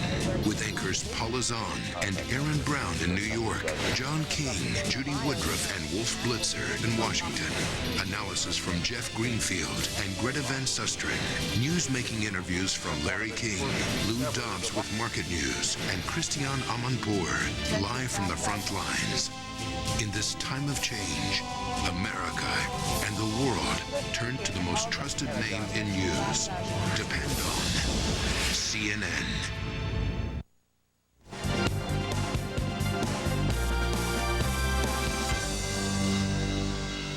We want to welcome you back to our focus on health. That is in the aftermath of the terrorist attacks. I'm Darren Kagan, along with our medical correspondent Elizabeth Cohen. We are here in Washington, D.C. today. We'll be hearing more from psychologist Noreen Johnson in just a moment. First, though, we want to check out the hour's latest headlines, bring you up to date on the latest developments, and for that we go to Donna Kelly at CNN Center in Atlanta. Donna, hello, good to see you. Hi, Darren. Same to you. Thanks. We've been scrambling. We got some news in here at CNN. We got a fax earlier today, as did a number of news agencies, in from the spiritual leader of Afghanistan's Taliban that we want to tell you about, and our translator who's helped us understand a little bit more of what's in here. Mullah Muhammad Omar said today that the world's Muslims have to decide between supporting Afghanistan or the United States, and that also comes from the Afghan Islamic press. As I say, though, CNN was also sent a fax, and so we've had it translated, and we want to bring you certainly what we know at this point. He is saying that you, the Muslims of the world, who are watching with your own eyes the American atrocities on Afghanistan, does your faith allow you to sit silent or to support America? Mullah Omar speaking on the 7th day. Of course, this is the 7th day of U.S.-led raids against Afghanistan in pursuit of Osama bin Laden. Now, our translator has told us a couple of the other things that the mullah has said here. He says the Taliban will not hand over anyone to the United States, Osama bin Laden or otherwise, will not hand over anyone, that bombing Afghanistan is masking U.S. intelligence failures for September 11th, that the United States has not shown any proof that bin Laden was involved in the September 11th attacks, and also that the United States is trying to impose its laws on the Muslim world. So once again, a fax coming to CNN that we've had translated here at CNN, and that is the latest that we have for you on that. Also, other developments for you. Sources inside the Pentagon today confirm that a U.S. Navy jet accidentally bombed a civilian area near Kabul. The jet had been aiming a precision-guided bomb at a helicopter at the Kabul airport, but the bomb missed its mark by about a mile. No word yet on the number of deaths. We also have a retired General Shepard with us, and in about an hour we'll be talking to him more about collateral damage and how that happens. And U.S. coalition forces continue to hammer away at the Taliban military sites inside Afghanistan. Strike forces focused on the southern city of Kandahar and on Kabul. And while the number of casualties continues to climb, Taliban leaders today defiantly did reject renewed demands to hand over Osama bin Laden. The Taliban says that more than 300 civilians have been killed. In New York, more NBC News employees are being tested today for anthrax exposure. Yesterday, a 37-year-old woman inside the news operation tested positive for a mild form of the disease, and she is expected to recover. In Indianapolis, Indiana today, a U.S. Airways flight made an emergency landing after a flight attendant discovered an unknown substance in the plane's galley. The airliner had 60 passengers on board. It was en route from Charlotte, North Carolina to Denver, Colorado. No word yet on what the substance might be. And from the president, a progress report on the status of the war on terrorism. President Bush says that U.S. forces have crippled Taliban air defenses and now dominate Afghanistan's airspace. On the home front, he warns that Americans are still in danger of terrorist attacks, but that domestic forces remain on high alert. And in Nigeria today, an anti-American protest turns violent when a police chief there orders officers to fire into crowds of demonstrators. Preliminary reports say at least 16 people are dead. Those are the latest developments for you. We'll keep track of what's going on, and back to you, Darren. All right, Donna, we appreciate that very much. Also want to remind our viewers we are standing by waiting for Mayor Rudy Giuliani of New York City to come out. We expect him to talk about the latest information of that anthrax case that became news yesterday in New York. When he begins to speak, you'll see that live here on CNN. Meanwhile, we continue to talk about feelings and about stress of dealing with the emotional trauma. We have with us, of course, our medical correspondent, Elizabeth Cohen. Elizabeth. Darren, you know, we've been talking in the show a lot about the anxiety that all of us have felt in the past month. But of course, some people were affected more than others. And I spent this past week with families who lost loved ones on September 11th. Now, let's hear from them and how they're dealing with their grief. Steve Morello is gone. His daughters have accepted this and dealt with it by engraving his memory into their bodies. It just means so much that just feels like it's something that's there forever. It's a permanent reminder, and just a permanent reminder. To survive what seems like the unsurvivable, Jessica and Alfie Morella also bought copies of the watch their father wore and loved. In the end, though, they say it's not photos or the watches or even each other that's kept them from falling apart. They say it's their father working from above. We ask each other every night, how are we doing this? And we don't know. The only explanation could be that he's guiding us, taking us by the shoulders, picking us up every morning. It's the only explanation. Right after the World Trade Center disaster, we spent days talking to families like the Morellos, right here outside the Armory, where families came to register their missing loved ones. A month later, we've gotten back in touch with many of the families and been struck by how much they want to talk. They want to talk about the person they've lost, and they want to talk about what they're doing to get through each day. Harvey Gardner left brothers Anthony and Mark when he died in the World Trade Center explosion. Look at the necklace he's wearing in this photo.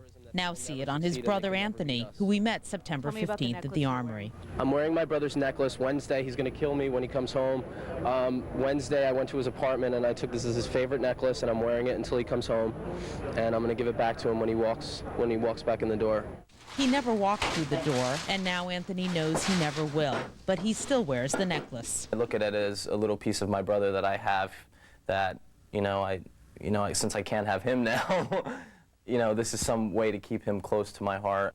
And now Anthony is pouring his grieving heart into a project. He started a support group for families who lost relatives in the explosion to counsel each other and to share information. I heard a story that other people on the 83rd floor of Building 1 did escape. So I would like to get in contact with those people to find out if they even saw my brother. Do they know what happened? Did they see him on a stairwell somewhere? The Zucker family considers themselves lucky to have information about Andrew's last moments. They recently received an email from his coworker. Andrew instructed everyone to leave the floor patiently but forcefully. He saved other lives, including, thanks to the self-confidence he evidenced, my life, at the ultimate risk to his own life. Andrew was 27 years old. His wife, Erica, is 4 months pregnant. The Zuckers say the information from the email about Andrew's heroism plus being together has helped the family survive. We basically have been sitting together here in my home for 4 weeks now, day in, day out. We eat together. We're doing a lot of eating. I guess we're coping in that type of way. Like all the families we spoke with, they have their good moments and their bad, their times of fond memories, their moments of darkness. I can't answer you. I don't know how I'm ever going to get over it. Rescuing people. I don't know if I ever will. Hopefully, with time, I'll be able to function. Life has to go on. We're here now in Washington with psychologist Dr. Noreen Johnson to talk some more about grief and recovery. You saw how those families are dealing with the aftermath of September 11th. Can those of us who even didn't lose loved ones learn something from them about how they're getting through their days? Can you imagine how hard it is for them? One of the things that we have in this culture and other cultures are rituals to go along with death, and they usually have to do with something with the body. These families did not have the comfort of that. So what you heard is they've put together their own rituals. The having of objects of a loved one and keeping it close to you, even doing something to your own body. Yes, we can hold on to those memories of our country that we had before the tragedy. We can hold on to our loved ones like we saw the families gathering to eat together. So memories are very important, objects are very important, and to know that one will go through a series of emotions, and it takes time. You know, it seems like with this incident, we're hit with a double whammy. Like after Oklahoma City, we're grieving the loss of many people. I mean, grieving the loss of thousands of our citizens. And at the same time, unlike Oklahoma City, we're scared of more things happening. That's right. That's where this is so different. This is an event that has never happened before in this country. It's not a one-time event. It's continuing. And not only do we have a war going on overseas, we don't know what's going to happen the next day here. You see children and adolescents. What Yes, have they come in and said to you in the past month? Well, another thing I wanted to talk about when you were talking about the survivors, do you know that there are over 10,000 children that have lost a parent? We are talking about a huge number of children and teens that will need support from entire communities to help them go on. And there's a ripple effect. I heard today about a school in which one child had lost a parent, and all of the children in her class then became afraid that they would lose their parent. And what kind of anxieties are the children and adolescents you see? They didn't lose anyone, but what kind of anxieties are they bringing into the office? It really ranges. Adolescents generally start with the anxieties that are present in their life, and that's why we have to sit and listen to them. They might talk about being scared to go to the dance next week, and they might be scared to, about how they're looking, but underneath what they really want to talk about is the terror of the uncertainty of life. With younger children, it's much more concrete. Somehow these frightening creatures, these wild creatures from the fairy stories are beginning to come true, and they're in their living room and they're in their homes. Oh, my goodness. Dr. Johnson, we have some phone call questions that for we you. do, and we want to go ahead and bring in a phone call from California. Do you have a question for Noreen Johnson? California? Oh, hi. I can hardly hear you. Well, we can hear you loud and clear, so go ahead. What I wanted to ask is if the government has any plans to instate a larger health program around the United States, since so many of us are overwhelmed by what's happening. This question, is that a role, do you think that's a role for government? Do you think that there's a need for that much counseling? I think that that is a beautiful question, and what she's asking is really something that would be helpful if it's asked in all communities. Yes, I do think it is a role of government, because this is a health problem. This is not a mental health issue. This is a health problem. People are reacting in very normal ways to a tragedy and a terror and a trauma that is ongoing.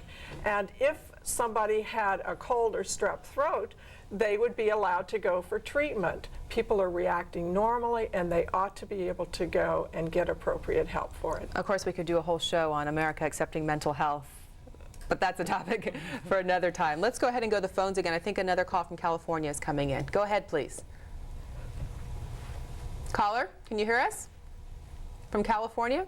Hello? Yes, go ahead. What's your question for Noreen Johnson? My question deals with the effects of cumulative stress to those who were experiencing stress prior to September 11th and the military actions. And secondly, you've had great public service announcements advising people who need help to get help. But that's not so easy in this world. In this access. First, the idea, that's a good question. The idea that September 11th didn't happen in a bubble. There was already a lot going on for a lot of people. For example, the economy was already bad and people already facing difficult job situations. That would just be one example of stress that people had, and then this comes in on top of it. And we know from the research that people who have had stress before in their lives, people who suffered abuse as children, or people who were in other traumatic situations, are really experiencing re-traumatization. So your caller in said something extremely important. If you've been in a situation before where you experienced trauma, you are actually apt to re-experience that again, plus the trauma of this. And what about the idea that people might feel, well, I know I need help, but I have no access to help? In fact, there are a lot of resources that people might not know about. That's right. And one of the things that psychologists are doing and other mental health counselors, we are actually out there helping the helpers. You know, some of the most important people are our teachers, our firemen, our policewomen, and parents. So people with the mental health skills, with the counseling skills, need to go out, as we've been doing, and help the helpers. Then you extend the helping hand. You know, one of the things I thought was interesting, we saw the gentleman who started the website. That was his way of dealing with it. Is for all of us, is doing something a good idea, not just because it's a good thing to do, but it might help us as well. Helping, yes, helping other people is very helpful to ourselves. What it does is it helps us experience our own feelings at the same time we are truly helping someone else work through what they're feeling. His setting up a website is a beautiful gesture. Well, he hopes it will really allow people to come together and support each other. He really hopes it's a vehicle. Were we able to get that website up to show our viewers? Did we have that? Okay, we'll get that in a little bit later. Let's get this question to Ron, also talking about what do you tell your kids, and I'm sure there's a lot of parents out there that have questions about this. He says, we don't lie to our children. Since we're afraid, we can't very well tell our children we're not afraid. So what do we tell them? I've heard two schools of thought, that parents should talk about their feelings so that kids know it's okay to have feelings, and then I've also heard, no, don't tell your kids you're afraid because that makes them afraid. It's frequently how we do something. It's one thing to say to a child, yes, I'm afraid, but you know, I still love you and we're still here together, and to make plans for the future. We're going to go to the park next Saturday. We're going to play games tonight for family game night. So I really do encourage parents to talk about the feelings, but not to exaggerate them, and to immediately talk about something in the future and that everybody is safe now. Very good advice. Noreen Johnson, thanks for stopping by, helping us take the deep breath and get in touch with our feelings. I know that's a big project for people across America. Good to have you with us. Also, we don't have the exact website up yet, but we do have the address for you, and we'll have that for you at the bottom of your screen so you can see where those victims, those who lost loved ones, there you go, who lost loved ones at the World Trade Center can connect and support each other. Coming up next, we're going to talk about U.S. doctors and are they prepared to cope with an emergency and with a barrage of demands from their patients, and what should you be asking your family doctor? We'll talk about that in a moment. Very good.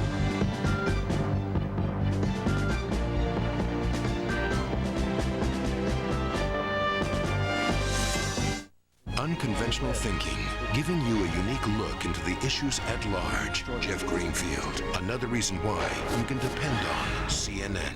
Alex is gonna make your weekend with a store-wide sale on all furniture. Take 20% off brands like Lazy Boy and Broyhill. And take 2 years to pay no interest. Most stores won't let you do both, but at Alex you can combine the offers.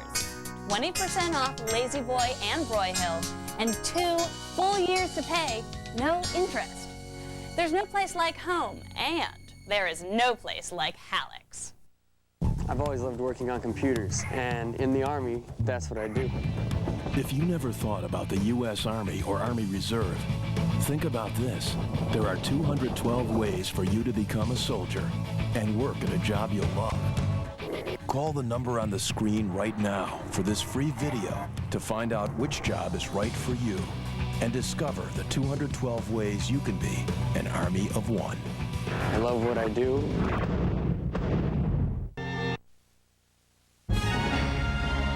This is CNN. As the war against terrorism continues, log on to CNN.com to find out what's happening now. Get up-to-the-minute, on-the-scene reports from CNN correspondents in the field. Go behind the headlines and get the full story with detailed maps, photo galleries, and interactive 3D models. Plus, be the first to know when news breaks with CNN email alerts. Get everything you need to know when you want it at CNN.com. As this story continues to unfold, join Aaron Brown every weeknight at 10 for the latest developments and in-depth coverage of America's new war. A CNN special report with Aaron Brown every weeknight at 10 Eastern on CNN.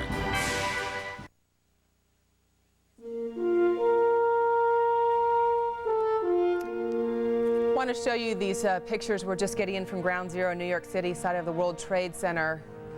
The discovery of yet another body in the wreckage, and as you can see, the workers have draped an American flag over that body. The pictures tell the story much more than words could. The work goes on at the site of the World Trade Center in New York City.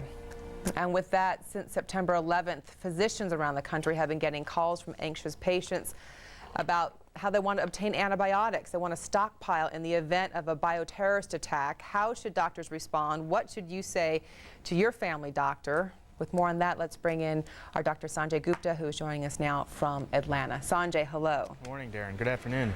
Good afternoon to you in Atlanta. I would imagine you've talked with a number of your doctor friends, family physicians who are being inundated with questions and actually demands from their patients. What kind of things are people asking for?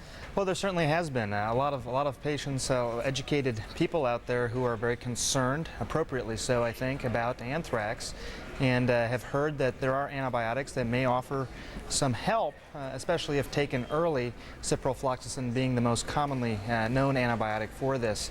What I've been hearing from doctors, and I've been urging people who have been asking me, is that if you are concerned about it, go ahead and get tested for anthrax before you go ahead and start taking antibiotics. There are some current concerns about taking antibiotics indiscriminately. It can certainly have some side effects in the person and may have some side effects for a community at large if large doses of antibiotics are introduced. So I've been sort of trying to justify the fears, however, also urge some prudence with regards to some of these antibiotic usage. So the concerns are validated, but what you do about it might be different than what people actually want to do. Sanjay, you stand by there. We want to get also another perspective in our coverage of health against the fight against terrorism. And joining us from Green Bay, Wisconsin, is Dr. Thomas Flaherty. He is the chairman of the American Medical Association. Dr. Flaherty, thanks for joining us today. Good afternoon, and it's Timothy Thomas. So you got the middle name correct? Yes, that's just fine. Okay, well, we'll just call you doctor and just leave it at that. How about fine. that? Tim will be fine too. Well, I was raised better than that, so we'll just stick with doctor, and hopefully that's the biggest mistake I will make all day. Dr. Flaherty, thank you. What is the AMA telling doctors in the organization about what they should be telling their patients? And I'm thinking mainly of the family doctor, because I would think that's who would have the first kind of contact with patients. Well, certainly they're in the first line of defense. I think the family physician, the primary care physician. We have tried to communicate very effectively with our members, our physician members, to make sure that they are aware of the threat that has been posed by the terrorist attack. Obviously, the concern has been generalized, even though there's been just a few cases of anthrax reported. That has been the primary concern. Now, our identification of the issue is very important for our physicians, but it's really the message to the physicians to really be prepared, to raise your index of suspicion in your patients that present to you. Again, this has been relatively limited, and I think we have take some solace in that, in the fact that this has not been a widespread outbreak. But again, the threat is there.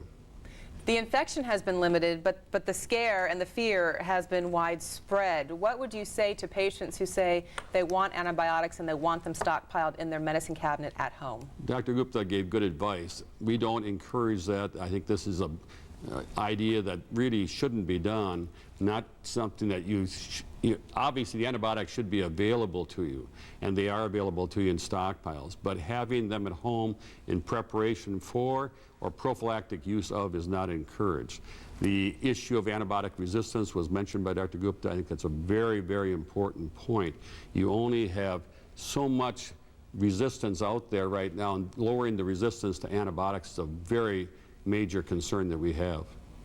We can get a doctor-to-doctor discussion going here. Dr. Gupta, do you have a question for Dr. Flaherty? Sure. You know, Dr. Flaherty, one of the things that in medical school we didn't learn much about anthrax. I think a lot of doctors probably don't know that much about it, so I think it has been a challenge to the public health system, although there have been some triumphs. What sort of things are we looking forward to? Are we looking for better surveillance systems to try and find anthrax before it might find itself in a population? Are we looking at better ways to immunize the body against things like that? Do you know anything about that? Well, early diagnosis is obviously very important from a public health sector. The issue that we've tried to emphasize is what we do know about anthrax and getting that out to our physicians. As you said, there's been no cases of inhalation anthrax in this country in years, since the 70s.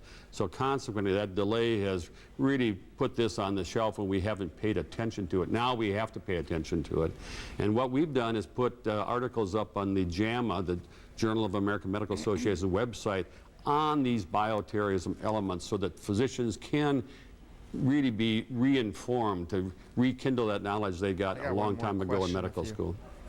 Dr. Flaherty, here at CNN, we've been doing several stories on pharmacies being overrun by people coming in with prescriptions for Cipro, and they want it now, and they're not sick, they just want to stockpile it. Someone wrote those prescriptions. Are you concerned at all that some of your colleagues may buckle under to pressure from pushy patients? That is a concern. I think the patients can be very demanding, and physicians try to accommodate those demands. But obviously, this is a practice that we don't encourage, and I would discourage it very strongly. The issue of prophylactic use of antibiotics is a concern to all of us and will be a concern to all of us in the future as we have more antibiotic-resistant strains. I think the issue for the public that they should recognize is there are supplies available of antibiotics if you do have an exposure. And that's the appropriate use as has been used in Florida and now in New York. Doctor, just going a little bit back to the surveillance techniques, I was thinking out of the box a little bit. We learned something from West Nile virus recently, and that was that if you follow birds, there's often bird die-offs before you see West Nile virus in humans. And I'm just trying to think from a medical angle, are we trying to make ourselves aware of any surveillance techniques for anthrax or even some of the other biowarfare agents we've been hearing about? Well, I think there are for some of the biowarfare agents. Unfortunately for anthrax, there's no airborne sensor right now that can be used. I don't know if there's a bird strain that we could use or not. I don't think that there is. Obviously, it's a disease that occurs in animals right now, and we do know that there's indigenous areas in the world where anthrax is there. But the aerosol preparation of anthrax is the threat to the population from a military standpoint, from a weapon standpoint. Fortunately, we've seen the delivery system has been not in an aerosol directly, but in a powder that then has been inhaled, so the exposure has been relatively limited. Obviously, if we have a weapon-type delivery system, you'll have significant outbreak in a community, and there will be a cluster of disease presentation. Doctors, let me jump in here with an email from a concerned mother who is in Louisiana. It's from Kim in Louisiana, and she would like to know what's being done to focus on children and the possibility of their exposure to anthrax. I heard that they could not take Cipro. I'm the mother of 3 young children, and I'm very concerned. I think Kim brings up a good point. We've heard a lot about anthrax in adults, but how does it present itself in children, and is it even more lethal, and what can you do to treat it in children? Well, the experience in children is almost non-existent. You know, the only large exposure to anthrax that we know about is a Russian exposure that happened in the late 70s. That was one of their biologic factories where they had an inappropriate release of the aerosol, and they had 79 people involved. But there were no children involved at that point in time. Hopefully the potential for exposure to children would be much less than for adults because of the environment that they're in. She is correct that Cipro is not recommended for children because of the potential to have some effects as far as growth and development. But there are antibiotics, penicillin being the primary one, that does have a spectrum that does include anthrax usually in a naturally occurring base. I think one of the important things you should mention as we go through this anthrax experiment is to really define what the strain is and if there is resistance to it or not from a biological standpoint.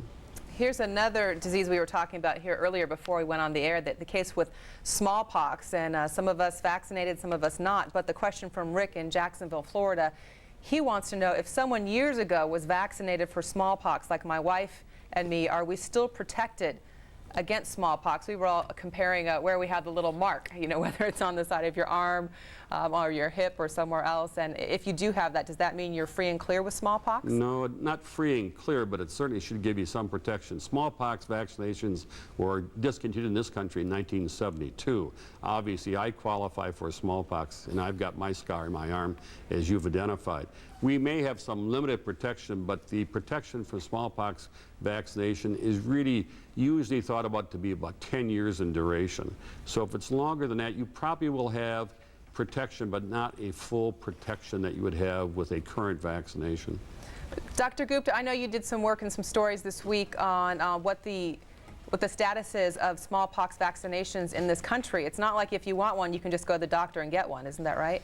People have been talking about limited supplies of vaccines in general, and it's a little bit hard to actually quantify exactly how much vaccine is available and what we're talking about here. I don't think anyone's suggesting inoculating the entire country again, but I have heard from talking to some sources that there are maybe some high-risk groups that might be identified, and more vaccine is being made. In the case of anthrax, we actually talked to some of the folks at Bioport Corporation, which is in Lansing, Michigan.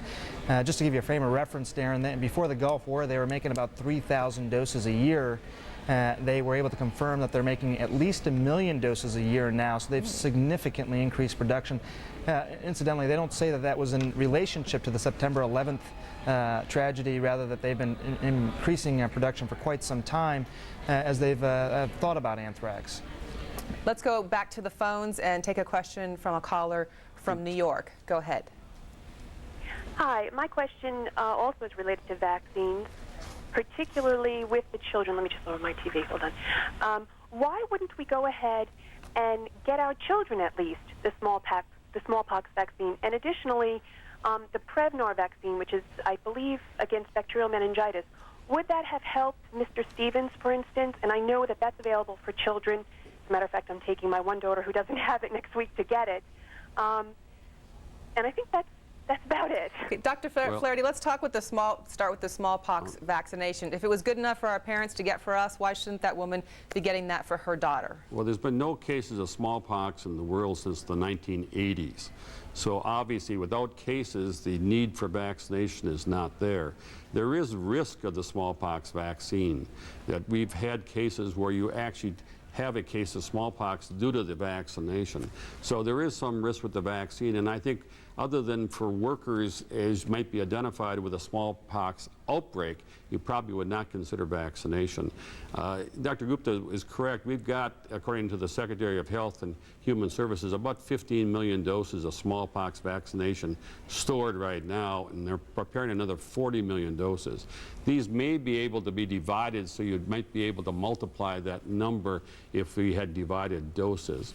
The issue with vaccination generally and the meningitis is very appropriate, but the meningitis type symptoms that Mr. Stevens had were caused by the toxin from anthrax rather than by a meningitis that could be treated with vaccination or could be prevented by vaccination. Thanks for clearing that one up. We go back to the phones, and this call is coming to us from Florida. Florida, go ahead with your question for the doctors. Yes, my question is, do medical masks prevent inhalation of anthrax spores? And if so, why not have mail handlers be wearing masks and gloves immediately? The answer is no, they don't prevent the inhalation, and even ill-fitting gas masks do not prevent the inhalation of spores. So it really, there's a concern about the protection. I had 31 years in the military and wore those protective suits for a long period of time in training situations, and you have to have a well-fitted gas mask with the proper type of absorbent in the mask to prevent the inhalation of spores. I want to get to a point that we were talking about towards the top there and start with Dr. Flaherty on this one. Are America's doctors ready? When we talk about an emergency, usually we think about firefighters or police being the front line of defense, but in this case, it's going to be doctors and other healthcare workers that see the sickest people first. Well, hopefully, the American physicians, I think, are following your lead and the lead that we've had from the American Medical Association of becoming better informed about the potentials and risk and the diagnostic capabilities that we have as far as anthrax and other issues of bioterrorism. I hope that's happening. I think it is happening in the communities that I've been in. The questions are being asked. People are sampling the AMA's website for the information. They're sampling Medline to get information. So I think they're trying to be prepared. The other part of that is the coordination with the public health sector. We certainly have to have a strong public health sector that's responsive to the early diagnosis that we have to make in these situations. Dr. Gupta, you made reference to your time in medical school. Would you think going through medical school today you'd want to learn very different things, or at least additional things than you did when you went through? Yeah, I mean, I certainly think that some of the threats and some of the things that doctors are thinking about are certainly a lot different than they were even 10 years ago, 5 years ago when I was in medical school. But one of the points I was just going to follow up with Dr. Flaherty is that the education process actually took place pretty quickly here, and there have been some real triumphs for the public health department with regards to Florida. We were hoping that public health officials would be able to go down and mass screen people down in Florida. After the case of Mr. Stevens, they actually able to do that, find other exposures, and treat them before those exposures could ever turn to infections. In some ways, that's a real triumph, and I think it shows some of the flexibility of the public health system as well as the medical community, both in Florida and in New York. I would also compliment the public health sector both in Florida, New York, and the CDC. Our Centers for Disease Control have been very responsive. My concern is we have to have that level of public health involvement across the country. Dr. Flaherty, Chair of the American Medical Association, I want to thank you for your time, sir, and coming in and talking with us. Dr. Gupta, you are not excused yet. We're going to see you a little bit more just more ahead. school. But yes, much more. More schooling from you for us. But first, coming up, we're going to talk about another side of the story. We heard the mention of gas masks. They might be in high demand, but one national security expert thinks the threat of mass destruction weapons is much smaller than a lot of us are thinking. So stay with us. We're going to allay some of those fears.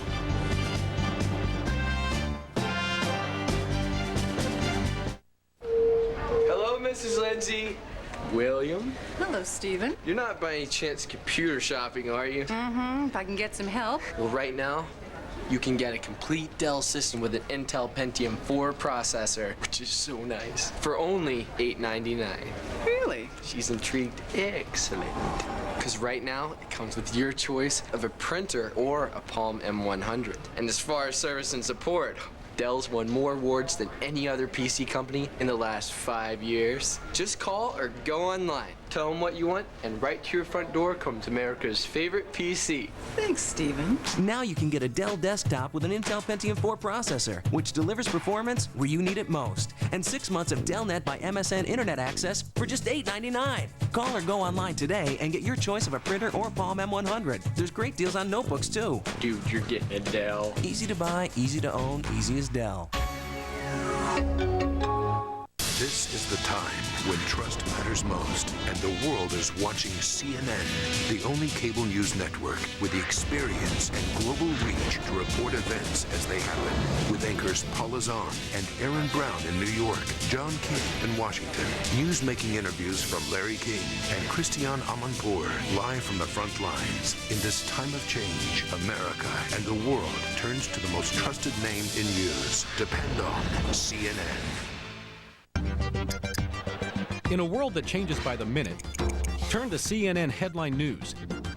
Keep an eye on the future with updates on America's new war. The United States is beginning to show its military muscle. While you focus on today with the latest in business, technology, weather, and sports. And the NFL's request to play the Super Bowl. In a changing world, we're here when you need us. CNN Headline News. News 24/7. We contacted every crop dust location, airports from which crop dusters leave. We notified crop duster manufacturers to a potential threat.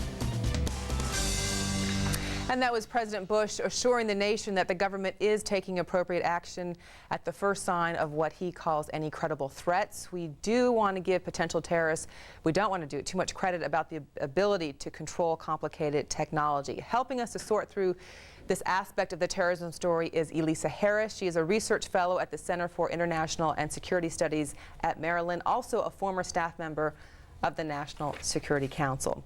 Given what you've maybe had a chance to hear what we were talking about today, and also I'm sure what you've heard discussed on the airways since September 11th, do you think people have gotten hysterical, or is there a reasonable amount of fear out there? Well, I think people are very nervous about the possibility of chemical or biological attacks.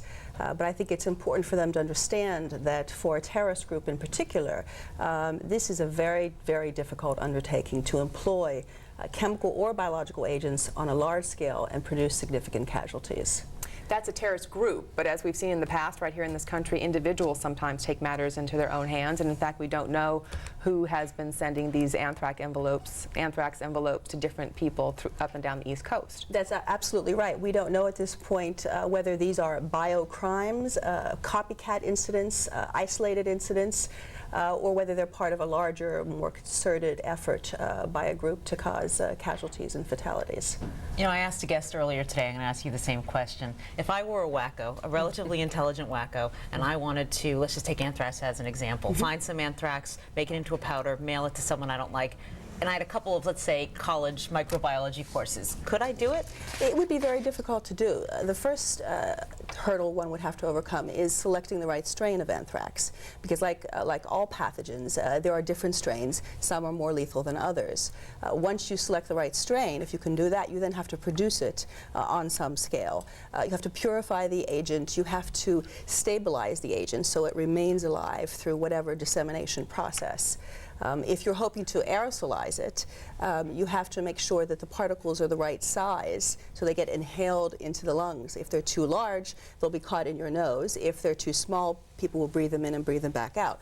So it's very difficult to do this, much more difficult than I think most people realize. So you've got to get it right. You've got to get it right. And as I think the cases in Florida and New York have shown, unless you get every single piece of this right, the selection of the strain, the production, the dissemination, the effects will be, in fact, very, very limited. Very good. We're going to have you stand by. A lot more questions for you, especially email questions from our viewers. So we'll be back with you in just a moment. First, though, we want to get in a quick break, and your email coming up after this.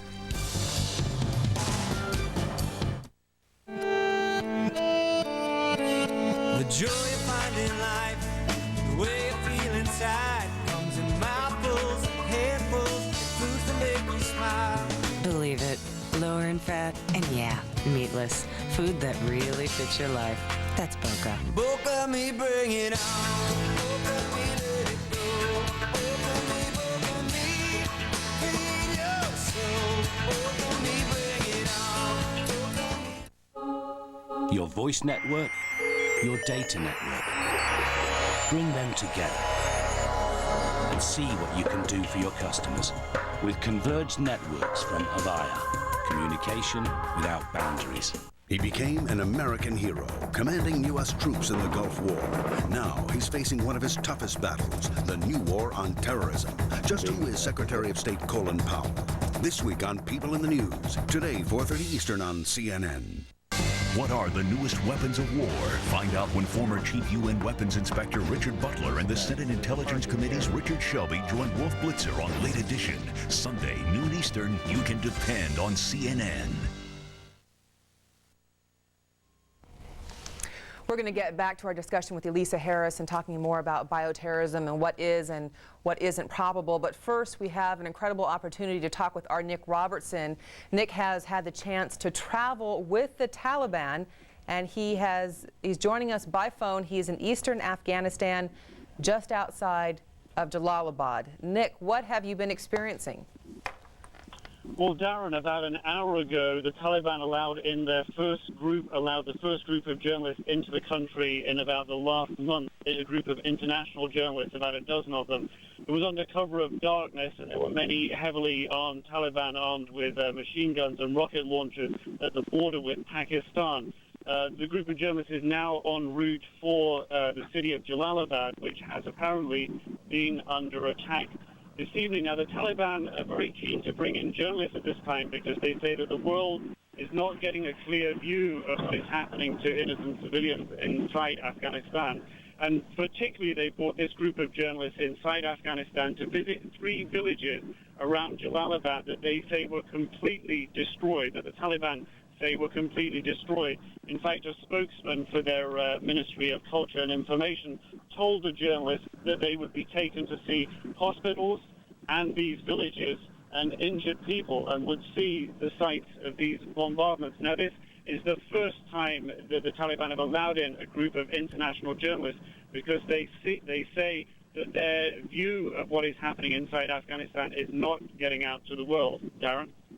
But Nick, just so we completely understand what your view is from within Afghanistan, once you were brought in, you were completely under their control and taken and shown things that they want you to see. Darren, we're about an hour into the trip, but that's the way that it will be. It will be with the government representatives of the Taliban who will escort us on this trip and take us to visit the different facilities that they would like us to see, the hospitals, the 3 damaged villages they say are damaged on the outskirts of Jalalabad in eastern Afghanistan, and any other things they would like us to see. Now, they have warned the group of journalists that it would be unsafe for them to try and go off gathering information and gathering stories by themselves. So essentially, all the journalists put on notice that they must stay with the Taliban official representatives here, Darren.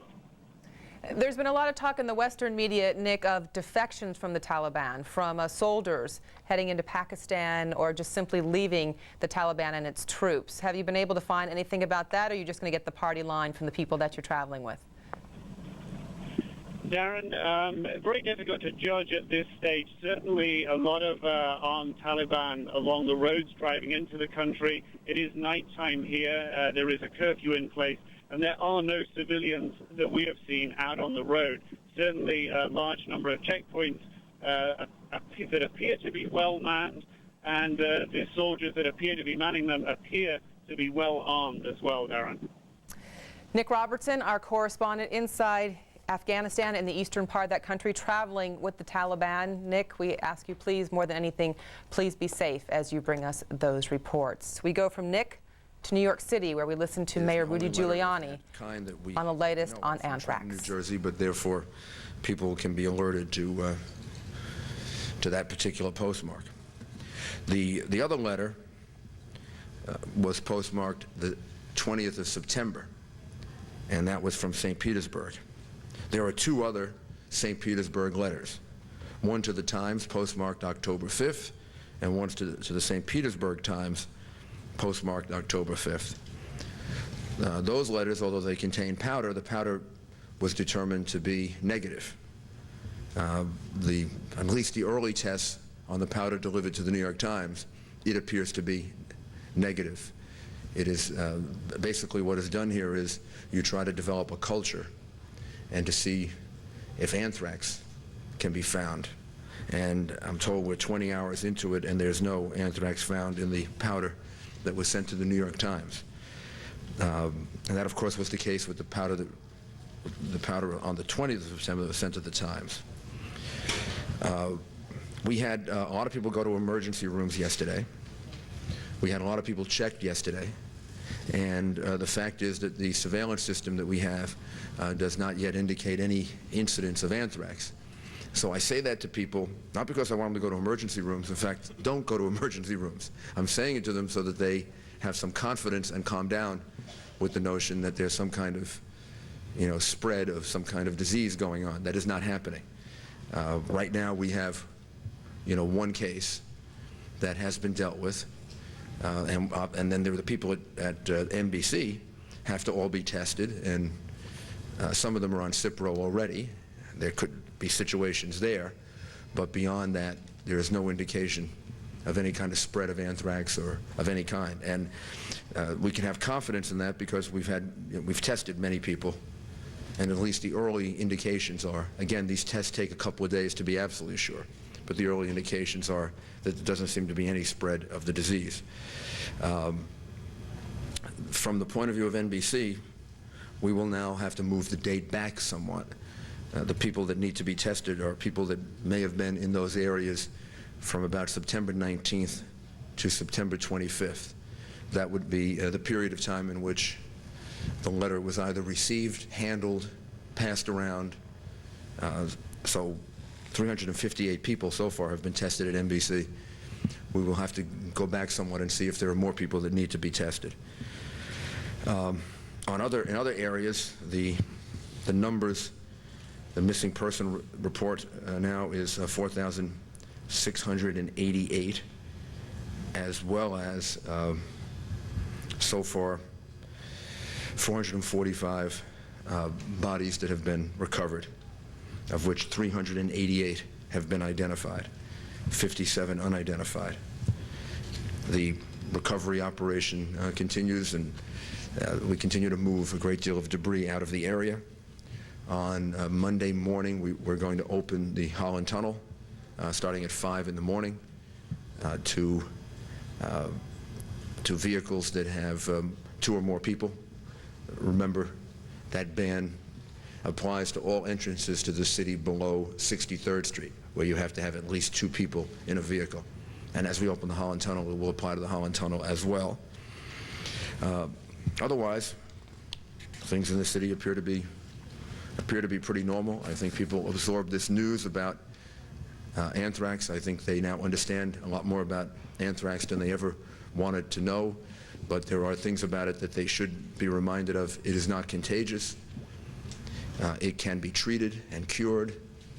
And the reality is that the treatment for it that exists is effective, so that people shouldn't be overwrought about it or nervous about it. It's something that can be dealt with. Sorry?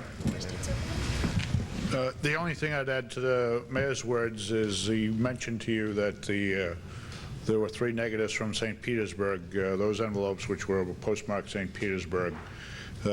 We will continue that investigation vigorously with obviously the Joint Terrorism Task Force here, as well as FBI and Postal in both Florida as well as over in New Jersey. But as far as we're concerned, these negative, the ones that are turning out negative, is serious. It's a tremendous drain on resources. So we will continue the investigation on all of those that come in negative in hopes of identifying them and subsequently prosecuting them.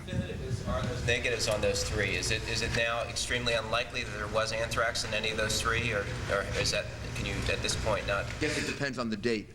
If you go to the one back on the 25th of September, that's definitive. The ones on the ones that have been like the powder from the Times, we're 20 hours into it. And very confident. Anthrax tends to grow very quickly on culture, and after 20 hours and with our other measures that were done last night, we're very confident that at this point we're ruling it out.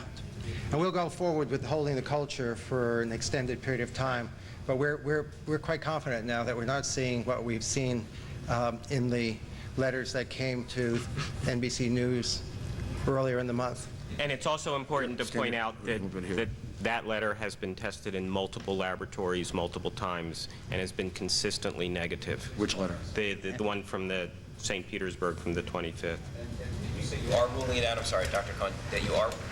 Well, we're going to continue to hold the culture for a number more hours throughout the day, but after 20 hours and with the other testing we did yesterday, it appears to be negative. Where do we stand on the investigation of the letter from Trenton? Was there a return address? Was it typed? Was it handwritten?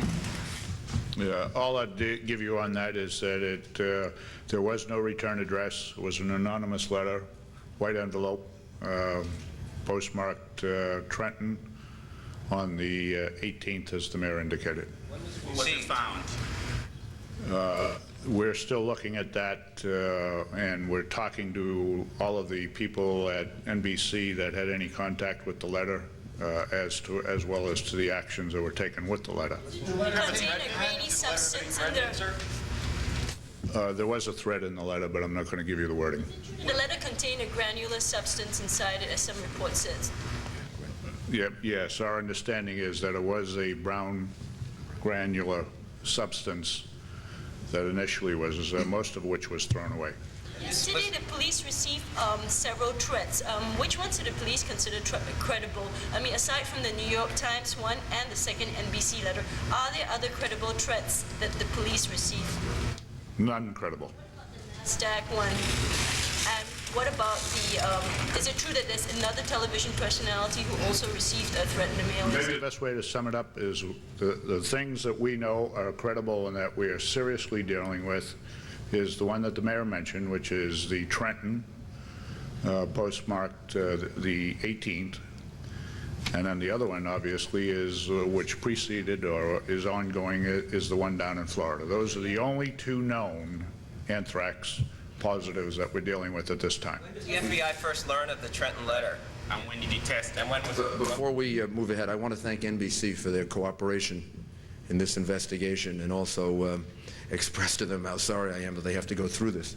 Their employees all had to be tested yesterday. This is a tremendous strain, and they've handled it really, I think, in a very, very positive and strong way.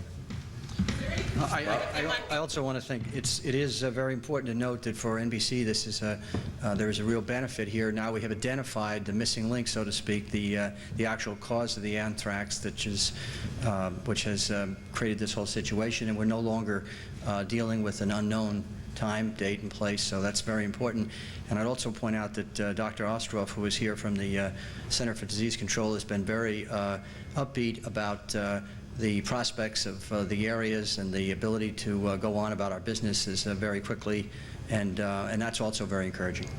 Well, when did you become aware of this second letter from Trenton? When was it found and when was it tested? It was found yesterday as part of the investigation by the NYPD and the FBI, and in particular the Joint Terrorism Task Force, as we were responding as a result of the positives. We went up there, we were doing a complete and thorough investigation, making sure we had talked to everybody. During the course of that, we were provided information for the first time that there was another letter threatening in nature. We retrieved that letter, and that's the one that we're speaking about here. So has that letter been forwarded to the FBI also? It was received? It was at the NBC offices for the whole time until... Yes. Can you explain, sir, what the process was that was followed at NBC under which one letter was given to the FBI, another letter or maybe a series of letters were segregated in the mailroom or somewhere else? What was the thinking and what happened there, sir? I think it's very difficult to reconstruct that. It was a very hectic time period. It's not unusual for a number of people to receive letters which are threatening in nature, or certainly letters that are very unbecoming, unattractive, and sometimes totally unexplainable. And it's not unusual that only certain types of letters would be actually brought to the attention of security. And given the circumstances of the last few weeks, there were many such letters, and the focus of the investigation was clearly on the letter of the 25th, which contained the powder and so forth that we all are much more familiar with. It's fortunate that this letter was saved. It was preserved in at least what it could be, and it was examined, and gives us an ability to feel more comfortable about a solution here. What was it, sir, if I may follow, what was it about the letter that led NBC to be suspicious enough to segregate it, but not suspicious enough to forward it to the FBI with the first letter? Well, it was kept along with some other letters that were threatening in nature. There also was some reports of granular substances. Those substances, since that point in time, were thrown away or disappeared. So it was really in a category of threatening letters. The FBI held on to that letter for a while before it was tested. Is there any concern that there are other letters that were forwarded to the FBI that hadn't been tested? No, and the New York Times article, as far as I was concerned, was inaccurate this morning. That quotes 2 weeks of holding on to that. I thought I explained that yesterday. We did have 2 agents go there on the 26th. They picked up that letter. They came back. It was in the processing of being prepared to send to the FBI lab. They didn't get to talk to the victim. They were waiting to do that. You should understand that the protocols are, in addition to our response in handling it, and I think I mentioned yesterday, these were not our evidence response people, but due to the time, we didn't have them. They were all down at ground zero. But the protocols also call for, which actually caught this, is that if anything goes to DOH and there's something, they reach out for us. So there's actually 2 ways of this thing to come to the FBI attention. It would have been better if it had been turned over immediately, but it was only 4 days before it was sent to the lab.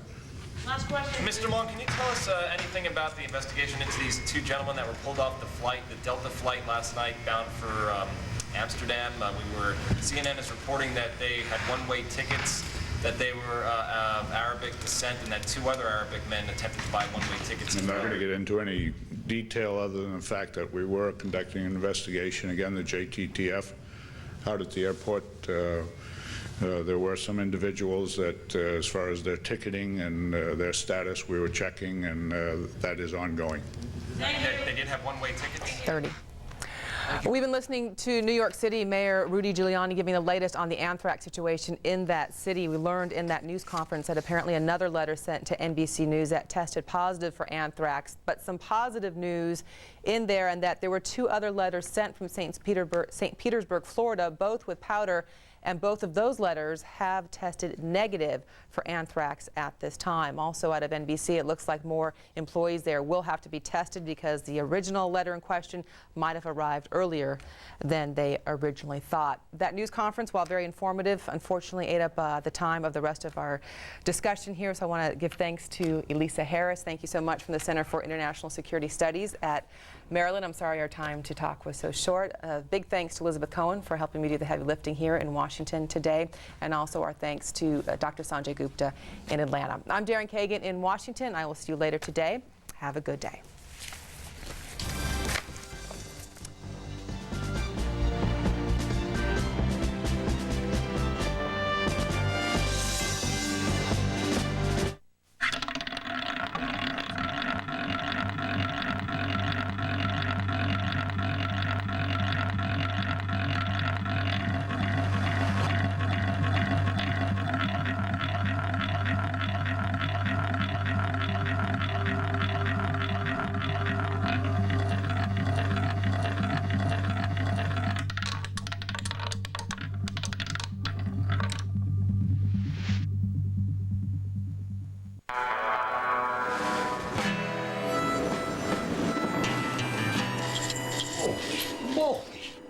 What's in the truck?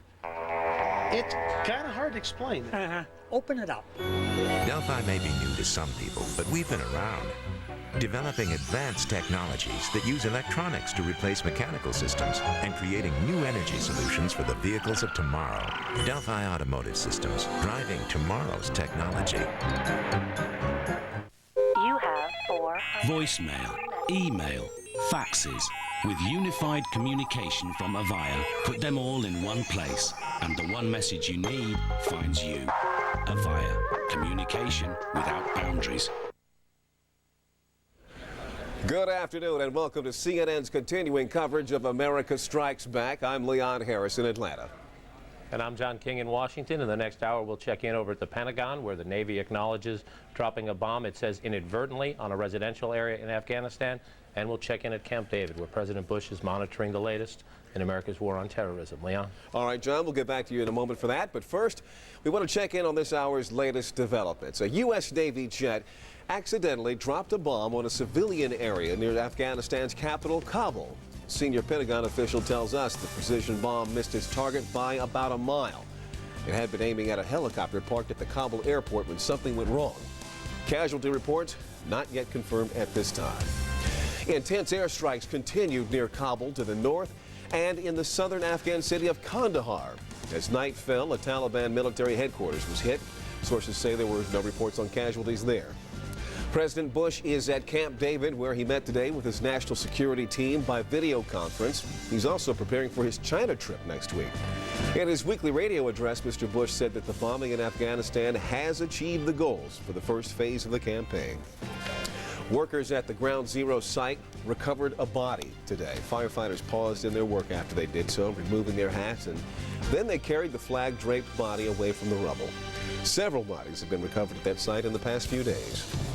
More NBC News employees in New York are being tested for anthrax today. Yesterday, a staff member tested positive for anthrax. The parts of the third floor at NBC's Rockefeller Center headquarters remain sealed off today. Other suspicious substances are being investigated at the New York Times and in Culver City, California and Reno, Nevada.